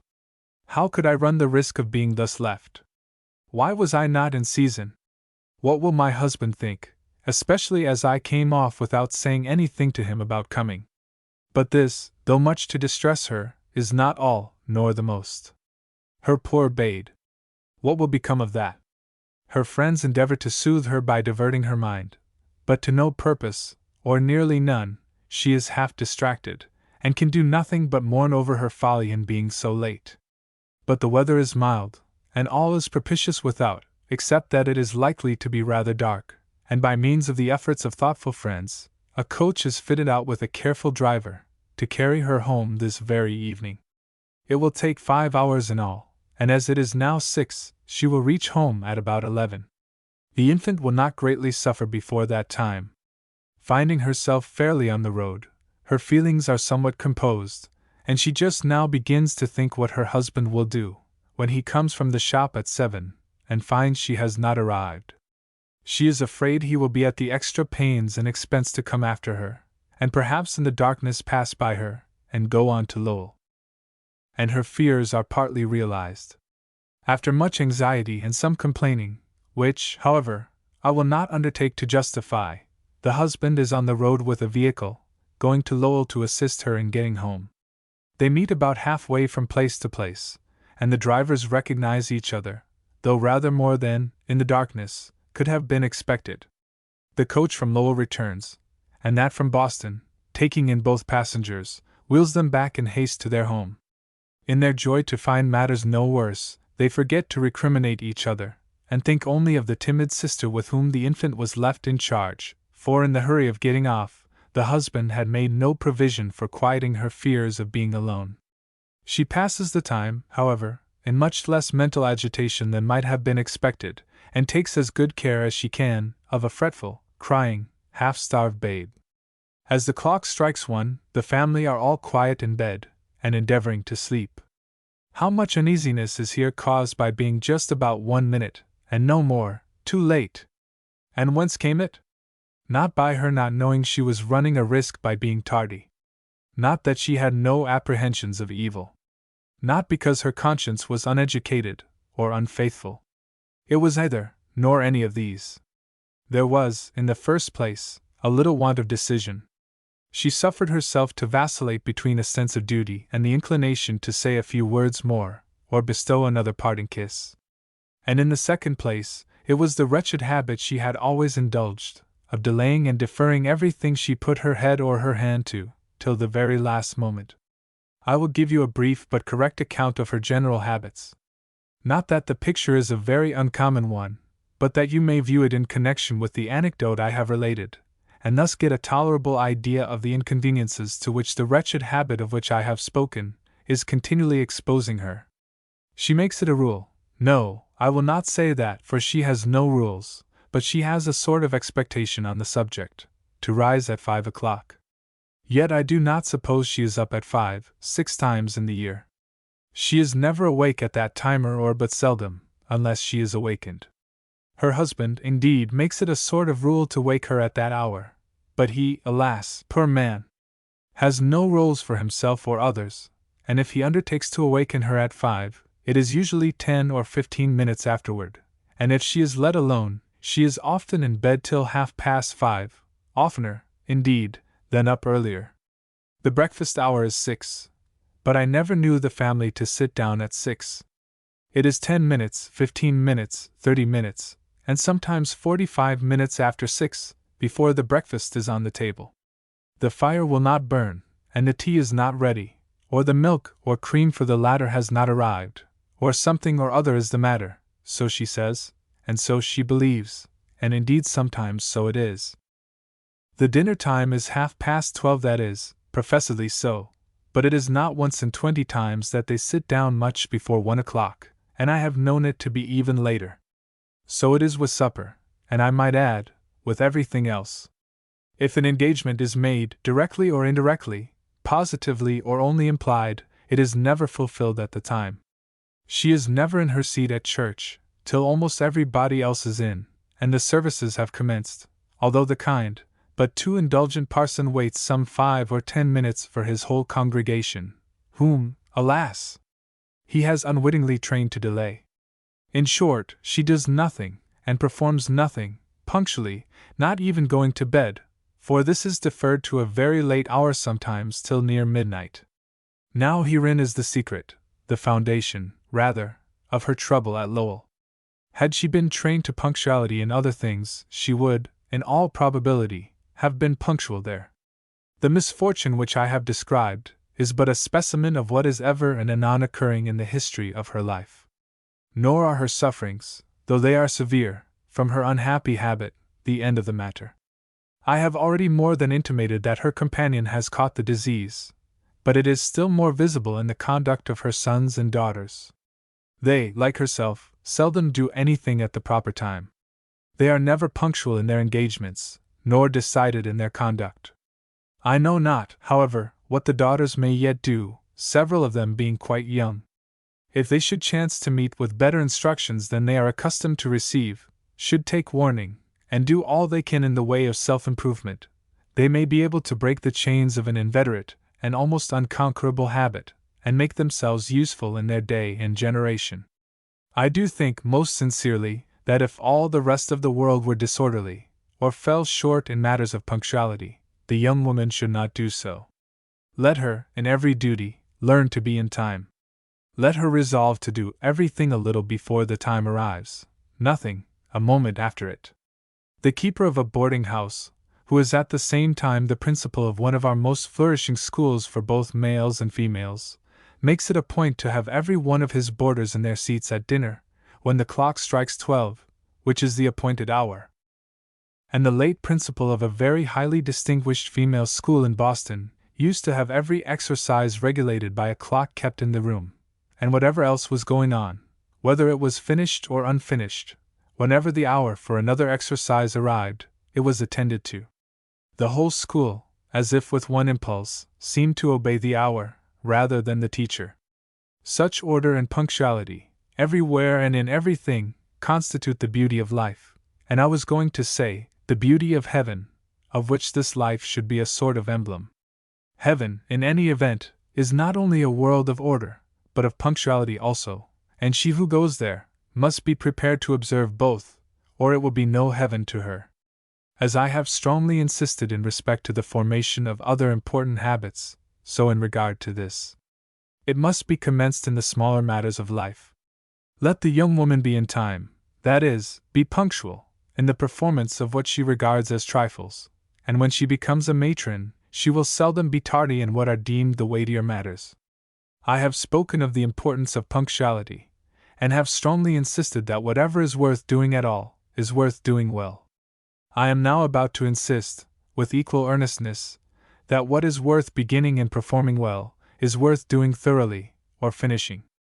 Some young women never do anything thoroughly, even the smallest matters. All their lives long, they live, as it were, by halves, and do things by halves. If they commence reading a book, unless it is something very enticing and exciting, they either read it thoroughly nor finish it. Their dress is never put on thoroughly, and even their meals are not thoroughly eaten. In regard to what is last mentioned, they fail in two respects. Either through fear that they shall be unfashionable, if they use their teeth, or from sheer carelessness in their habits, they never masticate their food thoroughly, and they never seem to get through eating. The true way is, to finish a meal in a reasonable time, and then let the matter rest, and never be found eating between meals. Whereas the class of persons of whom I am speaking seem never to begin or end a meal. They are nibbling, if food chance to fall in their way, all their lives long. But to return to other habits than those which pertain to eating and drinking, this want of thoroughness, of which I am speaking, wherever it exists in a young woman, will show itself in all or nearly all she does. Suppose she is washing dishes, for example. Something is left unwashed which ought to have been washed, something is left only partly washed, or the whole being done in a hurry, something is not set away in its place, and along comes a child and knocks it over and breaks it. Perhaps sight is sewing. She is anxious to get her work along, and though she know how it ought to be done, she ventures to slight it, especially if it is the property of another. Or having done it well till she comes near the end, the place where, perhaps, everything ought to be particularly firm and secure, ought to be done thoroughly, she leaves a portion of it half done, and the garment gives way before it is half worn. Or she is cooking, and though everything else is well boiled, a single article is not well done, which gives an appearance of negligence to the whole. At any rate, it is not done well, and she gets the credit of not being a thorough housekeeper. For who hath despised the day of small things? Is a scriptural inquiry on a most important subject, and were it not likely to be construed into a want of reverence for sacred things, the same inquiry might be made in regard to the matter before us. There is a universal disposition abroad to despise small matters, and to stigmatize him who defends their importance. One might suppose a young woman would find out the mischiefs that result from a want of thoroughness, by the inconvenience which inevitably results from it. It is not very convenient or comfortable to be obliged to do a thing wholly over again, or suffer from want, because a piece of work, very trifling in itself, was not done thoroughly. Nor is it very convenient to go and wash one's hands every time a lamp is used, because it was not thoroughly cleaned or duly put in order when it should have been. Nor is it easy to clean an elegant carpet which has become soiled, or replace a valuable astral lamp or mirror which has been broken, simply for the want of thorough attention in those who have the care of these things. These little inconveniences, constantly recurring, might rouse a person to reflection, one would think, as effectually as occasional larger ones. We do not, however, always find it so. Young people ought to consider what a host of evils sometimes result from a slight neglect. The trite saying, "For want of a nail, the shoe was lost, for want of a shoe, the horse was lost, and for want of a horse, the rider was lost," will, however, illustrate this part of my subject. Had the single nail which was omitted, the last one, been driven, and driven properly, had the work, in short, been done thoroughly, the shoe, horse, and rider might all have been preserved. Do not dread the imputation of being overnice or whimsical, if you do your work thoroughly. You must learn to regard your own sense of right, your regard to duty, as a thing of far more importance than either the sneers or the approbation of thousands of the unthinking. I have heard an individual of great worth and respectability complain of a young friend of his, because he made it a point to finish thoroughly everything he undertook, and charge him with having what he called a mania for finishing. I remember, too, a very worthy, and in the main, excellent farmer, who used to complain of a very conscientious son of his, because, forsooth, he was determined to finish everything he began, in the best possible manner, without paying much regard to the opinions of others. But these facts only show that wise and good men may not fully understand the nature and power of habit, or the necessity of being thorough in small as well as larger matters. The first individual I have named was forever suffering from his own want of thoroughness, and was miserable through life, and the last would have been far happier all his lifetime, had he been as much disposed to finish the things he undertook, as his son. Chapter 20. Exercise. The muscles, or moving power of the body. Their number and character. Philosophy and necessity of exercise. Why young women should study these. Various kinds of exercise. 1. Walking. 2. Gardening and agriculture. 3. Housekeeping. 4. Riding. 5. Local exercises. Difficulty of drawing the public attention to this subject. The slavery of fashion. Consequences of the fashionable neglect of exercise. A common but shocking sight. This is a highly important subject, and it is connected with an unusual variety of topics. I beg the reader to exercise a little patience, therefore, if, on this account, I extend it to an unusual length. It should not be forgotten that the human body is moved from place to place, at the direction of the will, through the intervention of what are called muscles, of which there are in connection with the whole human frame, from 400 to 500. They are long bundles or portions of lean flesh, usually a little flattened and somewhat rounded at their edges, and terminating at one end, often at both, in a harder, flatter, white substance, called tendon, which is fastened to the bone. But I need not, and indeed I cannot, in a work like this, enter upon a minute account of the human frame, or of any considerable portion of it, especially so considerable a portion of it as the bony and muscular systems. For such information, I must refer the reader to the work alluded to in a previous chapter, The House I Live In, and if her leisure time will justify it, to still more extended works on anatomy and physiology, which can be easily obtained. Of the philosophy, and even the necessity of exercise, however, I need only say, in the present place, in addition to what has been said already, that much of human health and happiness depends on the proper development, and cultivation, and daily exercise of the whole muscular system, and that the health, and happiness, and usefulness of young women are not less dependent on the right condition of the physical frame, the bones and muscles among the rest, than in the case of other classes of persons. I might even say that of all classes of people in the world, parents and teachers alone excepted, young women are most imperiously called upon to attend to this subject. It will now be my object to speak of the various kinds of exercise for young women, and to treat of them in what I conceive to be the order of their value. 1. Walking. If I were residing in Great Britain, and writing for the perusal of young women there, I suppose it would hardly be necessary to urge very strongly the importance of walking as an exercise, for we are told by accredited travelers that not only females of the middle and lower classes, but those of rank, also, are accustomed to this form of exercise, to an extent which would surprise the young women of this country. Neither do they go out attired in such a manner that a single drop of water would annoy them, or spoil their happiness, but they go prepared for the task. They have, as I understand, their coarser clothes, and shoes, and headdresses for the purpose. But here, in the United States, among the female sex, especially, walking, like housekeeping and agriculture, has been, of late years, regarded as drudgery, fit for none but the poor, or the mean, or the eccentric. And when performed, it is seldom done in the love of it. Now it is well known to those who have studied the subject of exercise that, though walking is of inestimable importance, second, in all probability, to no other form of mere exercise, it is, nevertheless, of far the most value, when it is undertaken and pursued with pleasure. While, therefore, I recommend it to young women, I do it in the hope that they will not regard it as task work, as mere drudgery. I hope they will regard it as a source of pleasure and happiness. to render it such, something more is required than merely to walk, in a solitary manner, to a certain stone, or tree, or corner, or house, the mind all the while unoccupied by anything agreeable or useful, and then to return as listless as they came. Such exercise, it is true, will move the limbs, and do much to keep the bones and muscles in a healthy state, and by the gentle agitation which is induced, will promote the circulation of all the fluids, and the due performance of all the functions of the body, except the function which pertains to the brain and nervous system.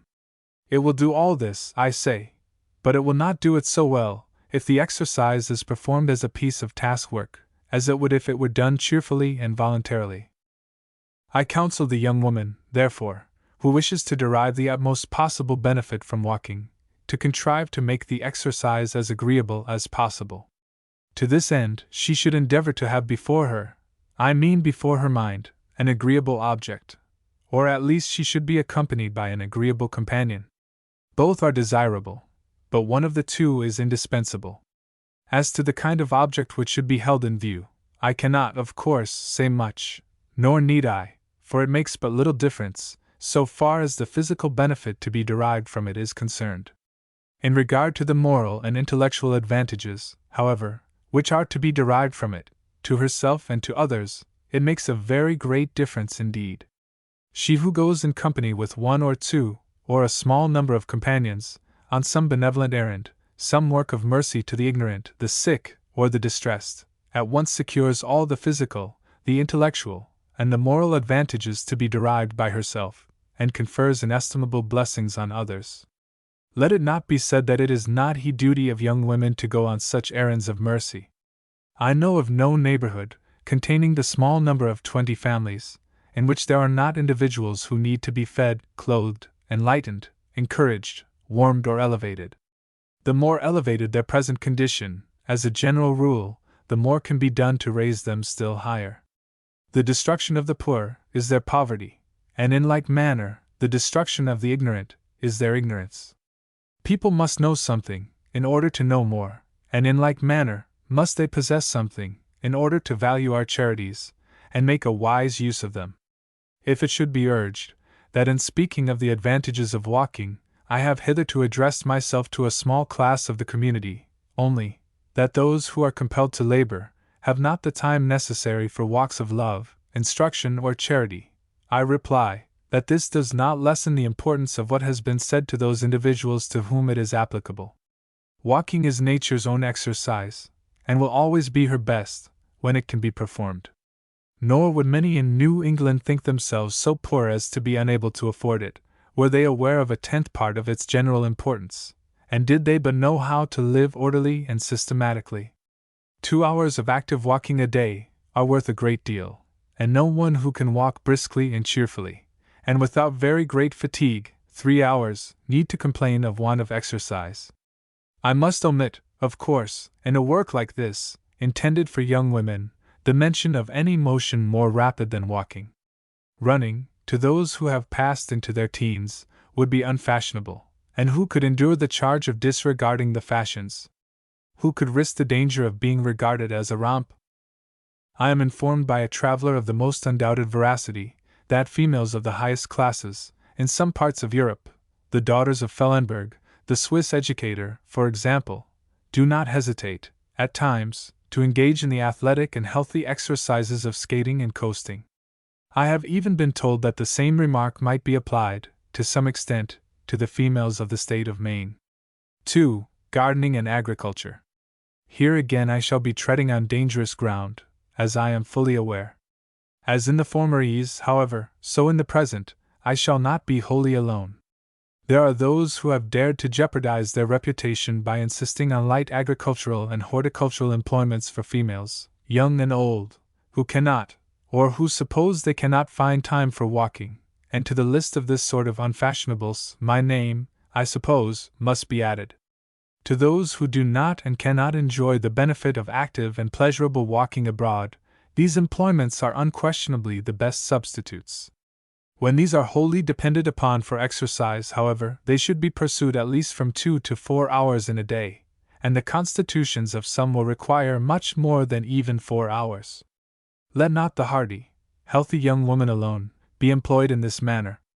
It is useful and necessary, indeed, to her, but it is still more so to her in whom, to a light skin with light eyes and hair, are joined a slender frame, a narrow chest, and an unnatural and sickly delicacy.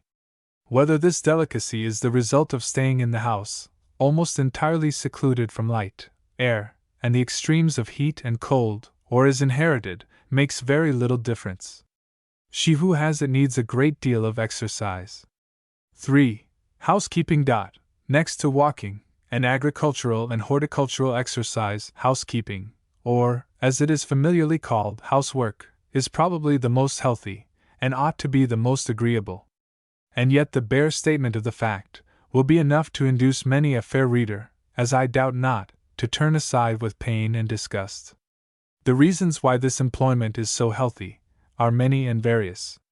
One is found in the fact that it requires such a variety of exercise. Like farming and gardening, it calls into action, in the course of a day, and especially in the course of a week, nearly every considerable muscle of the body. All these exercises seem, at first view, to have some advantages over walking. It should be remembered, however, that nearly every muscle, and tendon, and bone in the whole human frame is agitated, if it is not employed, in walking, and if the limbs are employed much the most, still the continued action of the whole body, though gentle, is in a few hours quite sufficient for all the purposes of health. Every young woman should be determined to attend to, and understand, every kind of housework. If a few kinds, as washing, for example, seem to be beyond her strength, she should only attend to them in part, according as she is able. It is pitiable to see a young woman of 20, 25, or 30, who cannot make bread, or iron a shirt, or boil a pudding, and who cannot make and mend clothes, if necessary, simply because she has never been required to do it. Still more pitiable is it, as I have already said, to find those who have never done it, because they thought it would be demeaning themselves, or because they have acted upon the principle of doing nothing for themselves or others, as long as they can help it. It is scarcely possible that a young woman 20 years of age has not had ample opportunities for learning to do all kinds of housework, provided it has been her fixed resolution to improve them, and I am fully assured that housekeeping, actively and cheerfully pursued, in all its parts, is sufficient to secure a tolerable measure of health to every individual. And yet I am equally confident that if walking, or out-of-door labor, were superadded to this, in the way I have proposed and recommended, she would derive from it many important advantages, besides being still healthier. Indeed, no person, in any employment whatever, is so healthy as to exclude all possibility of further improvement. It is not yet known how healthy an individual may become. 4. Riding. Horseback exercise, for those who cannot enjoy any of the three modes of which I have already spoken, is excellent. It is particularly valuable where there is a tendency to lung complaints, whether induced by wearing too tight a dress, or in any other manner. It should not be forgotten, however, that if the chest is very greatly diseased, this exercise may be one of the worst which could be taken. As to riding in a carriage, unless it is an open one, I must honestly say I do not like it, as an exercise for those who can secure that which is better. Indeed, except for a medicinal purpose, I always prefer one of the three kinds named above. And as for medicine, I would have young women so live, and especially so exercise, as to have no occasion for it. But on this subject I intend to say something in another place. I do not believe life is long enough, in general, to allow us to indulge, to any great extent, either in what are commonly regarded as passive exercises, or in amusements. As such, I speak now of those who are above 12 years of age. Not that those who are over 12 do not need amusement. I would have everything amusing, or at least interesting. I mean simply to say that walking, and running, and gardening, and farming, and housekeeping usually involve enough of physical exercise for health, and that where these are duly attended to, or even any one of them, what are commonly called amusements will hardly be needed. In earlier life, they unquestionably may be. But I do not think well of passive exercises for any person, so long as they can be avoided. And heterodox as the advice may be regarded, I cannot help counseling the young, above all, never to ride in an easy carriage, or a railroad, or in a steamboat or other vessel or ship, as long as they can pursue the lawful purposes of life, in a lawful and proper manner, by means of walking. It is soon enough to ride when we cannot walk. Those who are desirous to glorify God in whatever they do, as Paul expresses it, will understand and feel the force of what I am now going to say, while those who make it their business, in this world, to seek happiness, without being careful to do it through the medium of personal excellence or holiness, will perhaps only smile at what they suppose is a mere eccentricity of opinion. 5. Local exercise.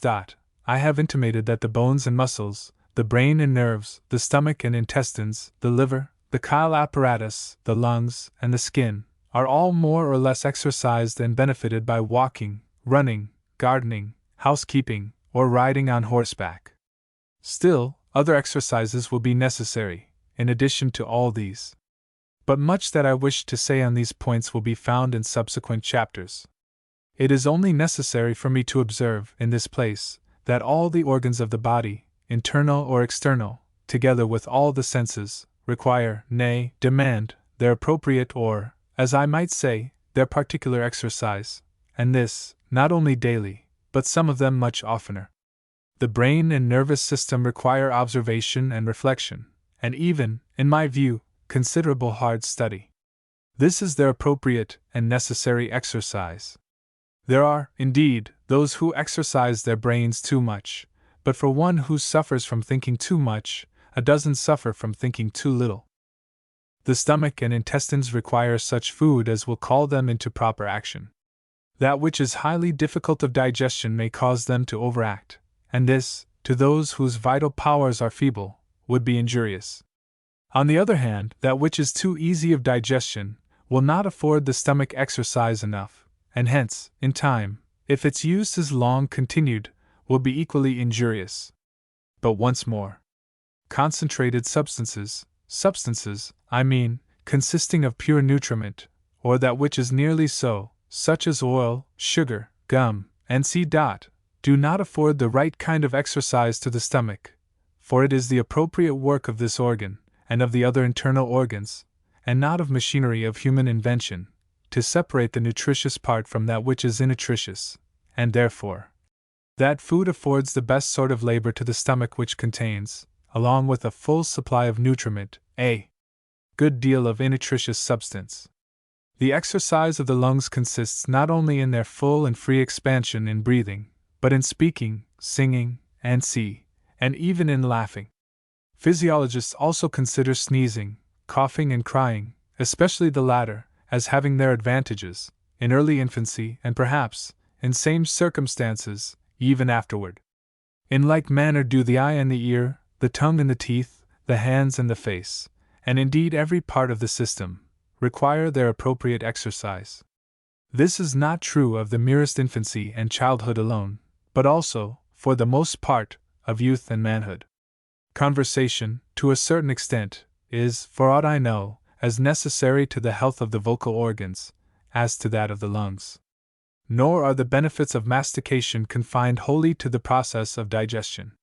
It is fully believed by distinguished physiologists that the teeth themselves will last longer for being considerably used, and they seem to be borne out in this conclusion by facts. But if this is the case, what are we to think of the importance of light to the eye, sound to the ear, employment to the hands, and It is extremely difficult to induce the young to pay any attention to this important subject, as a matter of duty, even in some of its most obvious points and parts. Some of them will, it is true, use exercise enough of a particular kind, and at particular times, but the idea of attending to it as a matter of duty is exceedingly hard for them to receive or entertain. Few things are more pitiable than the sight of young persons of either sex, so entirely enslaved to fashion that they dare not labor in the garden, or the kitchen, or even walk briskly, lest somebody should observe and speak of it. It is not to be wondered at, trained as the young of both sexes are, to demand incessant excitement, that they should dislike walking, and everything else of the more active kind, and sigh for the chaise, the coach, the sleigh, the car, and the steamboat.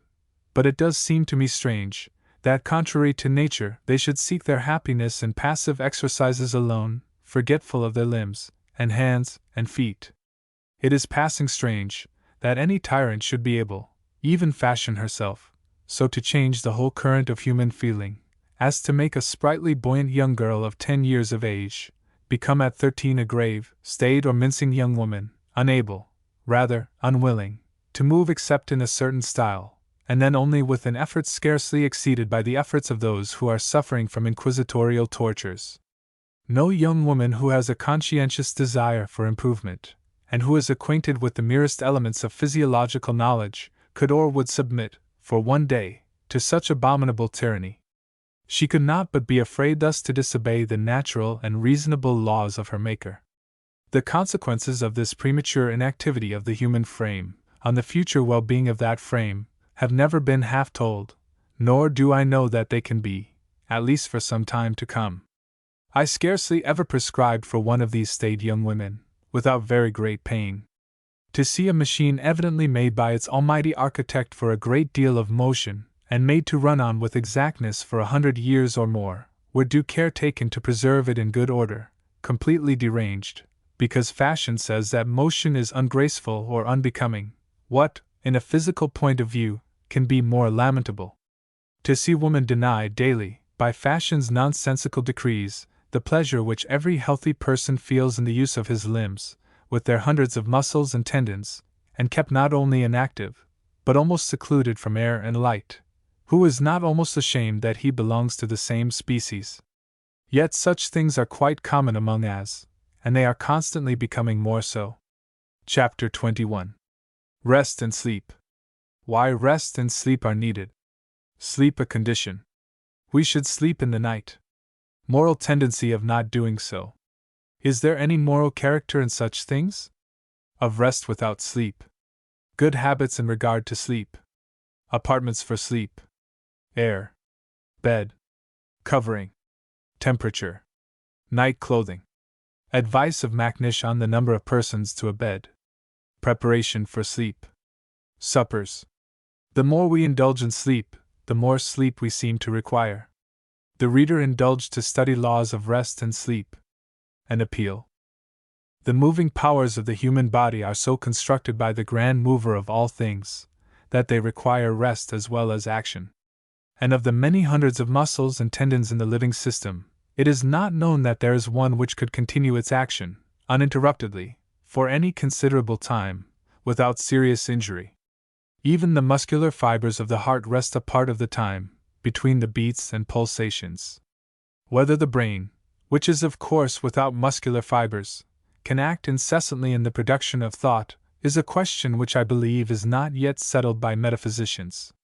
One thing we do know, however, which is, that if the other organs suffer for want of rest, we soon find that by the law of sympathy and otherwise, the brain and nervous system suffer along with them, and if our wakefulness is greatly protracted, they sometimes suffer very severely. I have said that all the moving powers of the body require rest. They do, and in the young, a good deal of it. It is in vain for mankind, the young especially, to abridge their hours of sleep, whether for selfish or benevolent purposes. Sleep is made by the Creator a condition of our being and happiness, and he who complies not with this condition is unworthy of the boon. Sleep, moreover, should be had at the right season. It is useless to think of sleeping during the daytime, and keeping awake during the night, with impunity.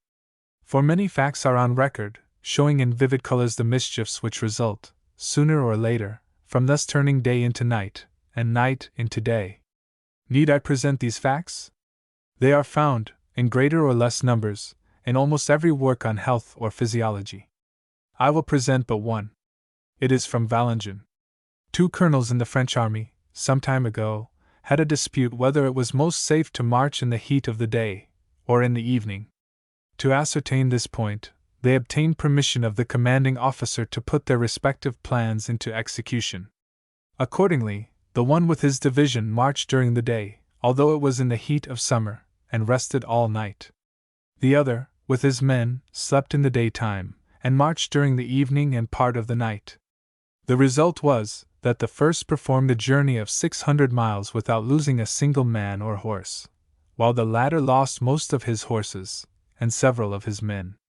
Of course, the inference from this, and other similar facts, is that night is the time for sleep, and not day. Is it said that every person knows this? But every person does not practice accordingly. There are those who either do not know the fact, and not a few young women, too, may be found among the number, or who, knowing it, do not act according to their knowledge. Is it not more charitable to conclude they do not know the fact? Franklin, indeed, once undertook to show, in his humorous way, that the inhabitants of Paris did not know that the sun gave light at its first rising. Whether they did know it or not, or whether or not they were culpable for their ignorance, provided it was voluntary, shall hold my readers to be as truly guilty of doing that wrong which is the result of their own voluntary ignorance, as if their minds were really enlightened. The young woman who goes to bed so late that she cannot wake till it has been day for some time, or who darkens her room on purpose that the daylight may not interrupt her repose when it comes, and who knows, at the same time, that it is wrong to sleep by daylight, except from the most absolute necessity, is as truly guilty as if she slept by daylight with her windows open. I believe the night is long enough for sleep in any latitude not higher than 50 degrees, and comparatively few of the human family reside much farther than this towards the poles. The young woman who finds herself inclined to sleep after daylight should resolve to break the habit as soon as possible. In order to do this, however, she should believe herself able to do it. Here it will be rational to ask whether, after all, there is any moral character in the error, if it be one, of sitting up an hour later than usual, and then making it up by sleeping an hour after the arrival of daylight, whether it is not a matter of propriety, merely, rather than a question of positive right or wrong in the sight of heaven. This question I have answered in the chapter on conscientiousness, to which, in order to prevent repetition, I might refer the reader. If there be a sort of actions to which no character, good or bad, can justly be attached, then what did the Apostle mean in requiring that whatever we do should be done to the glory of God? And where is the line to be drawn between those actions which are too small or too trifling to be worthy of having any right or wrong attached to them, and those which are not? But if everything we do is either right or wrong, then there is a right and a wrong in regard to the particular class of actions of which I am just now treating. The object of sleep should be to restore us, and fit us for renewed action. We may rest, to some extent, without sleep, as when we throw ourselves upon a sofa, or sit in an easy chair. Indeed, there is no hour of the day in which some portions of the moving powers are not resting, more or less. Still we cannot be wholly restored, in body and mind, without the soothing influence of tired nature's sweet restorer, balmy sleep. Every young woman should regulate her habits in regard to sleep and rest, not less than all her other habits, in such a way as will tend most to the good of her whole nature and as will consequently tend most to the glory of God. In other words, every person should be governed, in this matter, by true philosophy and Christian principle. This would lead to the following axioms or conclusions, every one of which is sustained by high authority. Apartments for sleep should, if possible, be large and airy, and not on a ground floor, or in too dark a corner of the building. The air of the room should circulate freely, although it is not considered safe to be exposed to currents of air. To this end, the bed should be rather large and loose, and should stand out from the all, and from the corners of the room, and should be without curtains, even in the coldest weather. The bed ought to be rather hard, but it should, at any rate, be cool. Soft, yielding feather beds, in which the body sinks deeply, are very injurious, on account of the unnatural heat and perspiration they are sure to induce. It is of little consequence what the material of your bed is, if it be light, dry, and porous, and not too soft. Straw, grass, husks, hair, and a great variety of other things have been employed. Almost anything, I repeat it, is better than feathers. The same remarks will apply to pillows. We should sleep with as little covering as we can, and not actually feel cold and chilly. Most persons sleep under a great deal too much clothing. We require more in cold than in warm weather. We also require more on first going to bed than when we get fairly warm, but as it usually happens that we get warm and go to sleep at nearly the same time, it follows that the clothing which was only sufficient to warm us remains on the bed all night. We ought not to put on so much clothing as we are apt to do when we first go to bed, and then we shall not be likely to sleep all night under too much clothing, and wake up in the morning weakened by it. The temperature of the room must never be overlooked. It should be as cold as it can well be made, and not be absolutely uncomfortable. One reason for this is that the oxygen, or vital principle of the air, which is more abundant in a given volume of cool air than in an equal amount of that which is warmer, will last longer when the room is cool, and the room will thus remain free from impurity. Another reason is that rarefied air not only contains less oxygen in a given volume, as I have already said, but also appears to admit more readily of the admixture and thorough diffusion of bad gases. The carbonic acid gas which is formed by breathing settles the more readily towards the floor, in proportion to the general density of the atmosphere of the room, and if the bedroom be large, so that it does not accumulate in such a quantity as to rise higher than the bedstead, it is less likely to be breathed over again, than if the atmosphere were more rare.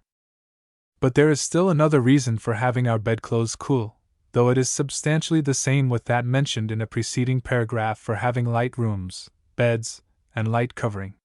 We are greatly debilitated by sleeping unnecessarily warm. Our vital powers should be trained to generate a good deal of heat, and what they have been trained to do, they should continue to perform. All the heat, I say, therefore, which the body will manufacture for itself, readily, it should be permitted to do. But the moment we depend, unnecessarily, on external means of warmth, as too much or too soft and warm bed clothing, and too warm an atmosphere, that moment our internal organs begin to be enervated, in a greater or less degree, whether we are sensible of it or not. We should not sleep in the clothes we have worn during the day. This is not on account of the heat it may induce, but on account of the bad air which our clothing confines. By having extra clothes for the night, and those very few indeed, and taking a little pains with those we have worn during the day, to hang them up and air them properly, we may do much towards keeping the pores of our bodies open, and preserving the skin in a clean state, and in a condition to perform its accustomed work. We should also avoid damp clothing about our beds or bedrooms. A healthy person may get slightly wet in the early part of the day, and even remain wet for a short time, especially if he continues in action, without injury. But it is by no means safe to sit down, or lie down, in wet or damp clothing, and it is more unsafe to do so at the close of the day than it is in the morning. A vast amount of disease, colds, rheumatism, fever, and consumption, is generated or aggravated in this way. What I have here said of the conditions of sleep is sustained, as I have already informed the reader, by high authority. I mean that of Macnish. He says further that the practice of having 2 or 3 beds in one room, and 2 or 3 individuals in each bed, must be deleterious, and that wherever it is necessary for more than one person to sleep in a single bed, they should take care to place themselves in such a position as not to breathe in each other's faces. He also alludes to the custom of covering the head with the bedclothes, and calls it, as he ought to do, a dangerous custom. Macnish also gives the following directions on this subject. Before going to bed, the body should be brought into that state, which gives us the surest chance of dropping speedily asleep. If too hot, its temperature ought to be reduced by cooling drinks.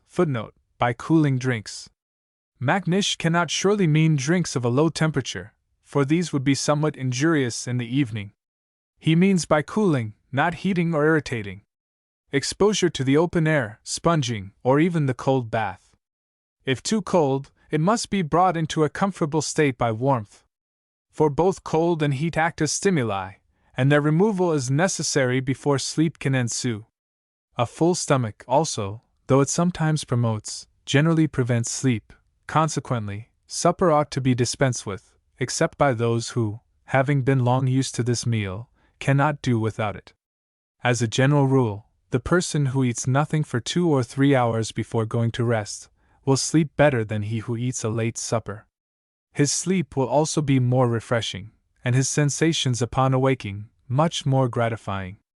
The cold bath at going to bed taken to reduce our heat, because we are too warm, is of rather doubtful utility. Some may use it with entire safety, but to the feeble, or those who have been greatly overheated or overfatigued, it would be hazardous. By supper, Macnish means, no doubt, that fourth meal so common in fashionable life, and not the usual third meal at 6 o'clock. Those who never heard of a fourth have no occasion for caution on this subject, except it be in regard to quantity. This third meal, however, even when it is eaten 3 hours before going to bed, should be light. In order to sleep properly, let all the conditions which I have mentioned be faithfully observed.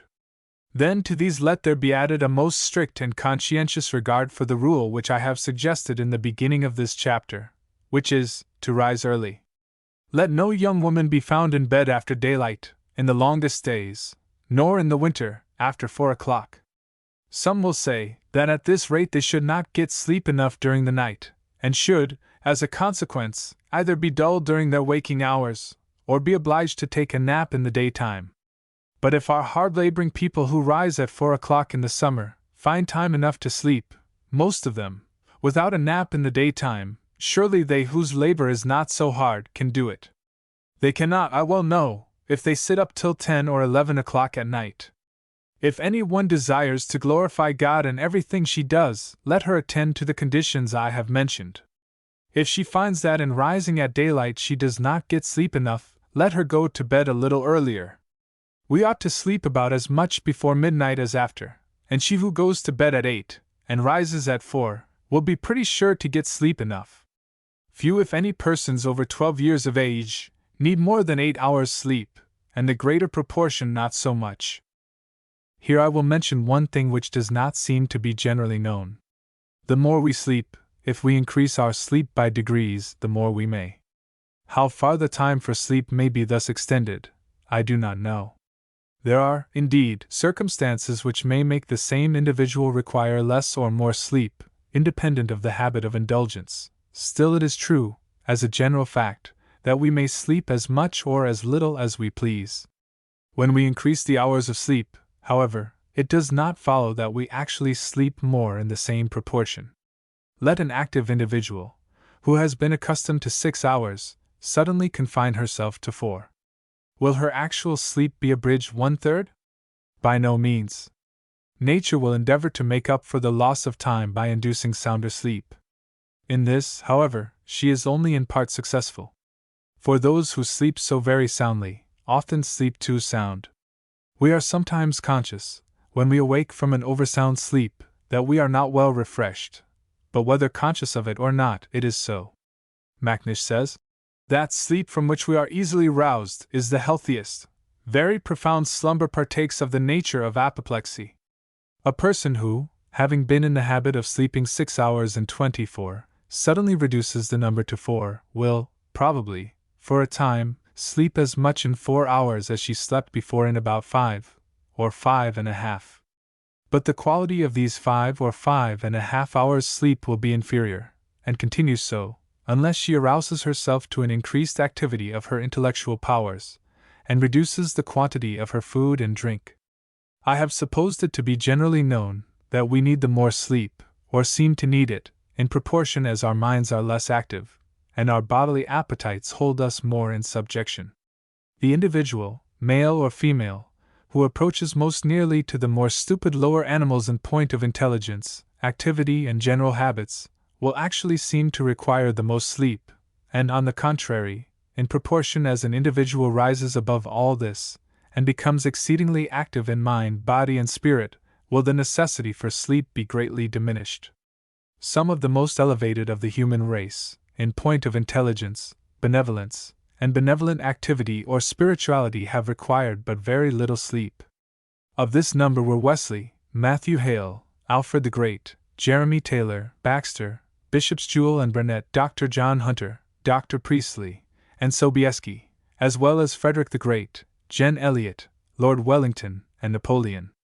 Of the same number, too, are some of our modern missionaries, to say nothing of several distinguished statesmen, among whom is Lord Brougham. In view of these considerations, is there one of my readers, who, while she endeavors to sleep enough to answer every valuable purpose of her existence, on penalty of more or less suffering, will not guard, with the same assiduity, against sleeping too much? Aware that the more she indulges herself, the more she may, because she will become by so much the more stupid, and that the more she denies herself sleep, provided it is not to such an extent that her sleep becomes apoplectic, the more will her intellectual powers be developed and acquire the ascendancy, and her animal nature be brought into subjection. Will she not exert herself to the utmost, and pray for aid from on high, in striving to gain the victory over herself, her lower self, her animal self, and thus increase the duration and value of her existence? I do not urge the consideration of the great amount of time merely, which may be saved by rising early. Some have attempted to show that they who rise 2 hours earlier every morning than usual gain an amount of time in 60 years, viz., from the age of 10 to that of 70, equal to about 7 years of active life. Is it not obvious that there may be mistake here? For if she who rises 2 hours earlier goes to bed as much earlier at right, no time is saved at all. And if without going to bed any earlier, she is rendered so much more dull or sleepy during the day, that she loses 2 hours, or even 1, this will form a proportional deduction from her supposed gain. It is she only, who, while she sleeps all which her nature really demands, and takes care not to exceed the demand, succeeds also in lessening the demand itself, that is the real gainer.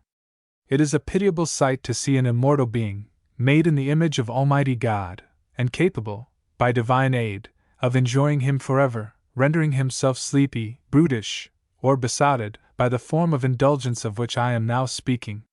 And it seems to me still more pitiable, indeed, absolutely disgusting, to see females doing this, and especially intelligent young women. I wish every reader would take this subject of wasting time and sleep into serious, and conscientious, and prayerful consideration. Let her remember that her time is not hers, any more than she herself is her own, that both are bought with a price. An amazing price, too. How can she, then, waste time a single moment of it? Yet people will do it. Hundreds, and thousands, and millions will do it. Some will do it, many, I fear, who have professed the Christian name, and who believe that they bear in their bodies the marks of their dying Lord and Master. I will close this chapter by briefly summing up what has been said. Let your sleep be in the night, not in the daytime. Let it be, moreover, in the middle of the night, as much as possible. To sit up till near midnight, and to get up just after midnight are perhaps equally injurious, though not by any means equally common. Spend the close of each day at home, and go to bed early, with an empty or nearly an empty stomach, a cheerful temper, a quiet mind, and a good conscience. Let the air be pure, yourself pure, your clothing and bed simple and cool, and your room also cool. Wake with the first rays of the morning in summer, and about the same hour in winter. Get up as soon as you awake, and if your sleep has been insufficient, go to rest a little earlier the succeeding evening. Thus will you at once discharge your duty, and obtain peace here and hereafter. Chapter 22 Industry. Education to Industry. Man naturally a lazy animal. Indolence in females. Hibernation. Every young woman ought to be trained to support herself, should necessity require it, and to aid in supporting others. She should, at least, be always industrious. Kinds of labor. Mental labor as truly valuable as bodily. What ordinary virtue is there more commendable in the young than industry? On this account, and in this view it is, that well-disposed parents sometimes employ their children in a way not absolutely, or in itself, useful to them, for the sake of the general habit. Such parents are certainly excusable, even if their example should not be regarded as commendable, or as worthy of being followed. Dr. Good, the well-known theological, philosophical, and medical writer, avows the belief that man is naturally lazy, that he would not so much as lift a finger if he could help it, and that all his activity grows out of a desire to avoid present or future suffering, or pain. Perhaps this is carrying the matter rather too far, since we see young children positively active, not so much from the desire of avoiding pain, as from that of procuring pleasure. But however untrue it may be in regard to children, it is unquestionably true of many adults, and of some, it is to be feared, of both sexes. Of all lazy persons, however, I dislike most to see a lazy young woman, destined by her Creator at once to charm, instruct, and improve the world around her, by her looks, her words, and her actions, and this to a degree which no female has ever yet attained. How exceedingly painful is it to see her floating along the stream of inaction or insignificance, without making one considerable effort to arouse her faculties, bodily, mental, and moral, from their half-dormant condition. Too many females who are trained in the bosom of ease and abundance have no idea of any attempts at benevolent effort, or even of active, untiring industry. If they are not more selfish than the other sex, they are scarcely less so. They live but for themselves, and seem to desire no more. Granting, as we sometimes do, that this is the fault of their education, is it therefore the less pitiable? I have already urged the importance of self-dependence. Every healthy young woman ought to be so trained as to be able to make her own way through the world without becoming at all its debtor. I speak now not merely of her moral, and intellectual, and domestic efforts, but also of her physical ones. I care not what her rank or condition may be, every American young woman ought to be able, in the common language of the community, to support herself through life. I must insist on even more than this. She ought to be able, in point of bodily efficiency, to do something for the support of others, and not merely something, but a great deal. I am not ignorant of the low rate of female wages, disproportioned, altogether so, to their comparative value in the scale of human happiness. And yet, with all necessary abatements, I hold that all healthy females ought to be able to support themselves, should necessity require it, and to aid in supporting others. Whether, however, their labor supports themselves, or more than does it, is not so much the question, as whether they are truly industrious.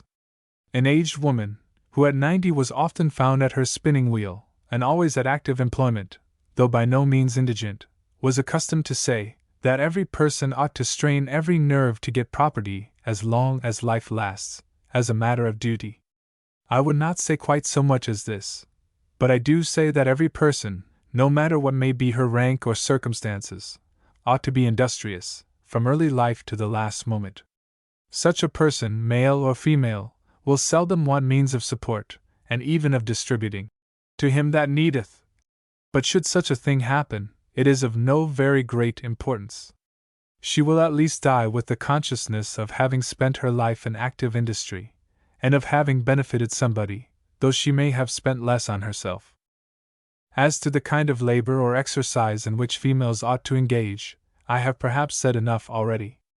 I will only add that I consider a person as industrious, and as truly worthy of reward, I mean pecuniary reward, in performing valuable mental or moral labor a part of her time, as she who is engaged the whole time with her hands, and I know of no propriety in the custom which has led to the valuation of things by a different standard. I know of no reason, for example, why a young woman who, as a sister, or as a daughter, or as a friend merely, contributes, by wise management, to keep an aged parent or an infant child, or any other person, happy, though it were only by cheerful conversation, or by relating stories for an hour or so, occasionally, I know not, I say, why she is not as truly entitled to the rewards of industry, as though she were employed in furnishing bread or clothing to the same persons.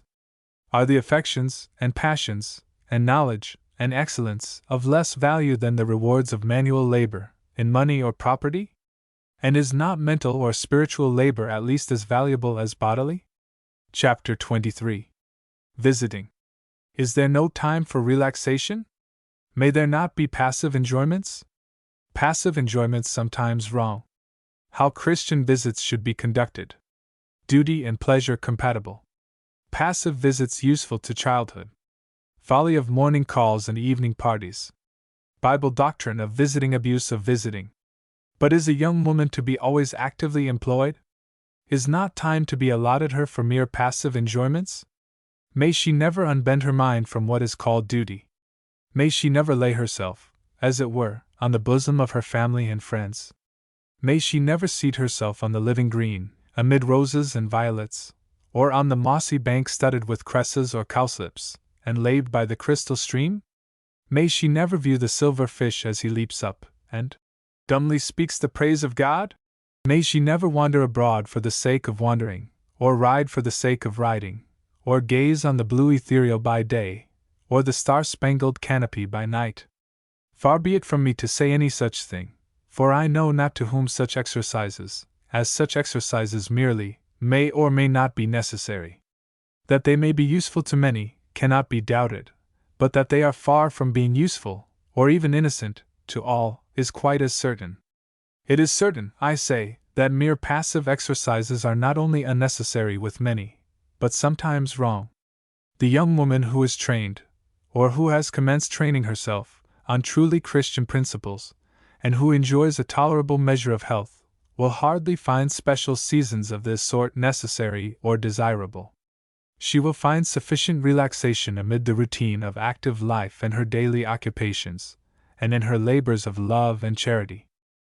The society of sisters, brothers, parents, grandparents, of companions, indeed, of every sort with whom she mingles, at home or at school, will afford her, at times, every enjoyment, even of the passive sort, which she really needs, or which, if she has the true spirit of Christ, she will heartily desire. In her duties to these, nay, even in her very duties to herself, in the kitchen, the garden, or the field, she will have ample opportunity of descanting on the beauties and glories of the animal and vegetable world, and on the wonders of the starry heavens. In pruning, and watering, and weeding the vines and plants, she may drink in as much as she pleases of the living green, as well as feast her eyes, anon, on the blue expanse, and in her walks of charity and mercy, whether alone or in company with others, she may also receive the nectar of heaven, as it glistens and invites from nature's own cup, in as rich draughts as if she were merely lounging, and seeking for pleasure, nay, even in richer ones, by as much as active exercise of body and mind gives her the better mental and physical appetite. It is one of the strongest proofs that we have a benevolent Creator at the head of the world in which we live, that He has made duty and enjoyment perfectly compatible, so that in pursuing the pathway of the former, we almost inevitably make sure of the latter, and it is also equally remarkable, if not an equally strong proof of benevolence, that in seeking enjoyment, as such, without seeking it in the path of duty, we seldom find it, or if found, it is but half enjoyed. There is nothing in this world, or hardly anything, to say the least, which should be done for the mere sake of doing it. We labor not for the sake of laboring, alone. We eat not, and we drink not, for the sake, merely, of eating and drinking, at least we should not, would we obtain the whole benefit of eating and drinking, nor should we even amuse ourselves for the sake alone of the amusement. Double ends are often secured by single means, nay, almost always so. I speak now of the woman, and not of the infant or the child. Social visits among friends and neighbors, for the mere sake of the passive enjoyment they afford in the earliest years of infancy, may do exceedingly well as a preparation for the more active and more truly Christian visits of mature years and later life. They are useful in elevating ourselves and others to a state where such visiting is not so needful to our happiness. As to many forms of visiting current among us, such as morning calls, evening parties, and calls of any sort which answer none of the real purposes of visiting, tending neither to make ourselves or anybody else wiser or better, but, on the contrary, to make society worse, indirectly, I have never found any apology for them which seemed to me sufficient to satisfy a rational, intelligent, immortal spirit. To come together late in the evening, just to eat and drink together that which ought not to be eaten and drunk at all, or if at all, certainly not at such an hour, to hold conversation an hour or two under the influence of some sort of excitement, physical or moral, got up for the occasion, on topics which are of little comparative importance, of which the most valuable part often is the inquiry, "How do you do?" and the consequent replies to it, to trifle the time away till 10, 11, or 12 o'clock, and then go home through the cold, damp atmosphere, perhaps thinly clad, to suffer that night for want of proper and sufficient sleep, and the next day from indigestion, and 1,000 other evils. What can be more truly pitiable, not to say ridiculous? Nor is the practice of putting on a new dress, or one which, if not new, we are quite willing to exhibit, and of going to see our neighbors, and staying just long enough to ask how they do, say a few stale or silly things, and prove an interruption and a nuisance, and then going elsewhere, a whit more justifiable, and beings made in the image of God, and who are to be accountable at his eternal bar. Let it not be said that I disapprove of visiting, entirely.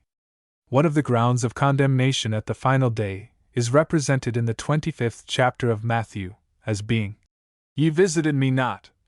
That is, did not visit in the name and for the sake of the judge, those whom God has made it a duty no less than a privilege to visit.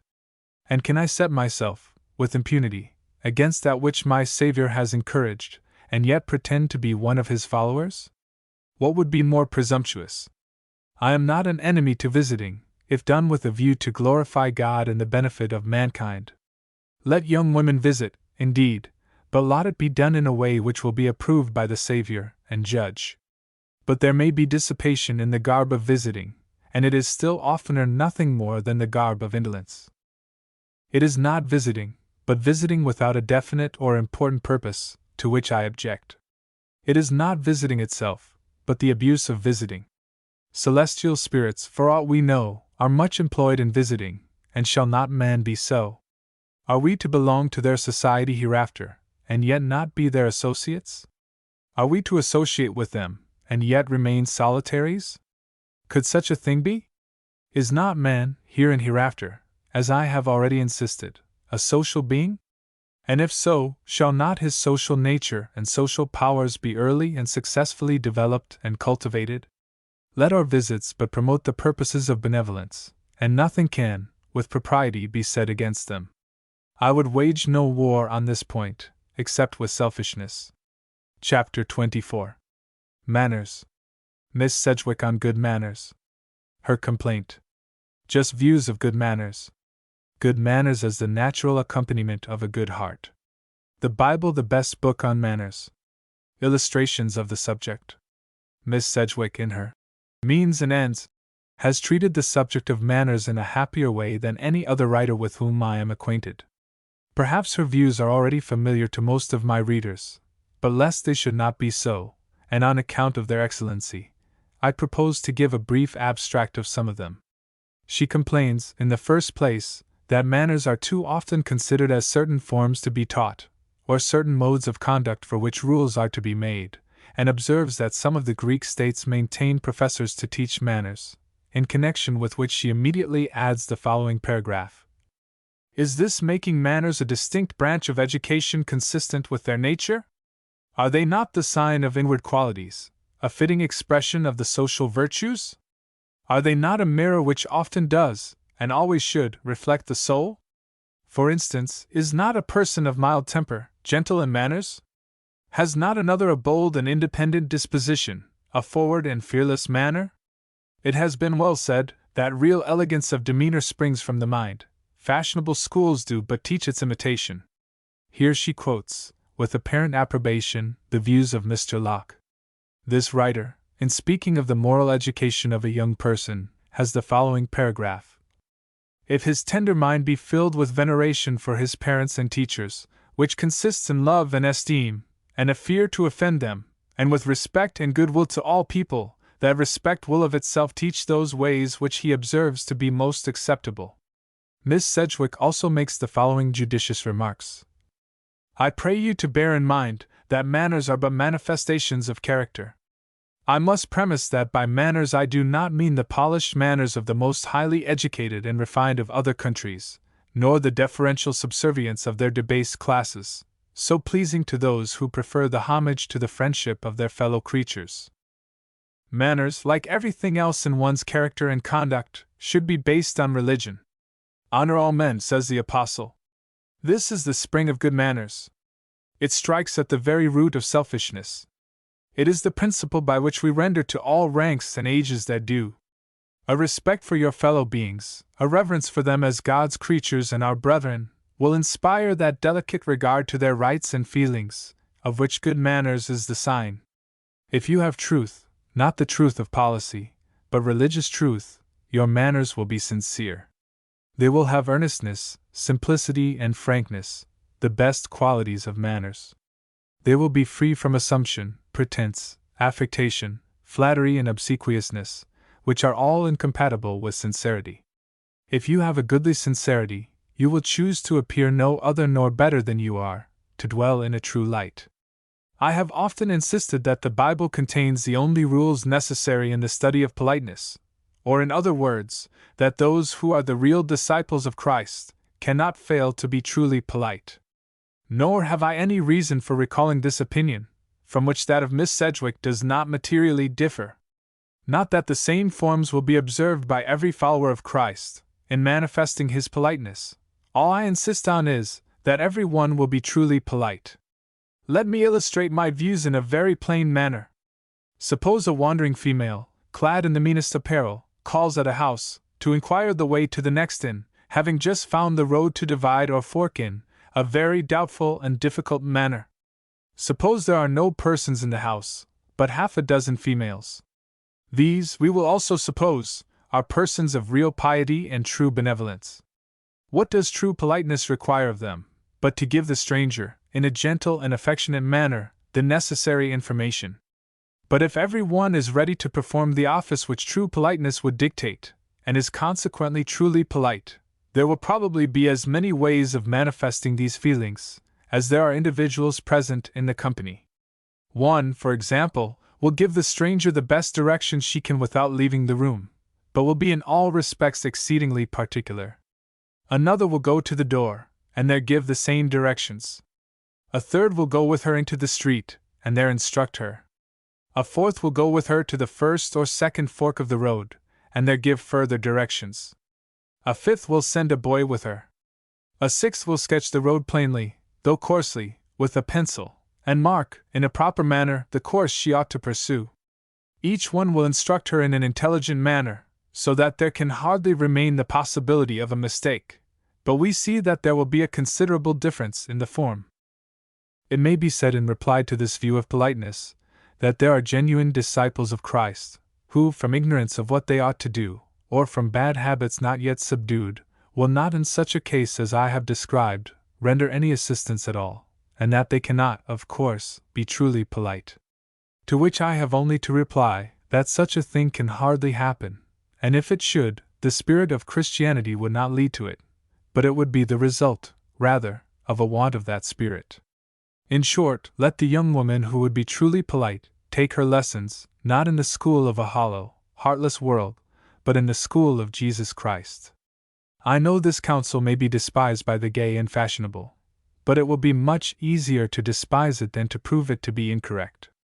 Always think of the good of the whole, rather than of your own individual convenience, says Mrs.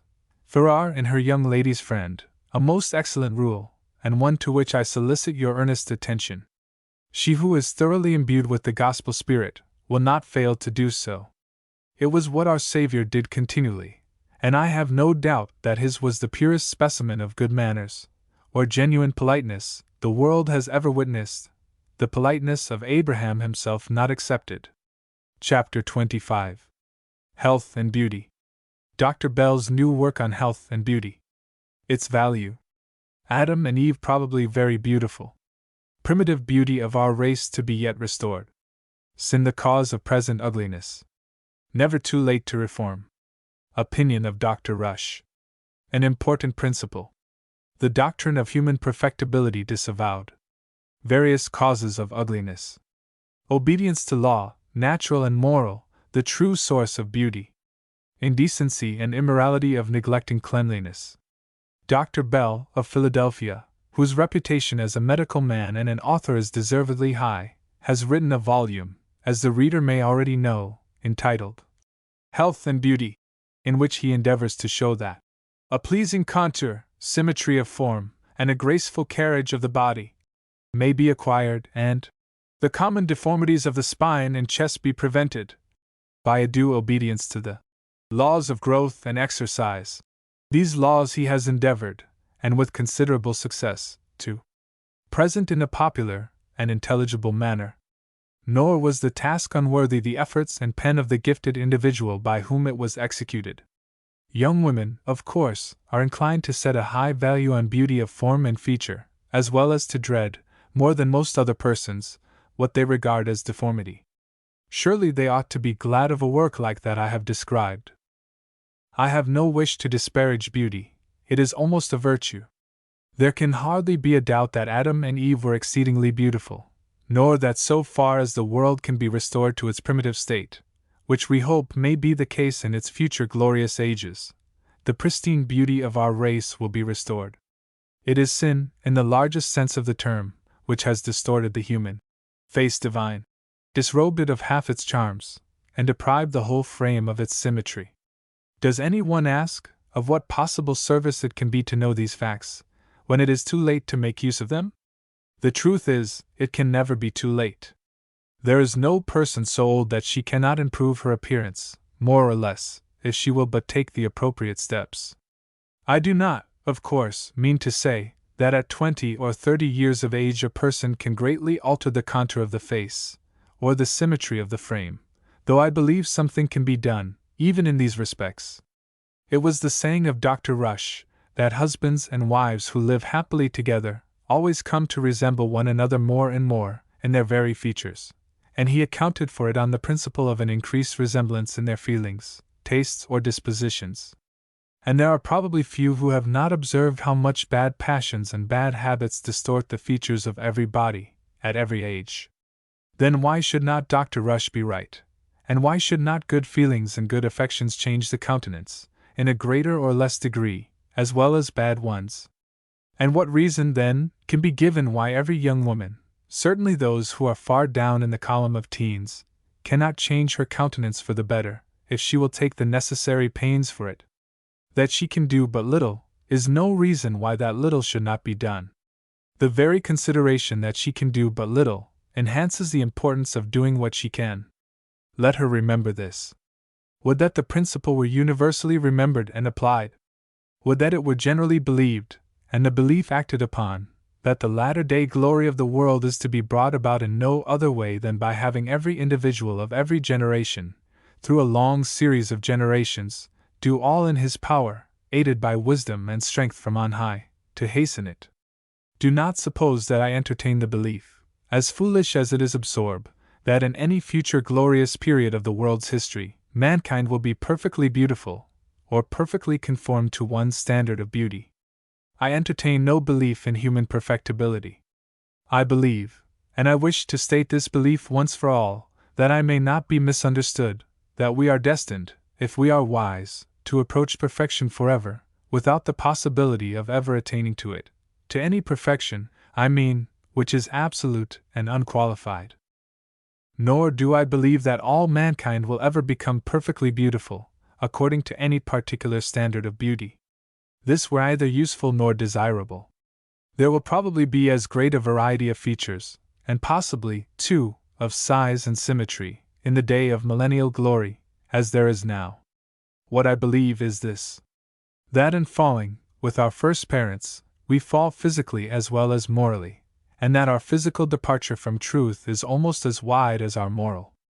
I suppose all the ugliness of the young, not, of course, all their variety of feature or complexion, but all which constitutes real ugliness of appearance, comes directly or indirectly from the transgression of God's laws, natural or moral, and can only be restored by obedience to those laws by the transgression of which it came. It is not tight dressing alone which spoils the shape, but improper exercise, neglect of exercise, over-exercise, and 1,000 other things also. Nor is it the application of rouge alone, which spoils the beauty.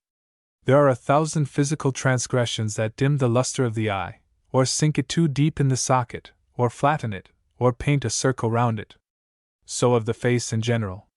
There are 1,000 forms of transgression that take away the carnation of the lip and cheek, and leave unnatural hues, not to say pimples and furrows, in its stead. I might be much more particular. I might show how every physical transgression, every breach of that part of the natural law which imposes on us the duty of proper attention to cleanliness, exercise, dress, air, temperature, eating, drinking, sleeping, and mars, in a greater or less degree, our beauty. Such a disclosure might be startling, but it ought to be made. Dr. Bell, in the volume mentioned, has led the way, and his work entitles him to a high place among the benefactors of our race. But he has only begun the work. The important honor of completing it remains to him, or to some of his countrymen. But enough on this subject for the present. If I have convinced the reader whence her help, in this respect, is to come, if I have convinced her that, under God, she is to restore her beauty only by becoming a true Christian, by having her whole being, body, intellect, and affections, brought into subjection to divine law, especially by a prompt, and minute, and thorough obedience to all the laws of health and life, as far as she understands them, and by diligent effort to understand them better, and better, as long as she lives, and lastly, by the smiles of Almighty God upon her labors and efforts. Chapter 26. Neatness and Cleanliness. Reasons for discussing these topics. Every person should undergo a thorough ablution once a day. Quotation from Mrs. Farrar. 2 important objects gained by cold bathing. Its value as an exercise. Various forms of bathing. Philosophy of this subject. Vast amount of dirt accumulating on the surface. Statement of Mr. Buckingham bathing necessary in all employments.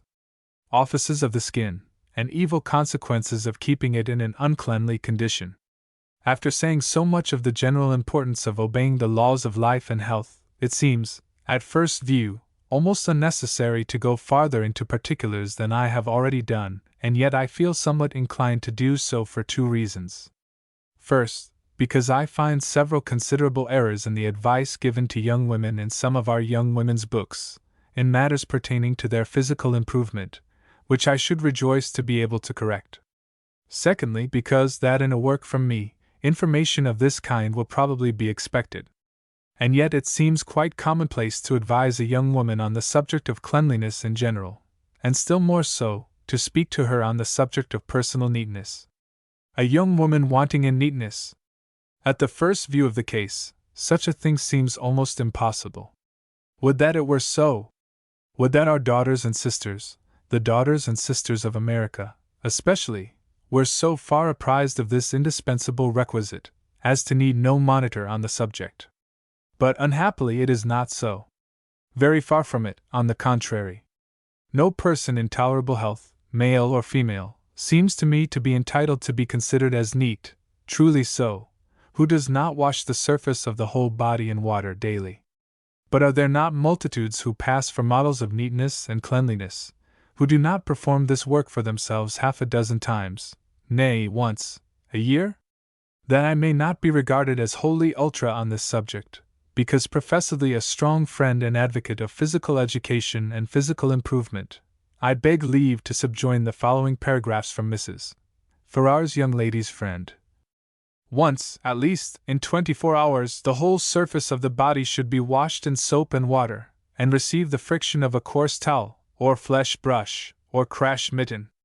This may be done by warm or cold bathing, by a plunging or shower bath, by means of a common wash tub, and even without further preparation than an ordinary washbowl and sponge.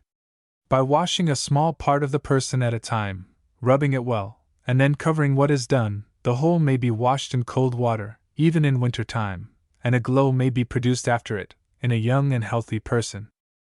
It is common for persons who are in the habit of sponging over with cold water every morning, or of taking the shower or plunging bath, to omit it when they have a slight cold, or sore throat, or a touch of rheumatism, whereas, if it were properly done so as to produce a glow all over the skin, their habitual ablutions would be the best remedy for the beginnings of evil. If not sure, in such a case, of producing a glow after the use of the cold water, it will be better to use the warm, in order to make the skin do its office freely. But to cease your customary bathing at such times, is to increase all your difficulties. Many think it impossible to make this thorough washing when the weather is very cold, and that they must do it in rooms never warmed by a fire, but in healthy and vigorous persons, the glow after washing would be so great, as to more than compensate for the momentary chill. By washing the body in cold water every day, and following it by friction, according to the recommendation of Mrs. F., you gain, at once, 2 important objects. You secure to yourself the benefits of cleanliness, and of a vast amount of exercise, and consequent vigor. I say a vast amount, but this depends much on yourself. You may make a great deal of it, or only a little. I know of one teacher who says his cold bath and friction are worth 2 hours of ordinary exercise to him every day. But 2 hours of ordinary exercise a day is much more than the whole which is taken by some of our young women. I have spoken of the vigor derived from cold bathing. This is gained in 2 ways. First, directly by the action of the muscles or moving powers, which I have partially described in the chapter on exercise. Secondly, indirectly, through the medium of sympathy. I know of no one thing which costs so little time and effort, for the work may be done after it has become natural and habitual, in 12 or 15 minutes, which secures, at the same time, such an amount of exercise and bodily vigor as daily cold bathing. The particular forms of bathing are numerous. Among these are the simple washing with the hand, spoken of by Mrs. Farrar, sponging, immersion in a tub or stream, and the shower bath. All these, except, of course, washing in a stream, may be done with cold, tepid, warm, or hot water, and may be continued for a greater or less time, although, in general, the cold bath should be a quick operation. Let me now present the reader with a physiological explanation of the use and necessity of frequent ablution and bathing, derived, in substance, from a little tract already before the public. Footnote C. Thoughts on Bathing. Page 8. I use the language of the tract because I can use none which is better for my present purpose. The dust accumulates on the surface of our bodies much more readily, and adheres much more firmly, and in much larger quantities, than is usually supposed, and than by many would be credited.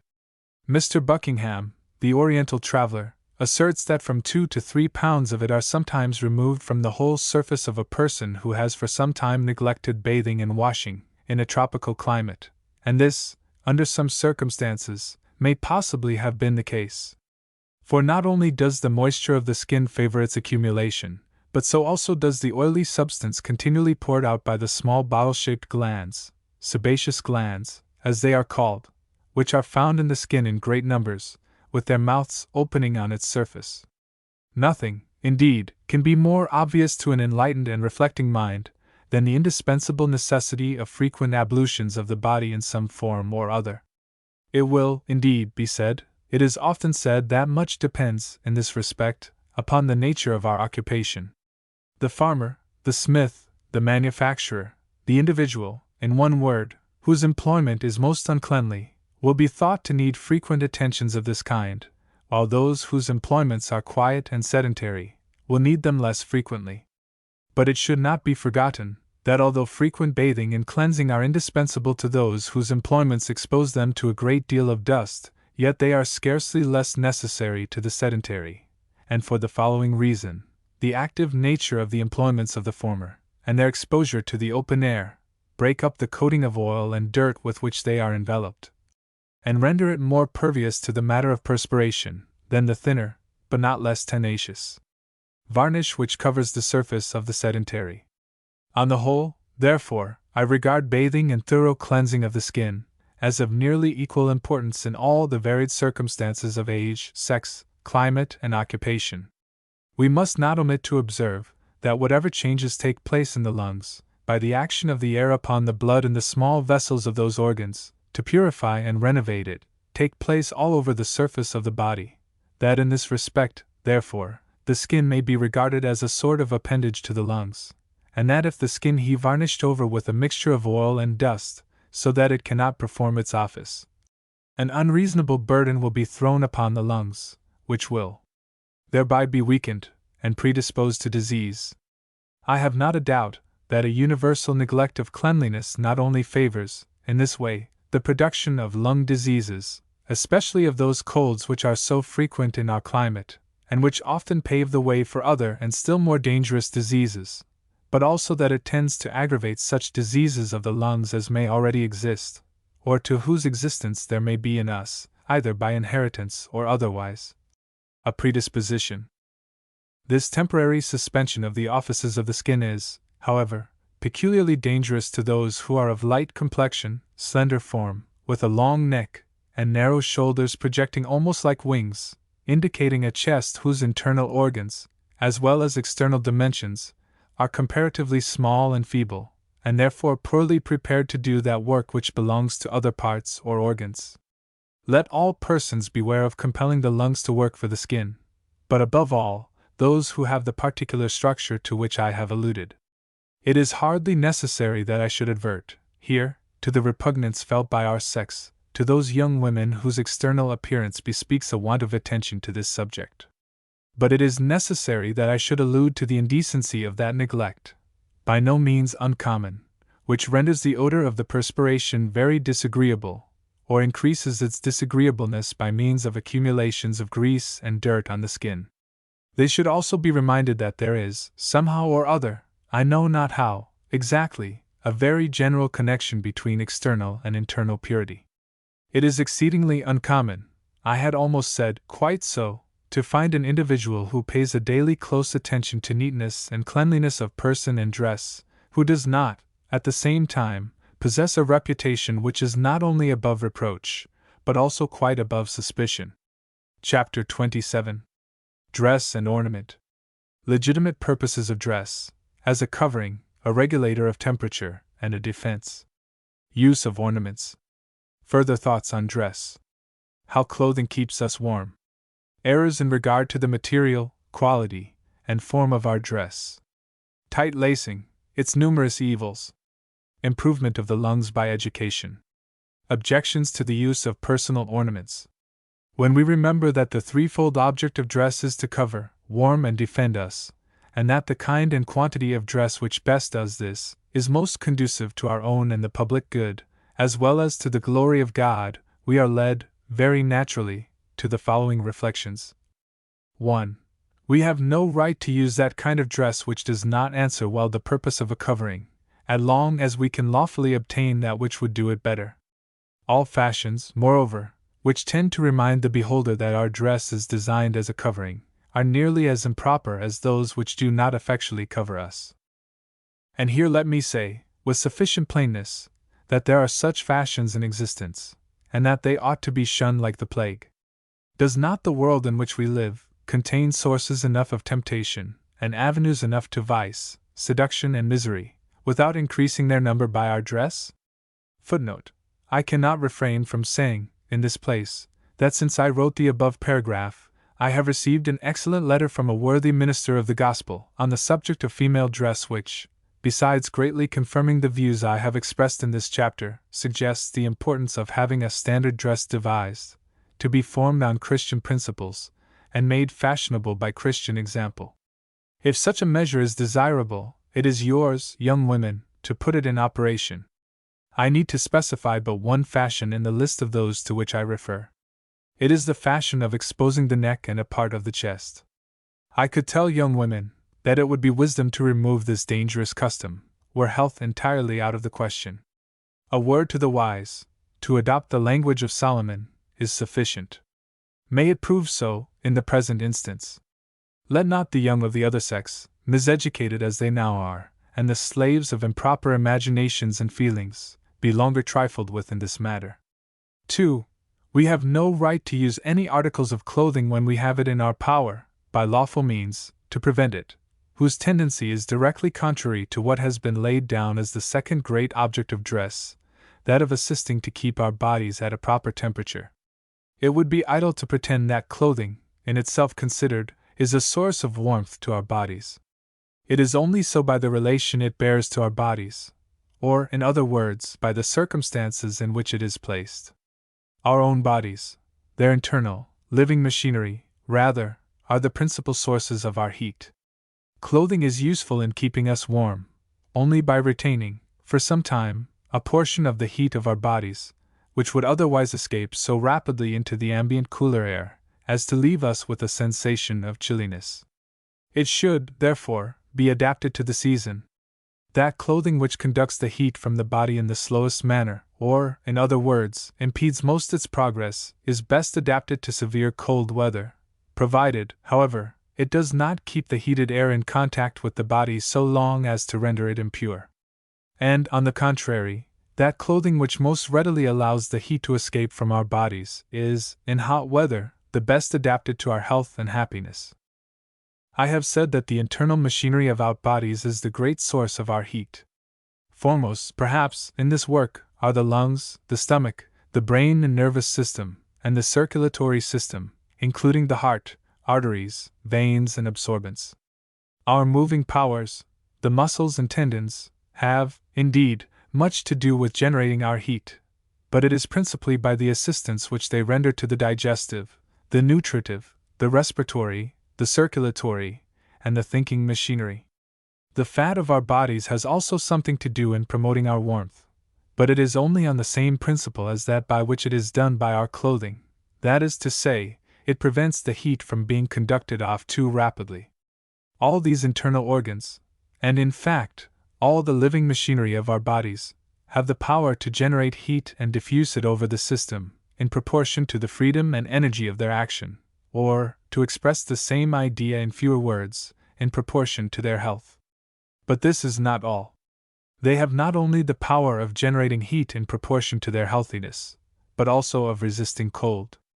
Who does not know that the living system, at 98 degrees of Fahrenheit, will resist a temperature nearly 150 degrees lower than this? Footnote: during the present winter, the mercury in this vicinity has ranged, in 1 or 2 instances, as low as 14 or 16 degrees below zero, which is 112 or 114 degrees below the heat of the blood.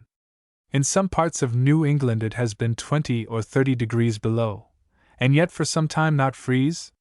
Perhaps this is done, however, in the same way in which a more moderate amount of heat is generated.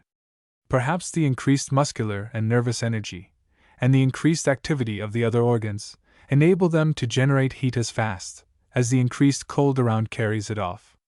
But the conclusion I would at present enforce from these physiological premises is the following: that whenever our dress, by means of its material, form, or quantity, has a tendency to weaken our internal organs, or any one of them, and thus to prevent the free and energetic performance of their several functions, it is injurious, and its use is wrong, not to say sinful. This is sometimes done by clothing which irritates and excites the surface of the body too much. Coarse flannel is more irritating than any other material in ordinary use, and should therefore never be used when a sufficient amount of bodily heat can be maintained without it, as its use weakens, in the end, the perspiratory, and calorific, and depurating powers of the skin, for the skin has all these powers, and even, in some cases, brings on eruptive and other diseases. Fine flannel is more irritating than cotton, and the latter more so than linen. Still, there are multitudes who cannot get along without flannel, at some seasons, either coarser or finer. The evil of which I have spoken is, however, much oftener induced by error in regard to the quantity of dress than its quality. As to quantity, we need no more than is just necessary, along with healthy and vigorous exercise, to keep us from being sensibly cold or chilly. Any amount beyond this, be its nature what it may, is debilitating, and consequently more or less injurious. But the form of our dress often does injury, as well as its material and quantity. With some classes of our community, this is a greater evil than either of the former, though with others it is not. All forms of dress which impede any kind of motion, especially those which impede circulatory motion, are greatly injurious. It is, I suppose, pretty well known that all parts of the skin are full of minute blood vessels, chiefly veins, in addition to which, there are also a great number of veins still larger, immediately under the skin, and connected with it, as may be observed by looking at the hands or limbs of very aged or very lean persons. Now the tendency or course of the blood in all the veins is towards the heart, and this course is slower or more rapid, according as the skin is more or less active, healthy and free. A rapid course of the blood in these veins is desirable, because it has become, in the progress of its circulation, greatly impure, and in the same proportion unfit to minister to the purposes of health, and needs to go on to the heart, and through that to the lungs, to be relieved of its load of impurities. Is it not plain, then, that all compression of the skin by cravats, wristbands, waistbands, belts, garters, or any other form of ligatures, must be wrong?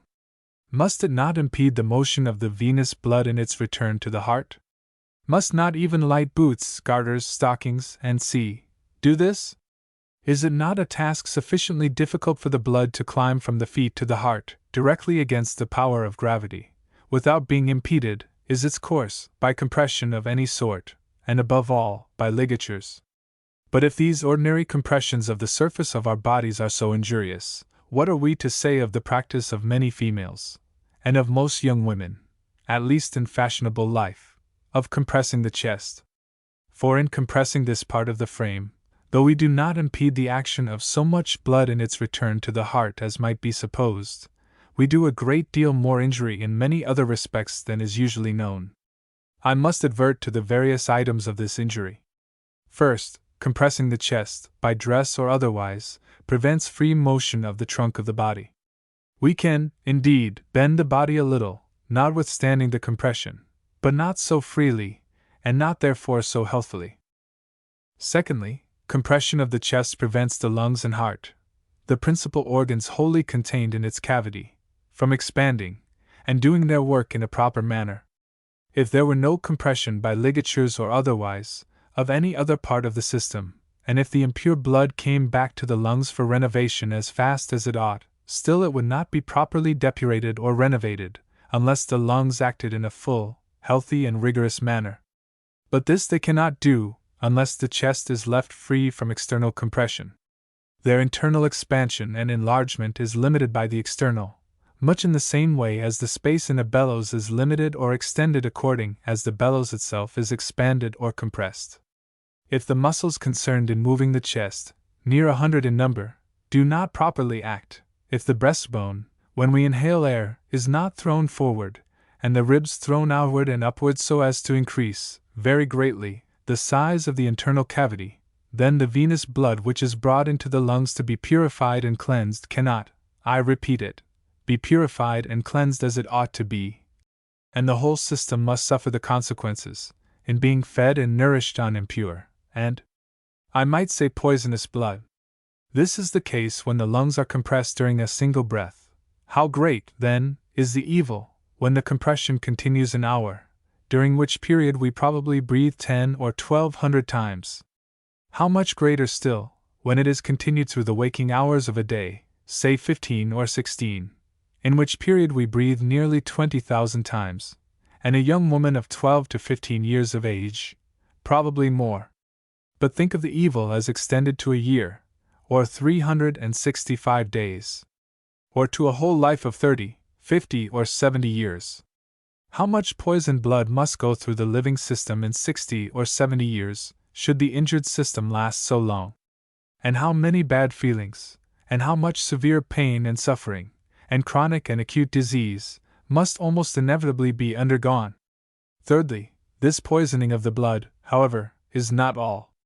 The chest, so constantly compressed, even if the compression is not begun in early infancy, shrinks to a much smaller size than is natural, and in a few years becomes incapable of holding more than half or 2/3 as much air as before, so that if the compression is removed, the injury cannot be wholly restored, though if removed any time before 35 years of age, something may be done towards restoration.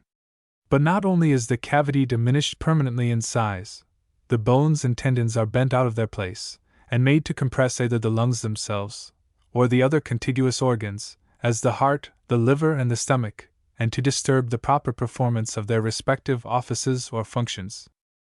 Fourthly, tight lacing, as I have already said, compresses the heart as well as the lungs, and impedes the motion of this important organ. The suffering and disease which are thus entailed on transgression, if not quite so great in amount as that which is induced by the abuse of the lungs, is yet very great, and added to the former, greatly diminishes the sum total of human happiness, and increases, in the same proportion, our miseries and our woes. Fifthly, the stomach is also a sufferer, and the liver, and indeed, all the other organs.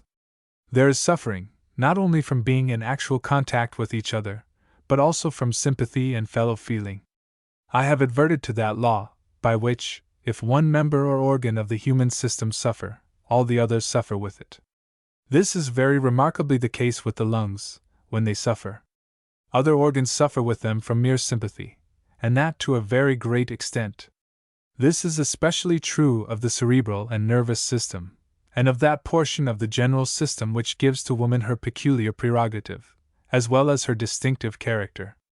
Let no young woman forget, moreover, that she lives, not for herself alone, but for others, and that if she injures health and life by improper dress, she does it not for herself alone, but for all those who shelter their abuses under her example, as well as for all those who may hereafter be more immediately influenced by her present conduct. Let her neither forget her responsibility nor her accountability. Would to God that she could see this matter as it truly is, and as she will be likely to see it in years to come. Let it be remembered, moreover, that as we can diminish the size of the chest by compressing it, so we can enlarge it, gradually, especially in early life, by extra effort, or by general exercise, but especially such general exercise as I have mentioned in a former chapter, I mean, moderate labor in the garden or in the field, and in housekeeping. Nor is spinning on a high wheel, which requires not only walking to and fro, but also considerable motion of the arms and chest, a very bad exercise. A great deal may also be done by reading aloud in a proper manner, and by conversation, and especially by singing. I believe that by a proper education of the lungs, instead of the modern custom of educating them, it would be possible, in the course of a few successive ages, greatly to enlarge the cavity containing them. And if this can be done, it will be a means of promoting, in the same degree, the tone and vigor, not only of the lungs themselves, but also of the whole physical frame, and the aggregate gain to our race would be immense. Let us think of the amazing difference between a race which has been deteriorating in body and mind, from generation to generation, and at the same time suffering from disease in 1,000 forms, and one which is not only free from primitive disease, but gradually improving, both bodily and mentally, and in a fair way to go on improving for centuries, perhaps thousands of years, to come. 3. We have no right to use that dress as a defense which does not answer this purpose, so long as we can get that which does, provided it answers either of the other two purposes already mentioned. Now, are there not a great number of articles of clothing worn, whose use cannot be justified on these principles? Does not the greater part of human time and labor which is expended on dress, both by the maker and the wearer, go to answer other purposes than these? Is it not expended for mere ornament? And is such an expenditure right? My own conviction is, that we are bound, as Christians, and as such, I must consider my readers in this favored country, to use that dress, and that alone, which answers the great purposes of dress, and that were the subject viewed in its true and just light, all beyond this should be regarded as sinful. What I suppose these great purposes of dress are, has already been mentioned.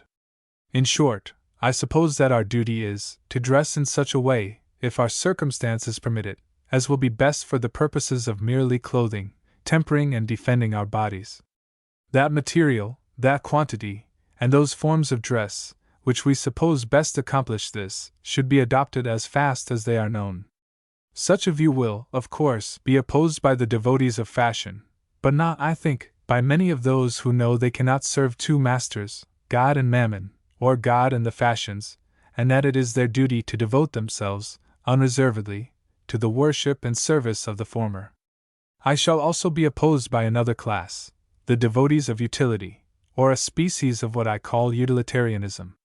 They will say that I am a utilitarian, of the rankest sort, that I would destroy all just taste, all industry, all division of labor, all commerce, and all wealth. But is it so? Is that proved to be a just taste, to which the views here presented seem to be opposed? Where is the proof, and by whom has it been adduced? I am no advocate for a utilitarianism which excludes just taste, but I believe our tastes to be depraved by the fall, no less than our affections, that they are not, as some suppose, free from sin, though less sinful, perhaps, than our moral tastes and preferences. I believe that a taste which is not conformed to the nature of things and to the law of God is a perverted taste, and that the modern taste in regard to dress and ornament is, to a great extent, of this description. And does there remain no room for industry when personal ornaments are excluded? As well might it be said that the exclusion of all drinks but water would strike a death blow at industry. Is there nothing left for people to do, because you take away ornament? Perhaps, indeed, if all personal ornament were to be taken away suddenly, it might give a temporary check to industry, and seem to conflict with the principle of a division of labor. But this cannot happen, except it were by miraculous agency. The utmost that can be rationally expected at present by the most sanguine would be that professing Christians should exclude it, nor could they, as a body, be expected to do it at once. One here, and another there, would renounce, as wrong, what he had been accustomed to think right, and this would give society time to adjust itself, and preserve its balance, as it has done in the case of every great and important change of public opinion. But we are gravely told by several writers on this subject that as a nation's wealth is derived from a division of labor, it follows that to deny ourselves all ornament would be a great injury to the community. What a strange inference! Is there nothing for people to do, in this world, I again ask, but to make ornaments? Or can it be that they form so important a division of human labor that to dispense with them in the only way in which it is possible, humanly speaking, to do so, that is, by enlightening public opinion and appealing to the conscientious, is to take away the wealth of the nation? I deny, most resolutely, that mere artificial ornaments make any considerable part of a nation's real wealth. That which tends to make us healthier in all the functions of our bodies, which develops and improves all the faculties of our minds, and which develops and cultivates, to the highest possible extent, all the good affections of the soul is alone worthy of the name of wealth. I do not deny that he who makes 2 stalks of grain grow where only one grew before is a public benefactor. I do not deny that, for certain purposes in the arts, in architecture especially, he who polishes a gem, or a block of marble, may also be a public benefactor. This is a very different thing from preparing and applying ornaments to our persons, and may be, to some extent, useful. But I am still assured that those who make a person healthier than before, or improve his intellect, or are a means of awakening in him a love to God and man, and of promoting its growth where it is already awakened, are benefactors to the world in a degree infinitely higher, and add to its true riches almost infinitely more. It is health, knowledge, and excellence, we again say, which exalt a nation, and these are its true wealth. 15 millions of free men, all as healthy as the most perfect specimen which could now be found among us, all as wise as the wisest man in the world, and all as virtuous and excellent as Aristides, or Howard, or Benezet, or John, the beloved apostle, himself, what a national treasure they would be! What a revenue of true wealth they would afford! Now, if 15 millions of such people would be a source of national wealth before unheard of, would not every individual of this whole number be a source of wealth? And would not every element which should go to make up the sum total of the excellences of each individual be a part of this mighty treasure? If the richer part of the community have money to spare, why should they not spend it in increasing the health, the knowledge, and the morality of the needy around them, by giving employment to those who are capable of promoting these blessings, and who want employment? It will be said, I know, that the great multitude of persons around us are not fit for more elevated employments. No, nor will they ever be, in any considerable numbers, until they come to be employed in this way much more frequently than they now are. Let there be an urgent demand in the market for a commodity, and it usually soon comes to be abundant. Let there be a demand for laborers in the mental and moral field, in this more elevated garden of the Lord, and they will, ere long, be furnished, and the more persons there are employed in this way, and who consequently come into the habit of fitting themselves to be thus employed, the richer will be the national treasury. That many young women, who read this chapter, will wholly lay aside their ornaments, and fit themselves, as fast as possible, for the noble purpose of ornamenting those around them, by promoting their physical, intellectual, and moral well-being, can hardly be expected. But I do hope that I shall lead a few to expend less of time and money in dressing and ornamenting their persons than heretofore, and more in dressing and ornamenting the immortal mind, as well as more in promoting health of body. I cannot but hope to live to see the day when every person who professes the name of Jesus Christ, and not a few who make no professions at all, will entertain similar views in regard to the purposes of dress and their own duty in relation to it, to those which I have endeavored to inculcate. Such a day must surely come, sooner or later, and I hope that those who believe this will make it their great rule to expend as little on themselves as possible, and yet answer the true intentions of the Creator respecting themselves. There is a very wide difference between spending as much as we can on our persons, in the gratification, of the wants of our depraved tastes, under the specious plea that it encourages commerce and industry, and spending as little as we can on ourselves, and as much as possible in promoting the health, the learning, and the piety of ourselves and those around us. The former has been tried for centuries. With what result, let the state of society and our misnamed refinement bear witness. Let the latter be tried but half as long, and the world will be surprised at the results. Foremost in this work of reform should be our millions of young women. They should be so for two reasons. First, because their influence and responsibilities to coming generations are great, and secondly, because they are at present greatly involved in the practical error of loving external ornaments too well, and of valuing too little the ornaments of a healthy body, a sound mind, and a good heart. I am often pained to hear the reproach cast upon females, and especially upon the younger of the sex, that they are fond of the far-fetched and dear-bought, even when they are the less valuable. It should not be so. They should be above the suspicion of such a weakness. What else can be expected, however, when those who should be the guardians of the public taste, and who should, as Christian citizens, strive with all their might to elevate it, engage in pandering to the follies, not to say the depravities, of the age? Let young women rise above themselves, and escape the snares thus laid for them by those who ought to be their guides to the paths of wisdom, and virtue, and happiness. Chapter 28. Dosing and Drugging. Tendency of young women to dosing and drugging. Nervousness. Qualms of the stomach. Eating between our meals, its mischiefs. Evils of direct dosing. What organs are injured? Confectionery. The danger from quacks and quackery. Fallen is human nature, our physical nature with the rest. There are seasons in the lives of almost all of us, when we are either ill, or fear we shall be so. And young women, as well as others, have their seasons of debility, and their fears, and even their sick days. They have their colds, their coughs, their sick headaches, their indigestions, and their consumptions. Above all, and more frequently by far than almost anything else, they have those undefinable and indescribable feelings of ennui, which, for want of a better name, are called, in their various forms, nervousness. When the unpleasant sensations to which I have just alluded are referred to the region of the stomach, and only produce a few qualms, young women are not, in general, so apt to take medicine, as to eat something to keep down their bad feelings, as a bit of seed cake, a little fruit, some cloves or cinnamon, or a piece of sugar. This, though better than to take medicine, is yet a very bad practice, for although momentary relief is secured in this way, it never fails to increase the unpleasant sensations in the end. I ought to say somewhere, and I know of no better place than this, that the habit of eating between our regular meals, even the smallest thing whatever, is a very mischievous tendency, and this for several reasons.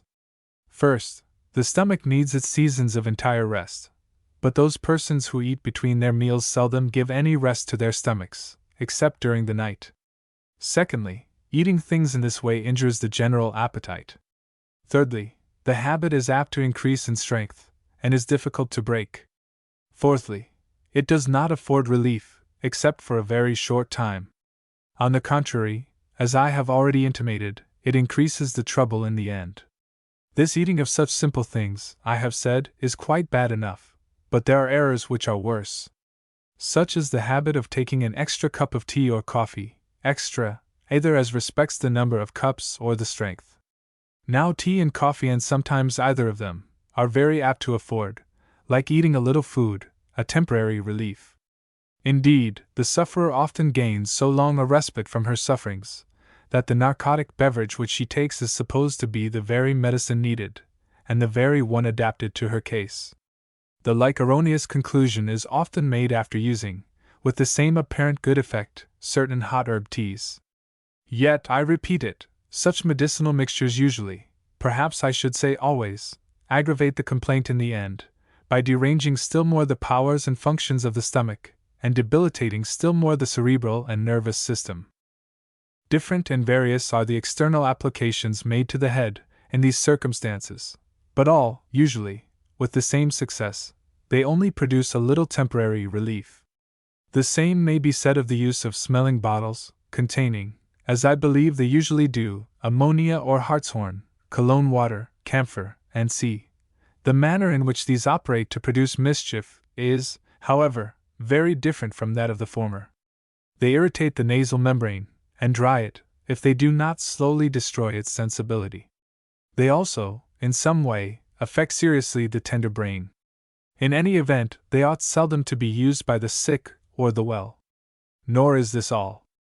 They are inhaled, to irritate and injure the lining membrane of the lungs.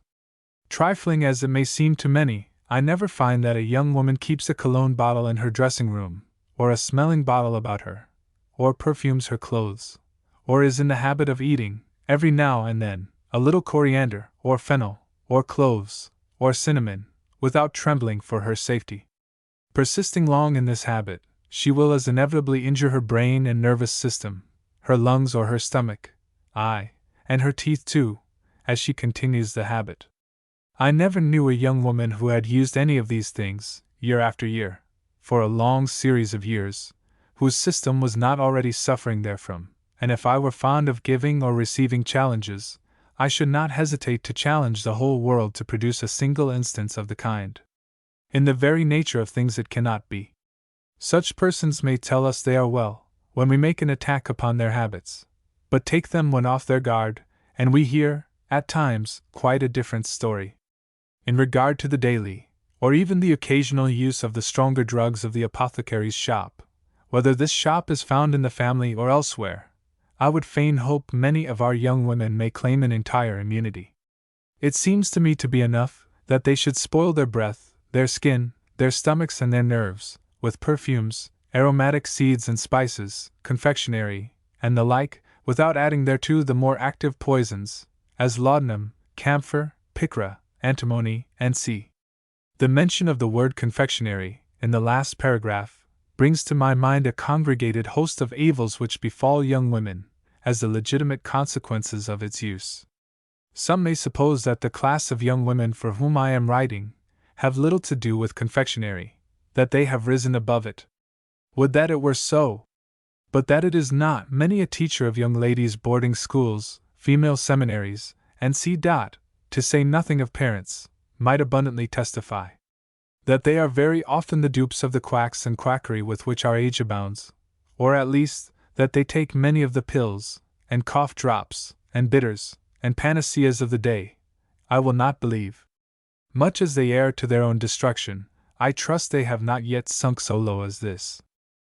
Chapter 29. Taking Care of the Sick. The art of taking care of the sick should be a part of female education. 5 reasons for this. Doing good. Doing good by proxy. Great value of personal services. How can young women be trained to these services? Contagion. Breathing bad air. Aged nurses. Scientific instruction of nurses. Visiting and taking care of the sick, a religious duty. Appeal to young women. The art of taking care of the sick should be considered an indispensable part of female education. Some of the reasons for this are the following. 1. As society now is, there is danger that the number of our young women who fall into a state of indifference, not to say absolute disgust, with the world and with life, will greatly increase unless the sex can be led, by an improved course of education, to exercise more of that active sympathy with suffering which prompts to assist in relieving it. 2. Nurses of the sick are greatly needed. It not unfrequently happens that good nurses cannot be obtained, male or female, except by going very far in search for them. And yet it would seem that every one must know the importance of good nurses, from the prevalence of the maxim, not more prevalent than just. A good nurse is worth as much as a physician. What physician has not, again and again, seen all his efforts fail to do any good, because not sustained by the labors of a skillful, intelligent, faithful, and persevering nurse? This condition is one of the most trying that can befall him, and yet, trying as it is his very frequent lot. 3. Females are better qualified, other things being the same, for attending the sick than males. They not only have a softer hand, and more kindness and gentleness, but they are also more devoted to whatever they undertake, and they have more fortitude in scenes of trial and distress. Their thoughts are, moreover, less engrossed by the cares of business, and by other objects, than those of our sex. They seem formed for days, and months, and years of watchfulness, not only over our earliest infancy, but also over our first and second childhood. And it were strange indeed, if nature, in qualifying them for all this, had not qualified them to watch over us during the few short years that intervene. There may, indeed, be instances, there certainly are some such, where the physical strength of females, unaided, is not sufficient for the task of which I am speaking. For the most part, however, it is gentleness, and patience, and fortitude, which are most wanted, and in these, woman stands preeminent. 4.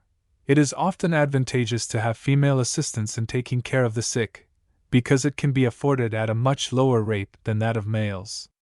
There are females who need the avails of these labors for a livelihood, but not having been trained to them, they are not, of course, employed. Hence there is suffering in both ways. The sick suffer in the loss of the needed help, and the indigent woman suffers for want of the avails of that labor which she might have been trained to perform. One great advantage of being able thus to obtain female attendance at a cheaper rate is that the sick would be more likely to have the regular attention, or at least, the general care, of the same individual. Thousands and thousands of sick people have died, who might easily have recovered, had they been able to employ a regular nurse. Where a change of nurses takes place almost every day, no one of them feels that degree of responsibility which it is highly desirable that somebody, in this capacity, should feel. 5. I have spoken of the necessity of having young women trained to the art of taking care of the sick, that it may open a door to their sympathies. But it should also be done to open the door to their charities. Such charities as the gratuitous attendance of the sick, where it can be afforded, are among the most valuable which can possibly be bestowed. Footnote. I mean, here, to speak only of those charities which go to correct the evils which are in the world, for however great the good we may do in spending time and influence in correcting evil, the same amount of effort, rightly applied, must always do still more good in the way of prevention.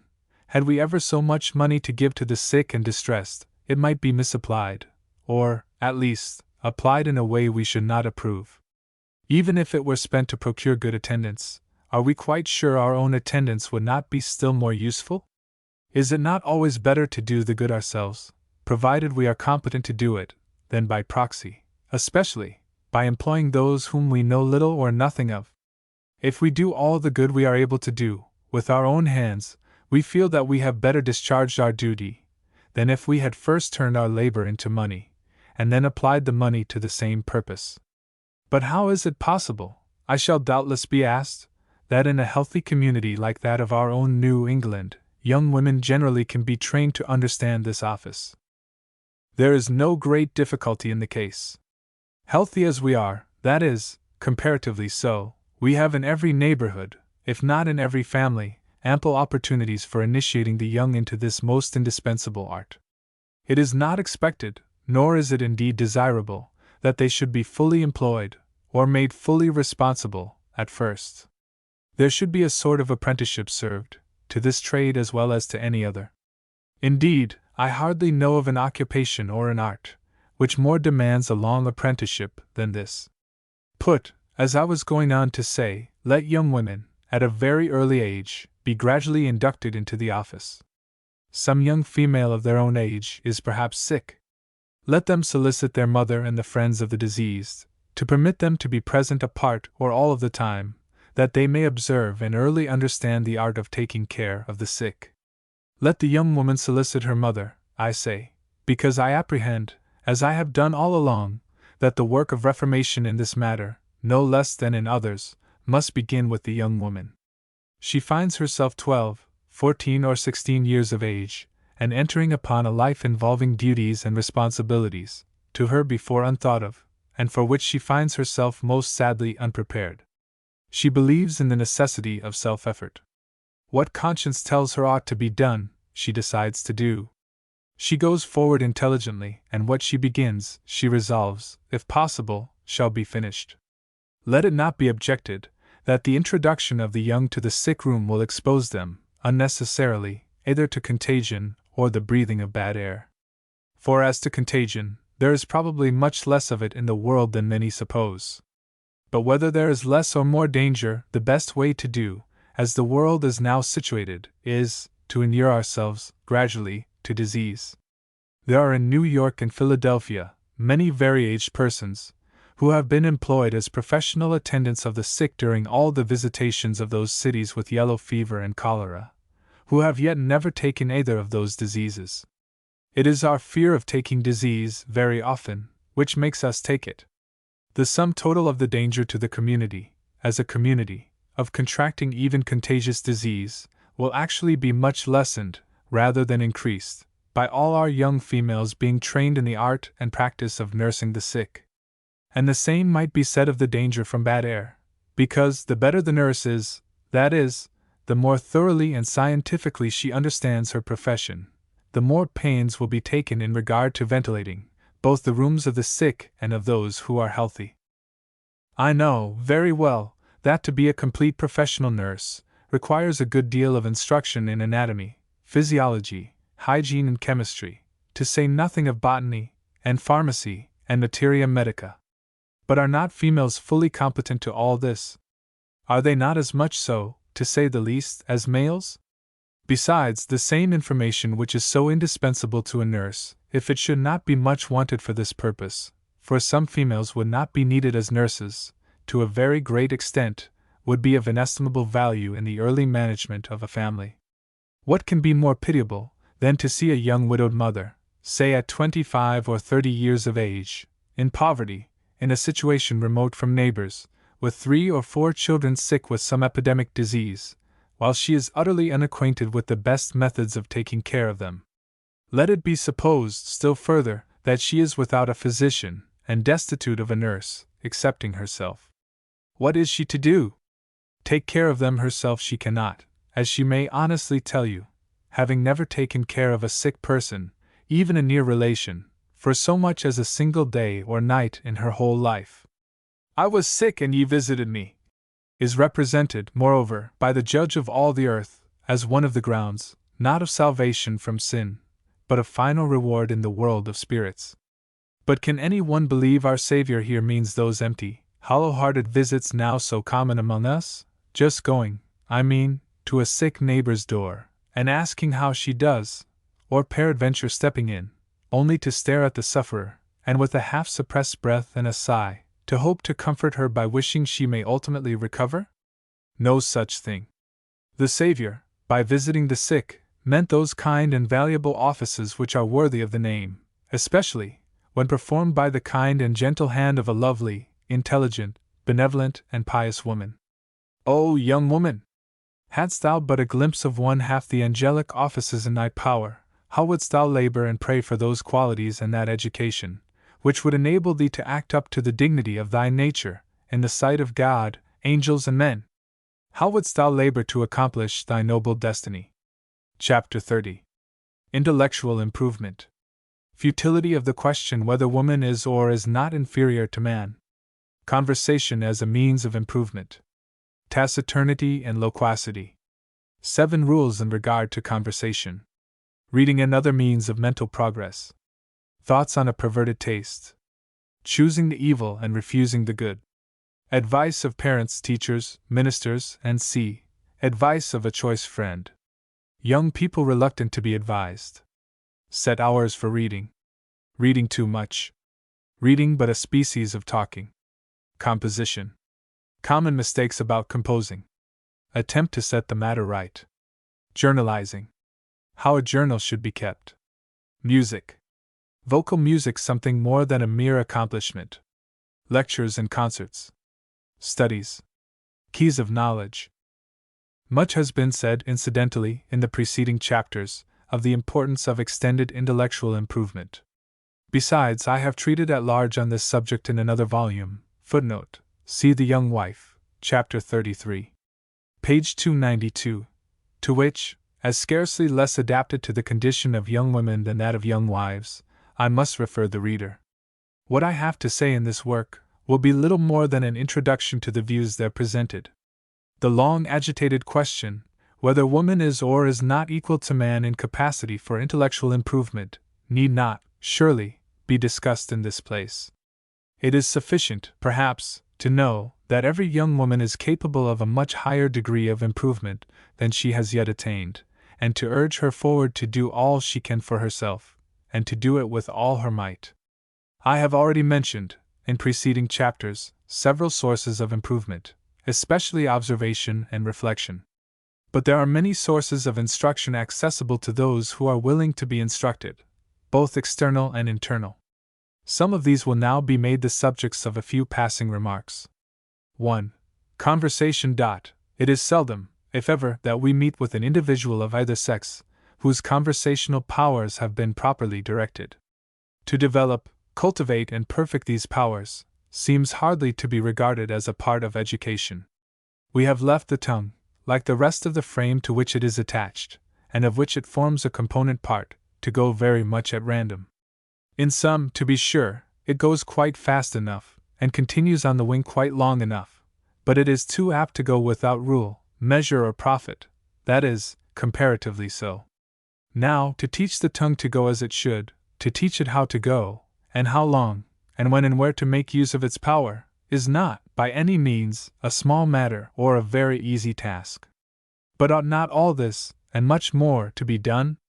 The old notion, that taciturnity is wisdom, is now very generally believed to be unfounded.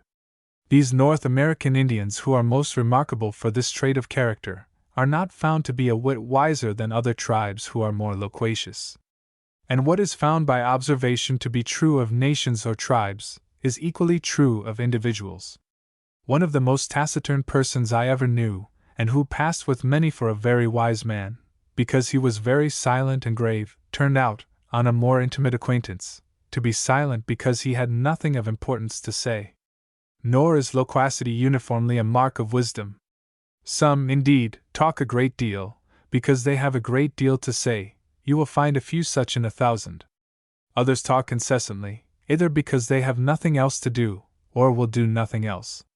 They do not, indeed, talk sense, or produce ideas, for sense and ideas they have not.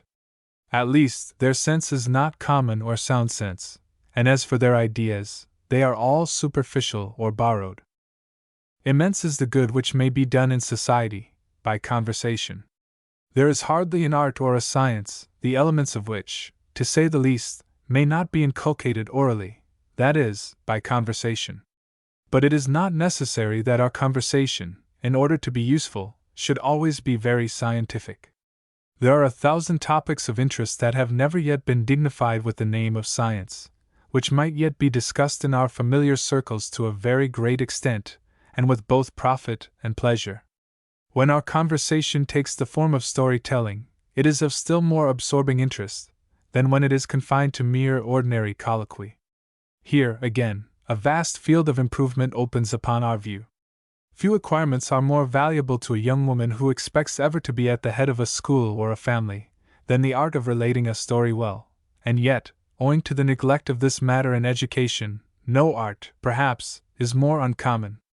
A few leading principles, duly attended to, will, it is believed, enable those who have already had some teaching on this subject to turn their conversation to better advantage, as well as aid, in the work of reformation, those who have not been duly instructed. 1. We should enunciate correctly, and speak distinctly. Few persons do this, and hence much of the pleasure which might otherwise be had is lost. 2. We should endeavor, as far as in us lies, to speak with grammatical correctness. The custom of having two sorts of language, one for composition and the other for conversation, appears to me to have a very ill tendency. I would have no one converse in a language he does not understand, but I would have every one converse correctly. 3. We should endeavor to select such topics as are not only profitable to one party, either ourselves or those with whom we are conversing, but such also as are likely to be acceptable.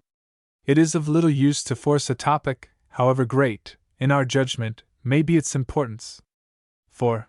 Conversation should be direct, though not confined too long to one point or topic. But while one subject is up, you should know how to keep it up, or if the thoughts of either party wander, you should know how to return to it, without too much apparent effort. 5. Conversation, like everything else under the sun, should have its time and place. It is as wrong to converse when we ought to read, or study, or labor, or play, as it is to read or play when we ought to converse. Social life has a great many vacancies, as it were, which good, and sprightly, and well-chosen conversation should fill up. 6. Conversation should be sprightly. If we converse not in this way, we might almost as well dispense with conversation entirely. We might nearly as well resort to the dead for society, to the dead, I mean, who speak to us through the medium of their works. Of course, I refer to conversation in general. 7. We should remember our responsibilities. For every idle word that men speak, they shall give account thereof in the day of judgment, said he who is to preside at the dread tribunal of which he spake, and an apostle has told us that our conversation should be in heaven. That is, as I understand it, should be heavenly in its nature. 2. Reading. There are, as I suppose, few young women of the present day who do not read more or less, and to whom reading is not, in a greater or less degree, a source of intellectual improvement. Their reading is, however, governed chiefly by whim, or fancy, or accident, or at most by taste. Some read newspapers only, some read only novels, some read everything, and therefore nothing. Each of these methods, if methods they can be called, is wrong. But shall not a young woman be governed by her taste? Is that to be turned wholly out of doors? My reply is that though our taste is not to be turned out of doors wholly, it is, nevertheless, a very imperfect guide, and needs correction. Our intellect, like our moral and physical likes and dislikes, is, as I have elsewhere said, perverted by the fall. I will not say that our moral, intellectual, and physical tastes are perverted in an equal degree, for I do not think so. Still there is a perversion, greater or less, of the whole man, in all his functions, faculties, and affections. As a general rule, when left to our own course, we choose that food, for body, mind, and soul, which, though it may be pleasant at first, is bitter afterwards. There is a way which seemeth right unto a man, but the end thereof is death. Still it may be said, if our intellectual tastes are perverted, how are they to be set right? Why not, I ask, in the same way that our moral taste is, by the word and truth of God, to the law and to the testimony? The application of the doctrines I am now advocating belongs, most properly, to parents and teachers, religious teachers especially. Parents, aided by ministers of the gospel, and perhaps the family physician, should decide for the young, individually, what means of intellectual improvement are best for them, all things considered, what books, society, studies, and see. But I must confine my remarks to books and reading. It is not difficult to decide what the tastes of a child shall be, in regard to reading. I will not, indeed, say that a parent may at once do everything she desires, but she may do a great deal. The child's moral and intellectual tastes are about as fully at her command as its physical ones, and who shall say that her power to the latter respect is second to any but that of the Creator? It is not for parents, however, that I am now writing, but for those whose taste, by the aid or neglect of parents, is already formed. If formed on the basis of the word and truth of God, if they are inclined to prefer the best books and reject the worst, then all is well, but if not, then the work of self-education is, in this respect, to set that right which has hitherto been wrong. Hardly anything can be of greater importance in this matter than the assistance of a friend, in whom we can confide, in making our selection. This is as necessary in regard to newspapers as to books. She who reads newspapers, indiscriminately, will derive little benefit from them, as her head will be filled with such a mixture of truth and falsehood, and wisdom and folly, as will be likely to do her more harm than good. Few will read to advantage, who have not their set hours for reading. It is true that unforeseen circumstances may, at times, break in upon our arrangement, and impede our progress in knowledge. But if we have no arrangement or system at all, we shall find our progress impeded still more. Do not read too much. The world is almost deluged with books. Not only see that your selection is as it should be, in regard to the character of the books, but beware of having too many of them. A few, well read and understood, will be more valuable. The importance of sometimes reading aloud has been mentioned. It has other advantages, however, than merely the exercise of the lungs. With a proper monitor at hand, it may be made a useful aid in correcting our enunciation, as well as in improving our conversational powers. Reading is but speaking the thoughts of others instead of our own, and she is the best reader, and indeed most likely to be made wiser by reading, who speaks the most naturally. Our reading should be such, generally, that a friend in an adjoining room would find it difficult to tell whether we are reading or conversing.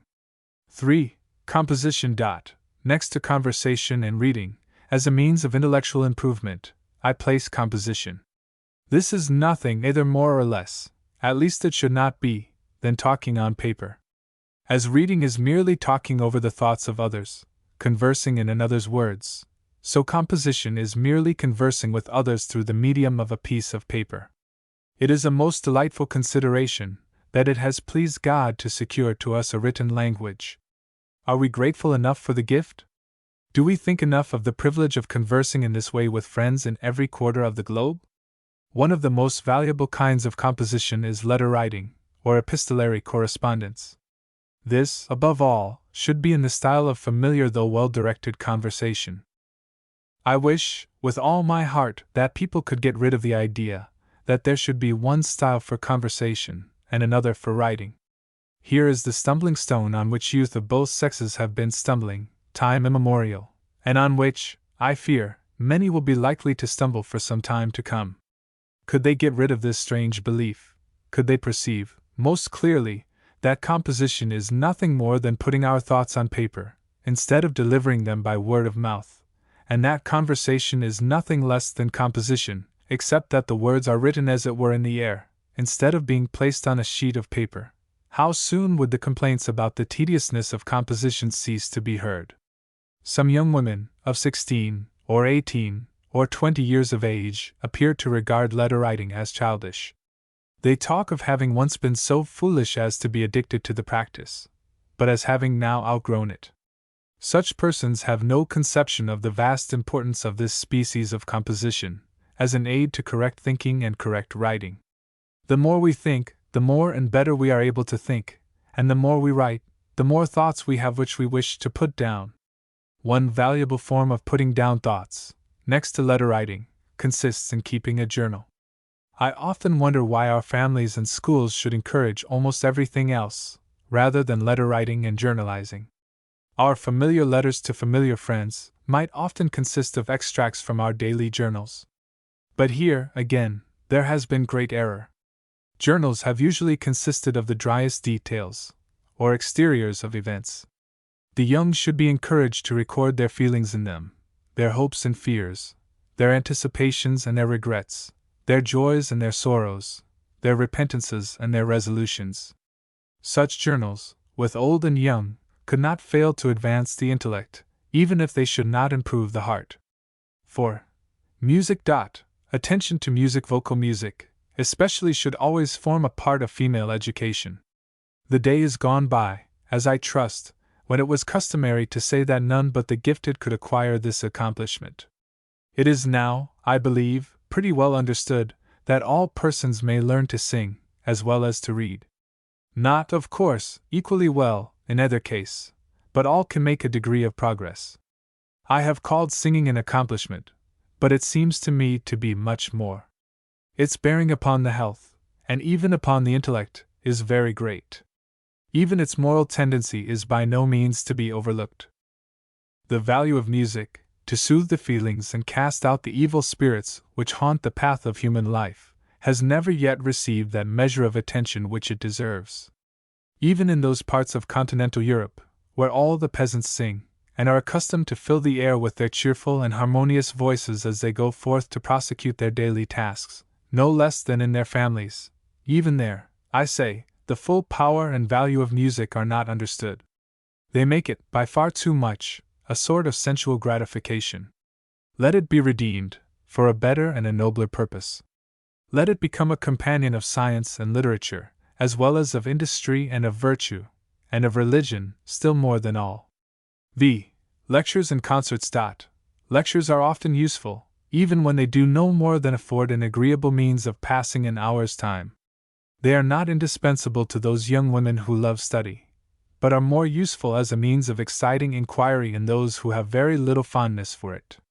Besides, there are lectures, at times, on subjects which cannot be found in books, and in such cases they may be specially useful to all. As for concerts, and parties of all sorts, attended as they usually are in the evening, there are many objections to them, though, as society is now regulated, it may not be best to denounce them altogether. Home is the proper place for young women, as well as for other honest people, after dark. At least this ought to be the general rule. If lectures, concerts, &c. could be attended in the afternoon, there would be fewer objections to them. Even then, however, there would probably be more or less of intellectual dissipation connected with their attendance. It is to be regretted that time, which is so valuable, cannot be better employed than in mere running abroad, because others are going. 6. Studies.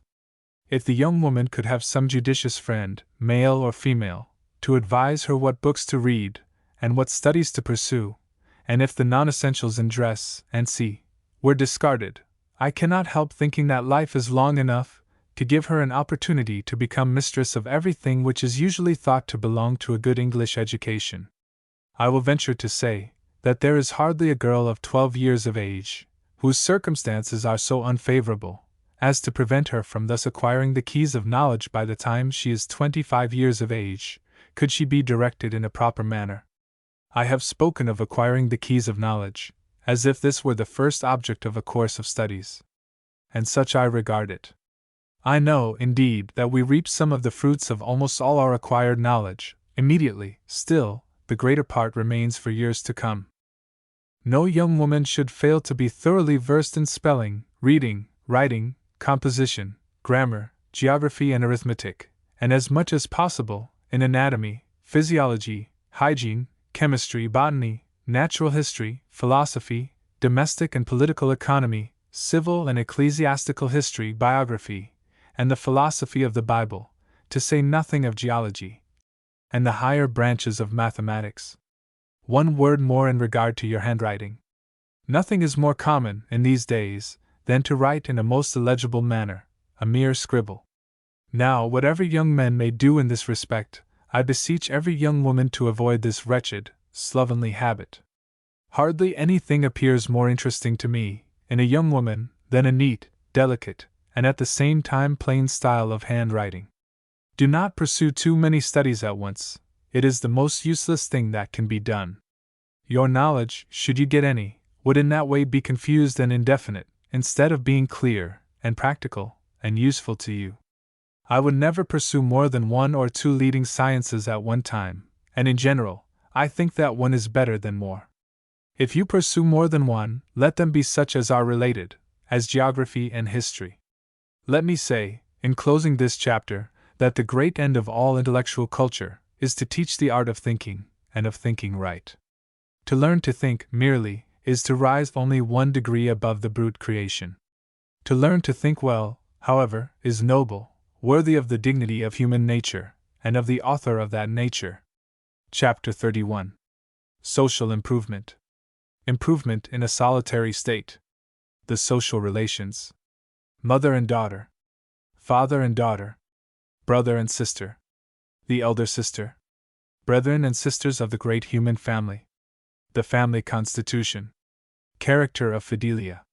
Her resolutions of celibacy. In what cases the latter is a duty. A new and interesting relation.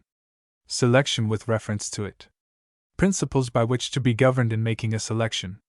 Evils of a hasty or ill-judged selection. Counselors. Anecdote of an unwise one. Great caution to be observed. Direction to be sought at the throne of grace. Were there but a single individual in the wide world, that individual, with the laws that woman now has to guide her, laws internal and external, natural and revealed, would be susceptible of endless and illimitable improvement. She might make advances every day, and it would be her duty to do so, upward toward the throne of God, and towards the perfection of him who occupies it. But if much might be done by an individual in a solitary state, how much more may be accomplished in the social state in which it has pleased our Heavenly Father to place us?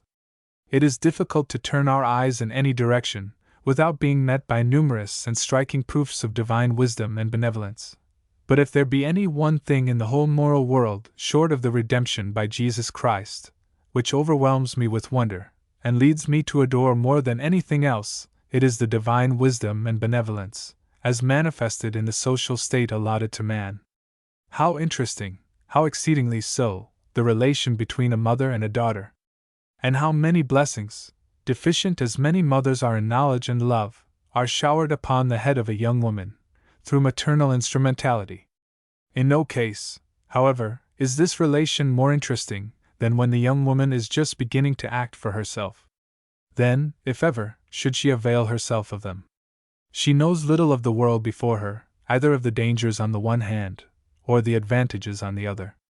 Of these, however, the mother knows much. Let the daughter value her society and good counsel above all else human, and lay hold of it as for her life. How interesting, too, the relation between a wise and good father, and a virtuous and affectionate daughter.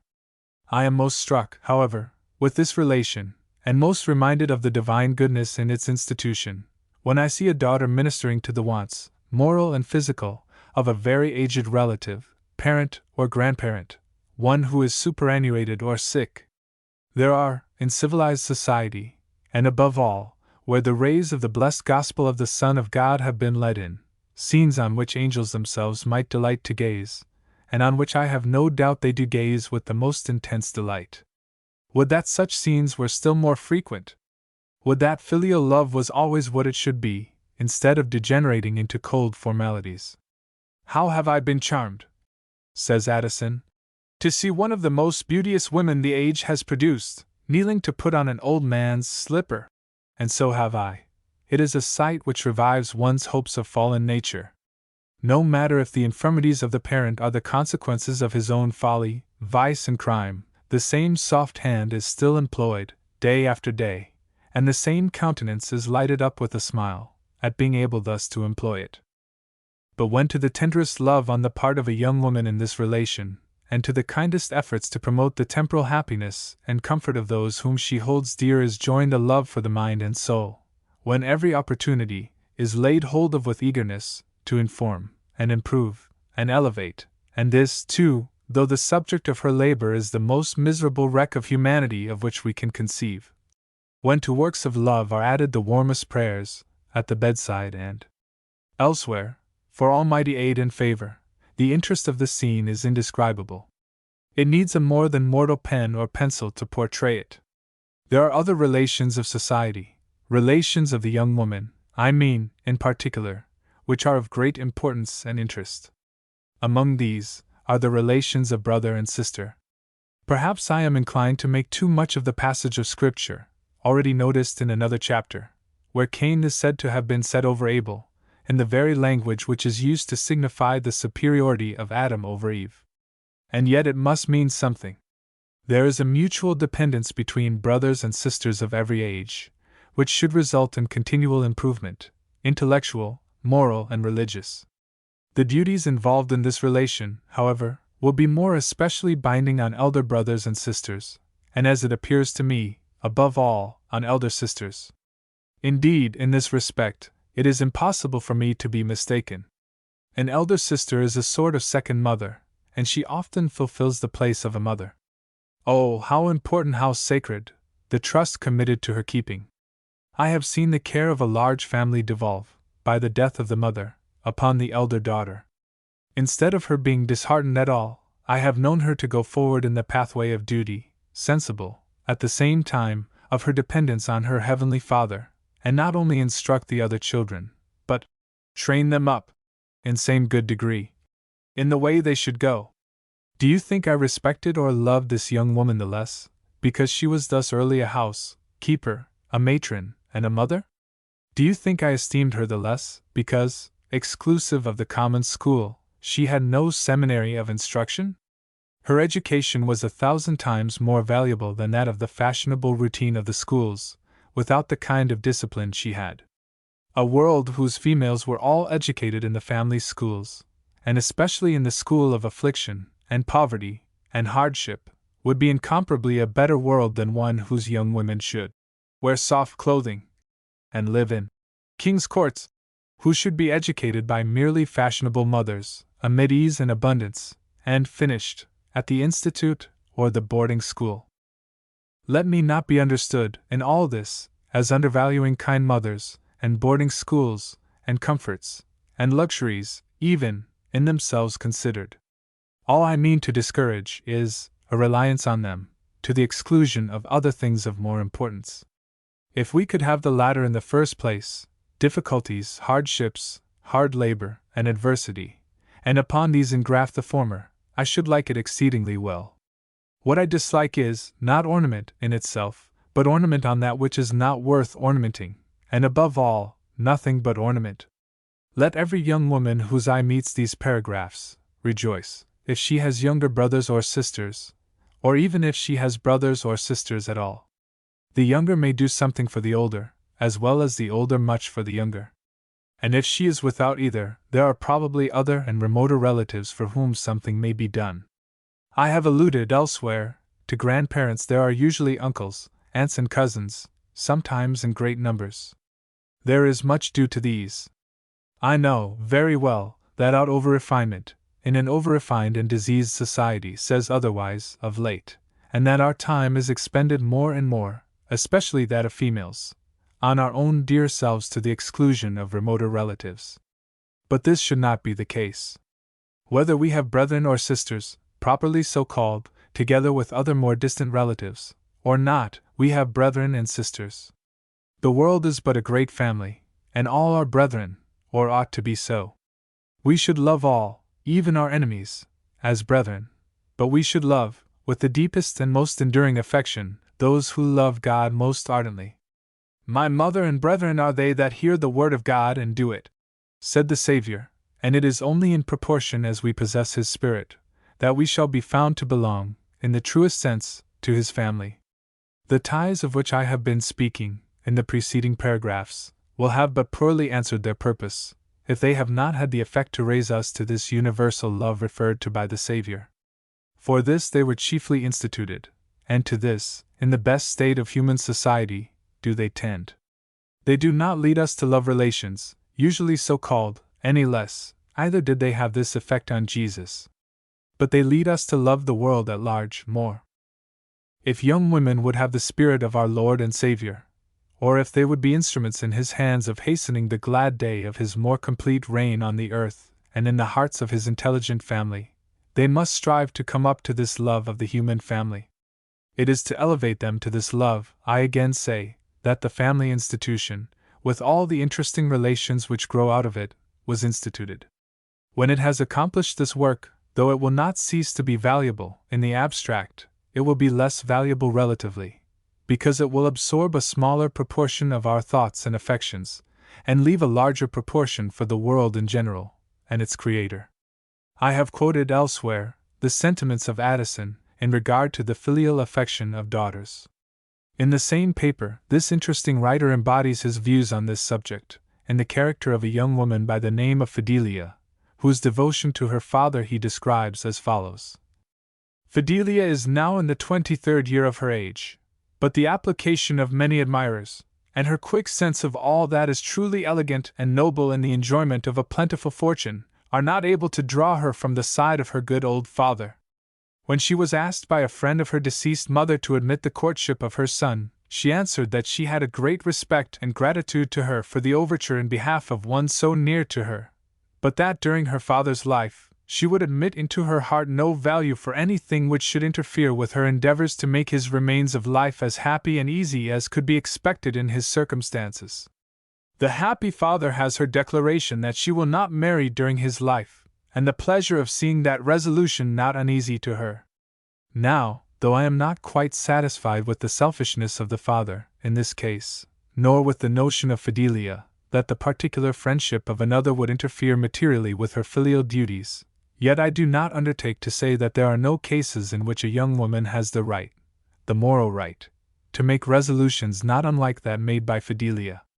It does not seem that her resolution to neglect the society of others for the sake of discharging an important filial duty was for a longer period than during the short life of a very decrepit old father.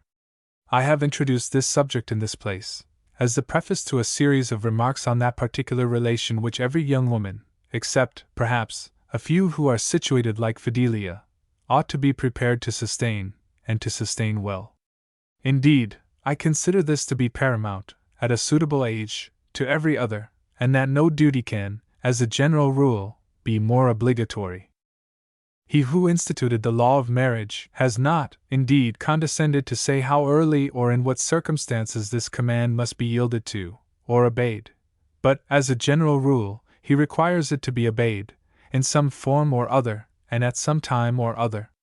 Or, to express the views I entertain more correctly, I should say, that no young woman, in ordinary circumstances, has a right to resolve to neglect the subject forever, or to say she never will marry. She is to consider the command of the Creator as obligatory, as a general fact, on the whole human race. She must remember, moreover, that if it is binding on the whole, it must be so on the individuals composing that whole. On these principles the education of every young woman should, as I think, be conducted, and if, by the neglect of parents, masters or guardians, it has not been so, then it should be the aim of the young woman herself, in her efforts at self-education, to supply what has been by others omitted. Some of the items in this work of education have been alluded to, not only in the chapter on domestic concerns, and in that on economy, but elsewhere. My purpose at the present time is merely to speak of the selection of her society with reference to her future state of life. This is a subject of the highest importance to the happiness, present and future, of every young woman. The marriage relation, considered only as a means of completing the education of the parties, is one of immense importance. But it is of still greater importance, in reference to other duties which it involves. Hence it requires much forethought and reflection. Let me prevail with you, therefore, when I urge upon you the following considerations. 1. Never think for one moment of the society of any other than a good man. Whatever may be his extrinsic endowments, wit, beauty, talent, rank, property, or prospects, all should be as nothing to you, unless his character is what it should be. Of course, I am not encouraging you to look for angelic perfection or purity on this earth, but do not make too many allowances, on the other hand, for frailty. A close examination, as with the microscope, will disclose irregularity and roughness on the most polished or smooth surface. How then will that surface appear which is uneven without the microscope? If it were possible for your associate for life to come apparently near celestial purity and excellence, a closer acquaintance would, most undoubtedly, convince you that he was of terrestrial origin. Do the best you can, therefore, and you will do ill enough. 2.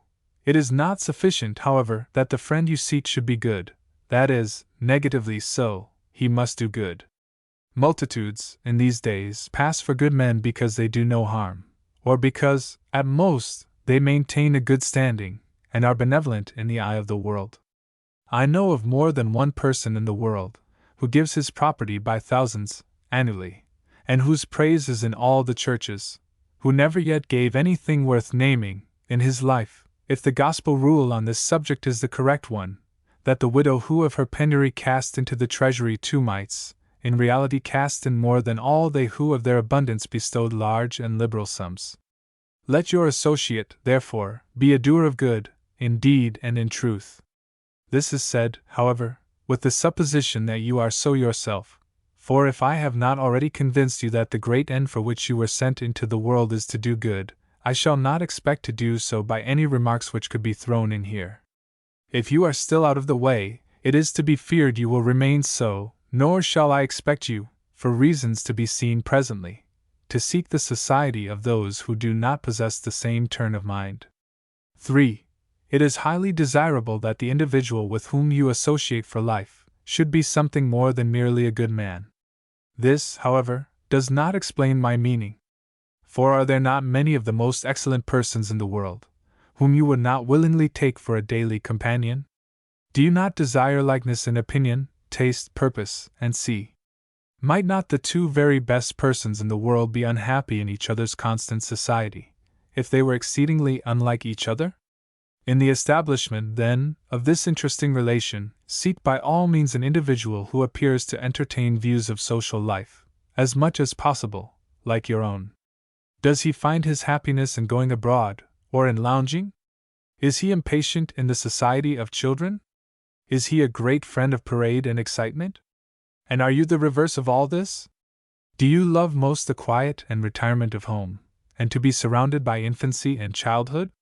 Do you dread, above almost all things in the world, excitement and parade?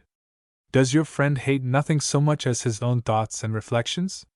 Does he dread, also, like the cholera or the plague, all efforts at mental or moral improvement?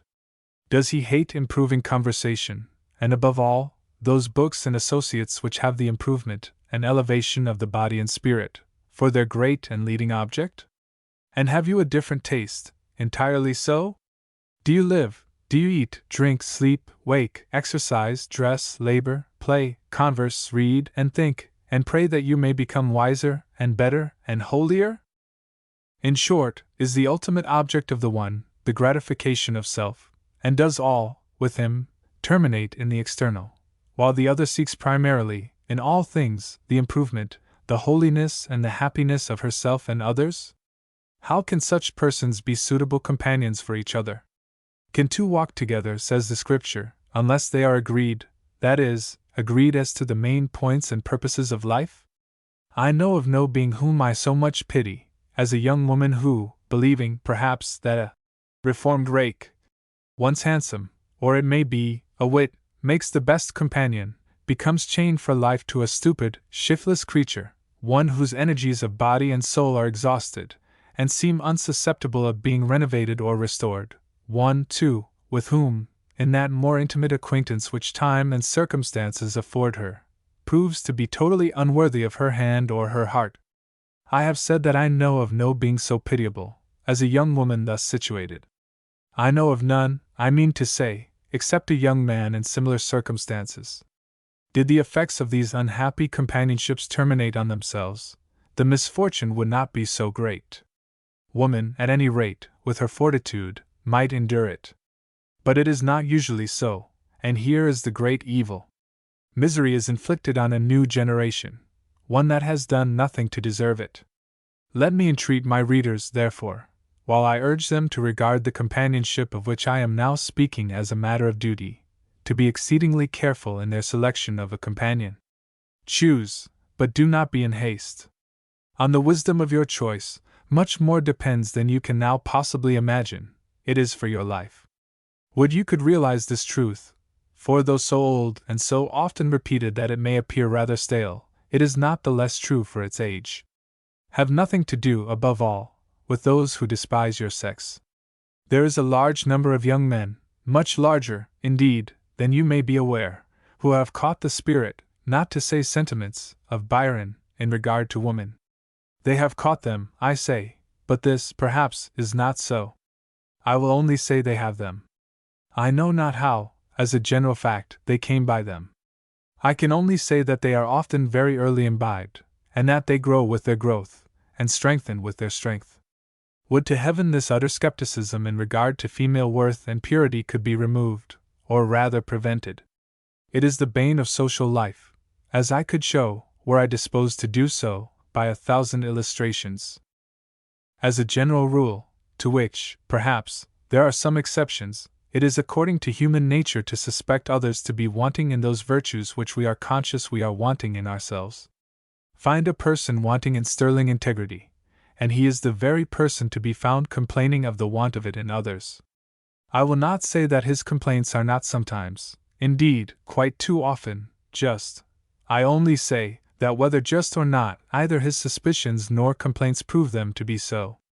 Beware, then, I beseech you, beware, of the young man who is ever prating about the innate worthlessness, not to say vice, of your sex. I do not say, reject him forever, simply on suspicion, for that would be to go to the other extreme. But though I have admitted that there may possibly be exceptions in regard to the general rule I have laid down, I also insist that they are rare. Therefore, I again say, be wary in forming your friendships, and especially so, in suffering them to become more and more intimate. Precisely in these circumstances is it that you may derive immense benefit from a discreet female friend. But in this, too, you must be deliberate, and use great judgment, for there are many whose views on this subject are such as entirely to disqualify them for the office of an adviser. I remember hearing a lady of great gravity, though of much good sense in all other respects, say that she thought the friends of a young woman were much more competent to select a companion for her than she was to make the selection for herself. I was so struck with the remark that, not knowing but I misapprehended her meaning, I ventured to inquire whether she really meant to say that other people could judge better in regard to selecting a companion for life than the parties most concerned in the choice. To which she answered yes without hesitation, and immediately went upon a defense of her opinion. I was as little pleased, however, with the defense as with the assertion, for the whole thing carried absurdity on the very face of it. It cannot, surely, be so. It is contrary to the very nature of things. I cannot help counseling you to be as wary of such an adviser as of the friend to whom she would direct your attention. The choice, the final choice, be it never forgotten, rests on you, because on you rests the responsibilities. While, therefore, you seek, with great earnestness, for advice, seek it as advice only.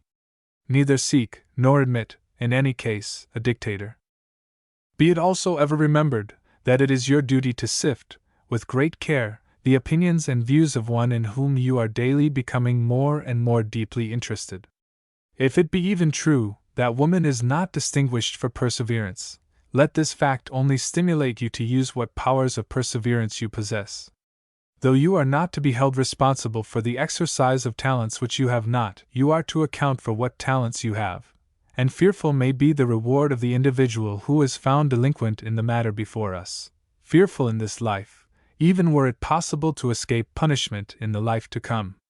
Let a comparison, then, be faithfully made of your views on all important subjects, as female superiority or inferiority, selfishness and benevolence, dress and equipage, education of ourselves and others, discipline, its means, instruments and ends, household management, amassing property, the chief end of human existence, particular duties, and see.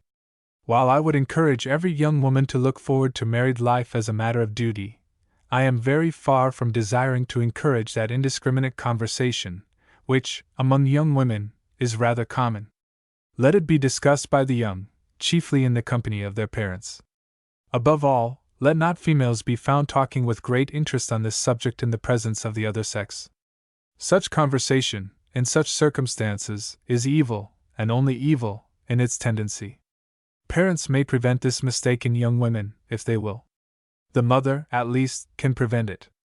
Where mothers manage the matter as it ought to be managed, you will not find daughters, on going into company, so deeply interested in these matters that nothing seems so to loosen the tongue, light up the countenance, and brighten the eye, as conversation about the latest engagements and marriages, and nothing so much or so quickly interests them in a newspaper, even a religious one, and that, too, on the Sabbath, as the list of marriages.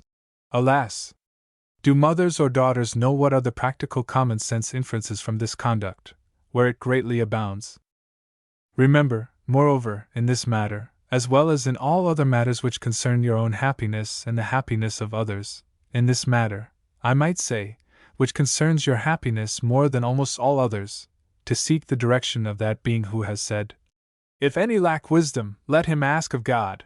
You cannot, surely, obey this first injunction on the human race, without first and always, at every step of your course, seeking for his approbation. You cannot, in one word, be concerned in a duty which may involve the destinies, present and eternal, of millions and millions of human beings, without looking upward toward the throne of God, and soliciting, with all the humility, as well as confidence, of the most devoted child of an earthly parent, that wisdom and guidance which are to be found in all fullness in the Father of lights, and which, when properly apprehended, can never mislead you. Chapter 32. Moral Progress. Importance of Progress. Physical improvement a means rather than an end. The same true of intellectual improvement. The general homage which is paid to inoffensiveness. Picture of a modern Christian family. Measuring ourselves by others. Our Savior the only true standard of comparison. Importance of self-denial and self-sacrifice. Blessedness of communicating. Young women urged to emancipate themselves from the bondage of fashion, and custom, and selfishness. After all I have said of the importance of physical, intellectual, and social improvement and progress, it is moral progress for which we were, preeminently, created. The great end of Christianity itself, to use the words of a learned and eloquent divine, is to make men better than they were before. But whether or not this expresses the entire truth, one thing is certain, that wherever Christianity fails to make man better, it fails of accomplishing its whole intention respecting him. Perhaps the apostle expressed the idea I would inculcate, in the fewest words and in the clearest manner, when he required his converts to grow in grace, and in the knowledge of our Lord and Savior Jesus Christ. Mere physical improvement, or even physical perfection, were it attainable, would hardly be worth the pains, if it were anything more than a means to an end. We might study the subject of health, and practice its excellent rules with the utmost zeal and faithful conscientiousness, and yet it would hardly prove a blessing to us, if it only gave us the more efficiency in the service of the world, the flesh, and the devil. And the same, or nearly the same, may be said of intellectual improvement and progress. Though the general tendency of both, when conscience is properly trained and the heart set right, is beneficial, yet it is not necessarily so, without a right heart and correct conscience. Satan is not wanting, so to speak, in intelligence or physical energy. Physical and intellectual development and progress, therefore, are little more than means to secure an end. If they prove to be what it was the original intention of the Creator they should be, they are eminently conducive to our highest interests, both as respects this world and the world which is to come. If otherwise, they do but accelerate, and in the end aggravate our doom. They tend but to make our condemnation the more sure, and the more dreadful. I have urged elsewhere the importance of conscientiousness in everything we do. Let me especially recommend you to make continual progress in excellence or holiness a matter of conscience. Do not be continually measuring yourself, above all, your spiritual self, by your neighbors.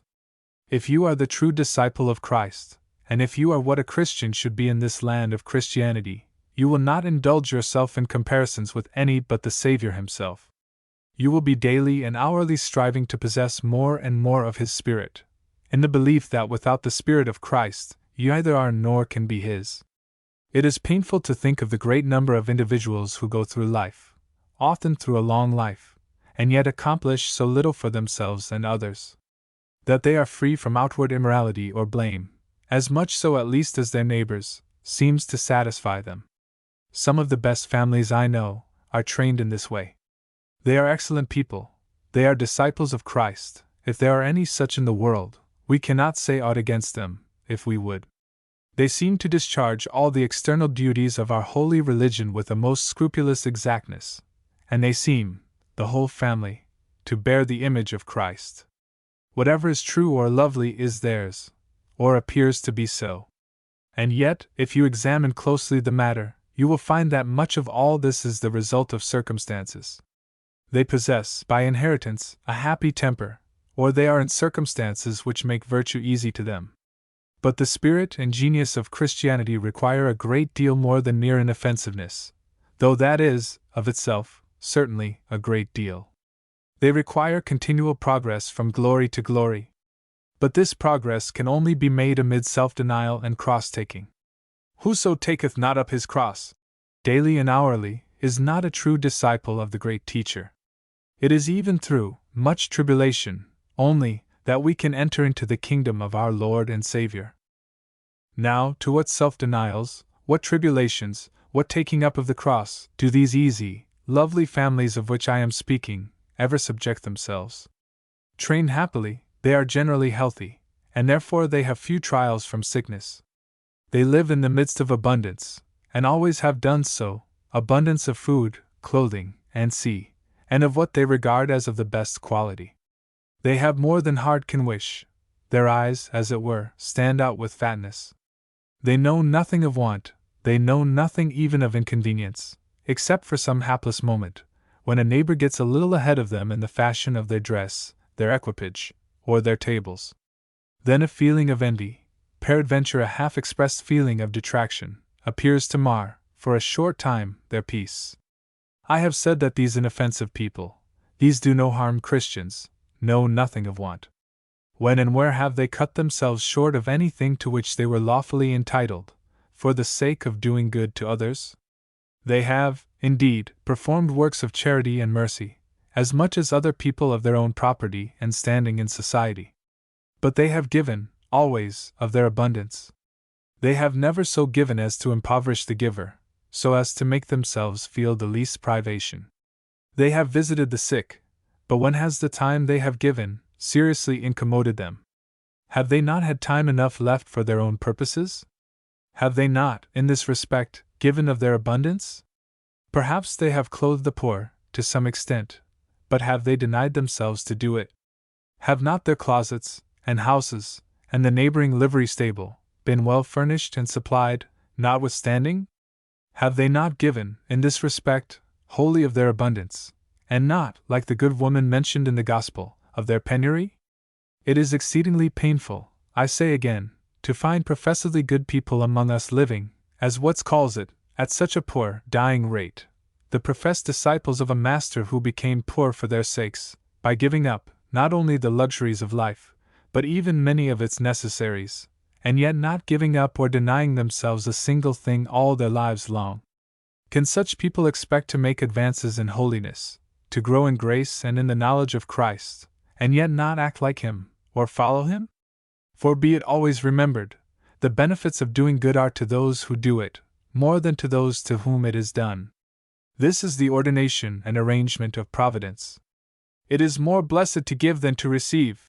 How sad a mistake, then, is made by those who seem, from their conduct, to think there is little happiness in giving, and that their charities abridge, by so much, their happiness, instead of adding to it. Young woman, should it be your lot to belong to one of these happy and excellent families, for I do not deny that they are among our best people, after all, though they are very far from having, as yet, come up to the self-denying, self-sacrificing spirit of the Lord that bought them, and become willing to be poor, and to suffer not a little want of time, money, and for even their own apparent necessities, temporal or spiritual, I say, if in the providence of God you have been accustomed to see almost the whole time and labor of a family, with the avails of a handsome, or at least respectable property, used up year after year by that family, in eating, and drinking, and sleeping, and dressing comfortably, in mere passive enjoyment, in one word, while the blessedness of active enjoyment, in the doing of good to others, has been hardly known, be it yours to break the chain that binds this circle of selfishness, and go forth to the work of impoverishing yourself, as did your Lord and Master. Think not to make any considerable moral progress, otherwise. The soul must have food, as well as the body. This continual indulgence of the body, while the soul is unfed, or only fed just enough to keep it from starving, will never do for you. If you yield to the influence of this fashionable kind of excellence, and strive not to rise higher, I will not say that you will live to little purpose, but I will say that you will have but very little of real, valuable, immortal life, till you pass beyond the bounds of time and space. Whereas you ought to begin your heaven here. For this is the will of God, even your sanctification. And it was the prayer of Paul concerning some to whom he wrote, "The God of peace sanctify you wholly." Will you not, then, O young woman, in view of these considerations, seek for deliverance from the spell that binds thousands and millions of otherwise good people to a narrow, selfish circle, in which they continually wander, coming round and round again, every night, to the same spot, or nearly the same, but making no considerable progress? Will you not study, and labor, and pray, for more and more of the Spirit of Him, who not only stripped Himself of every glory to which He had been accustomed, but instead of retaining that which was His divine right, deprived Himself of everything which is calculated to make life comfortable in the common sense of the term, and only sought His happiness in perfecting holiness in the fear of God? By living and dying for his brethren, the whole human family? Will you not henceforth study to be more and more conformed to the divine image, and to act less and less in conformity with a world whose predominating motive to action is selfishness? End of Project Gutenberg's The Young Woman's Guide, by William A. Alcott.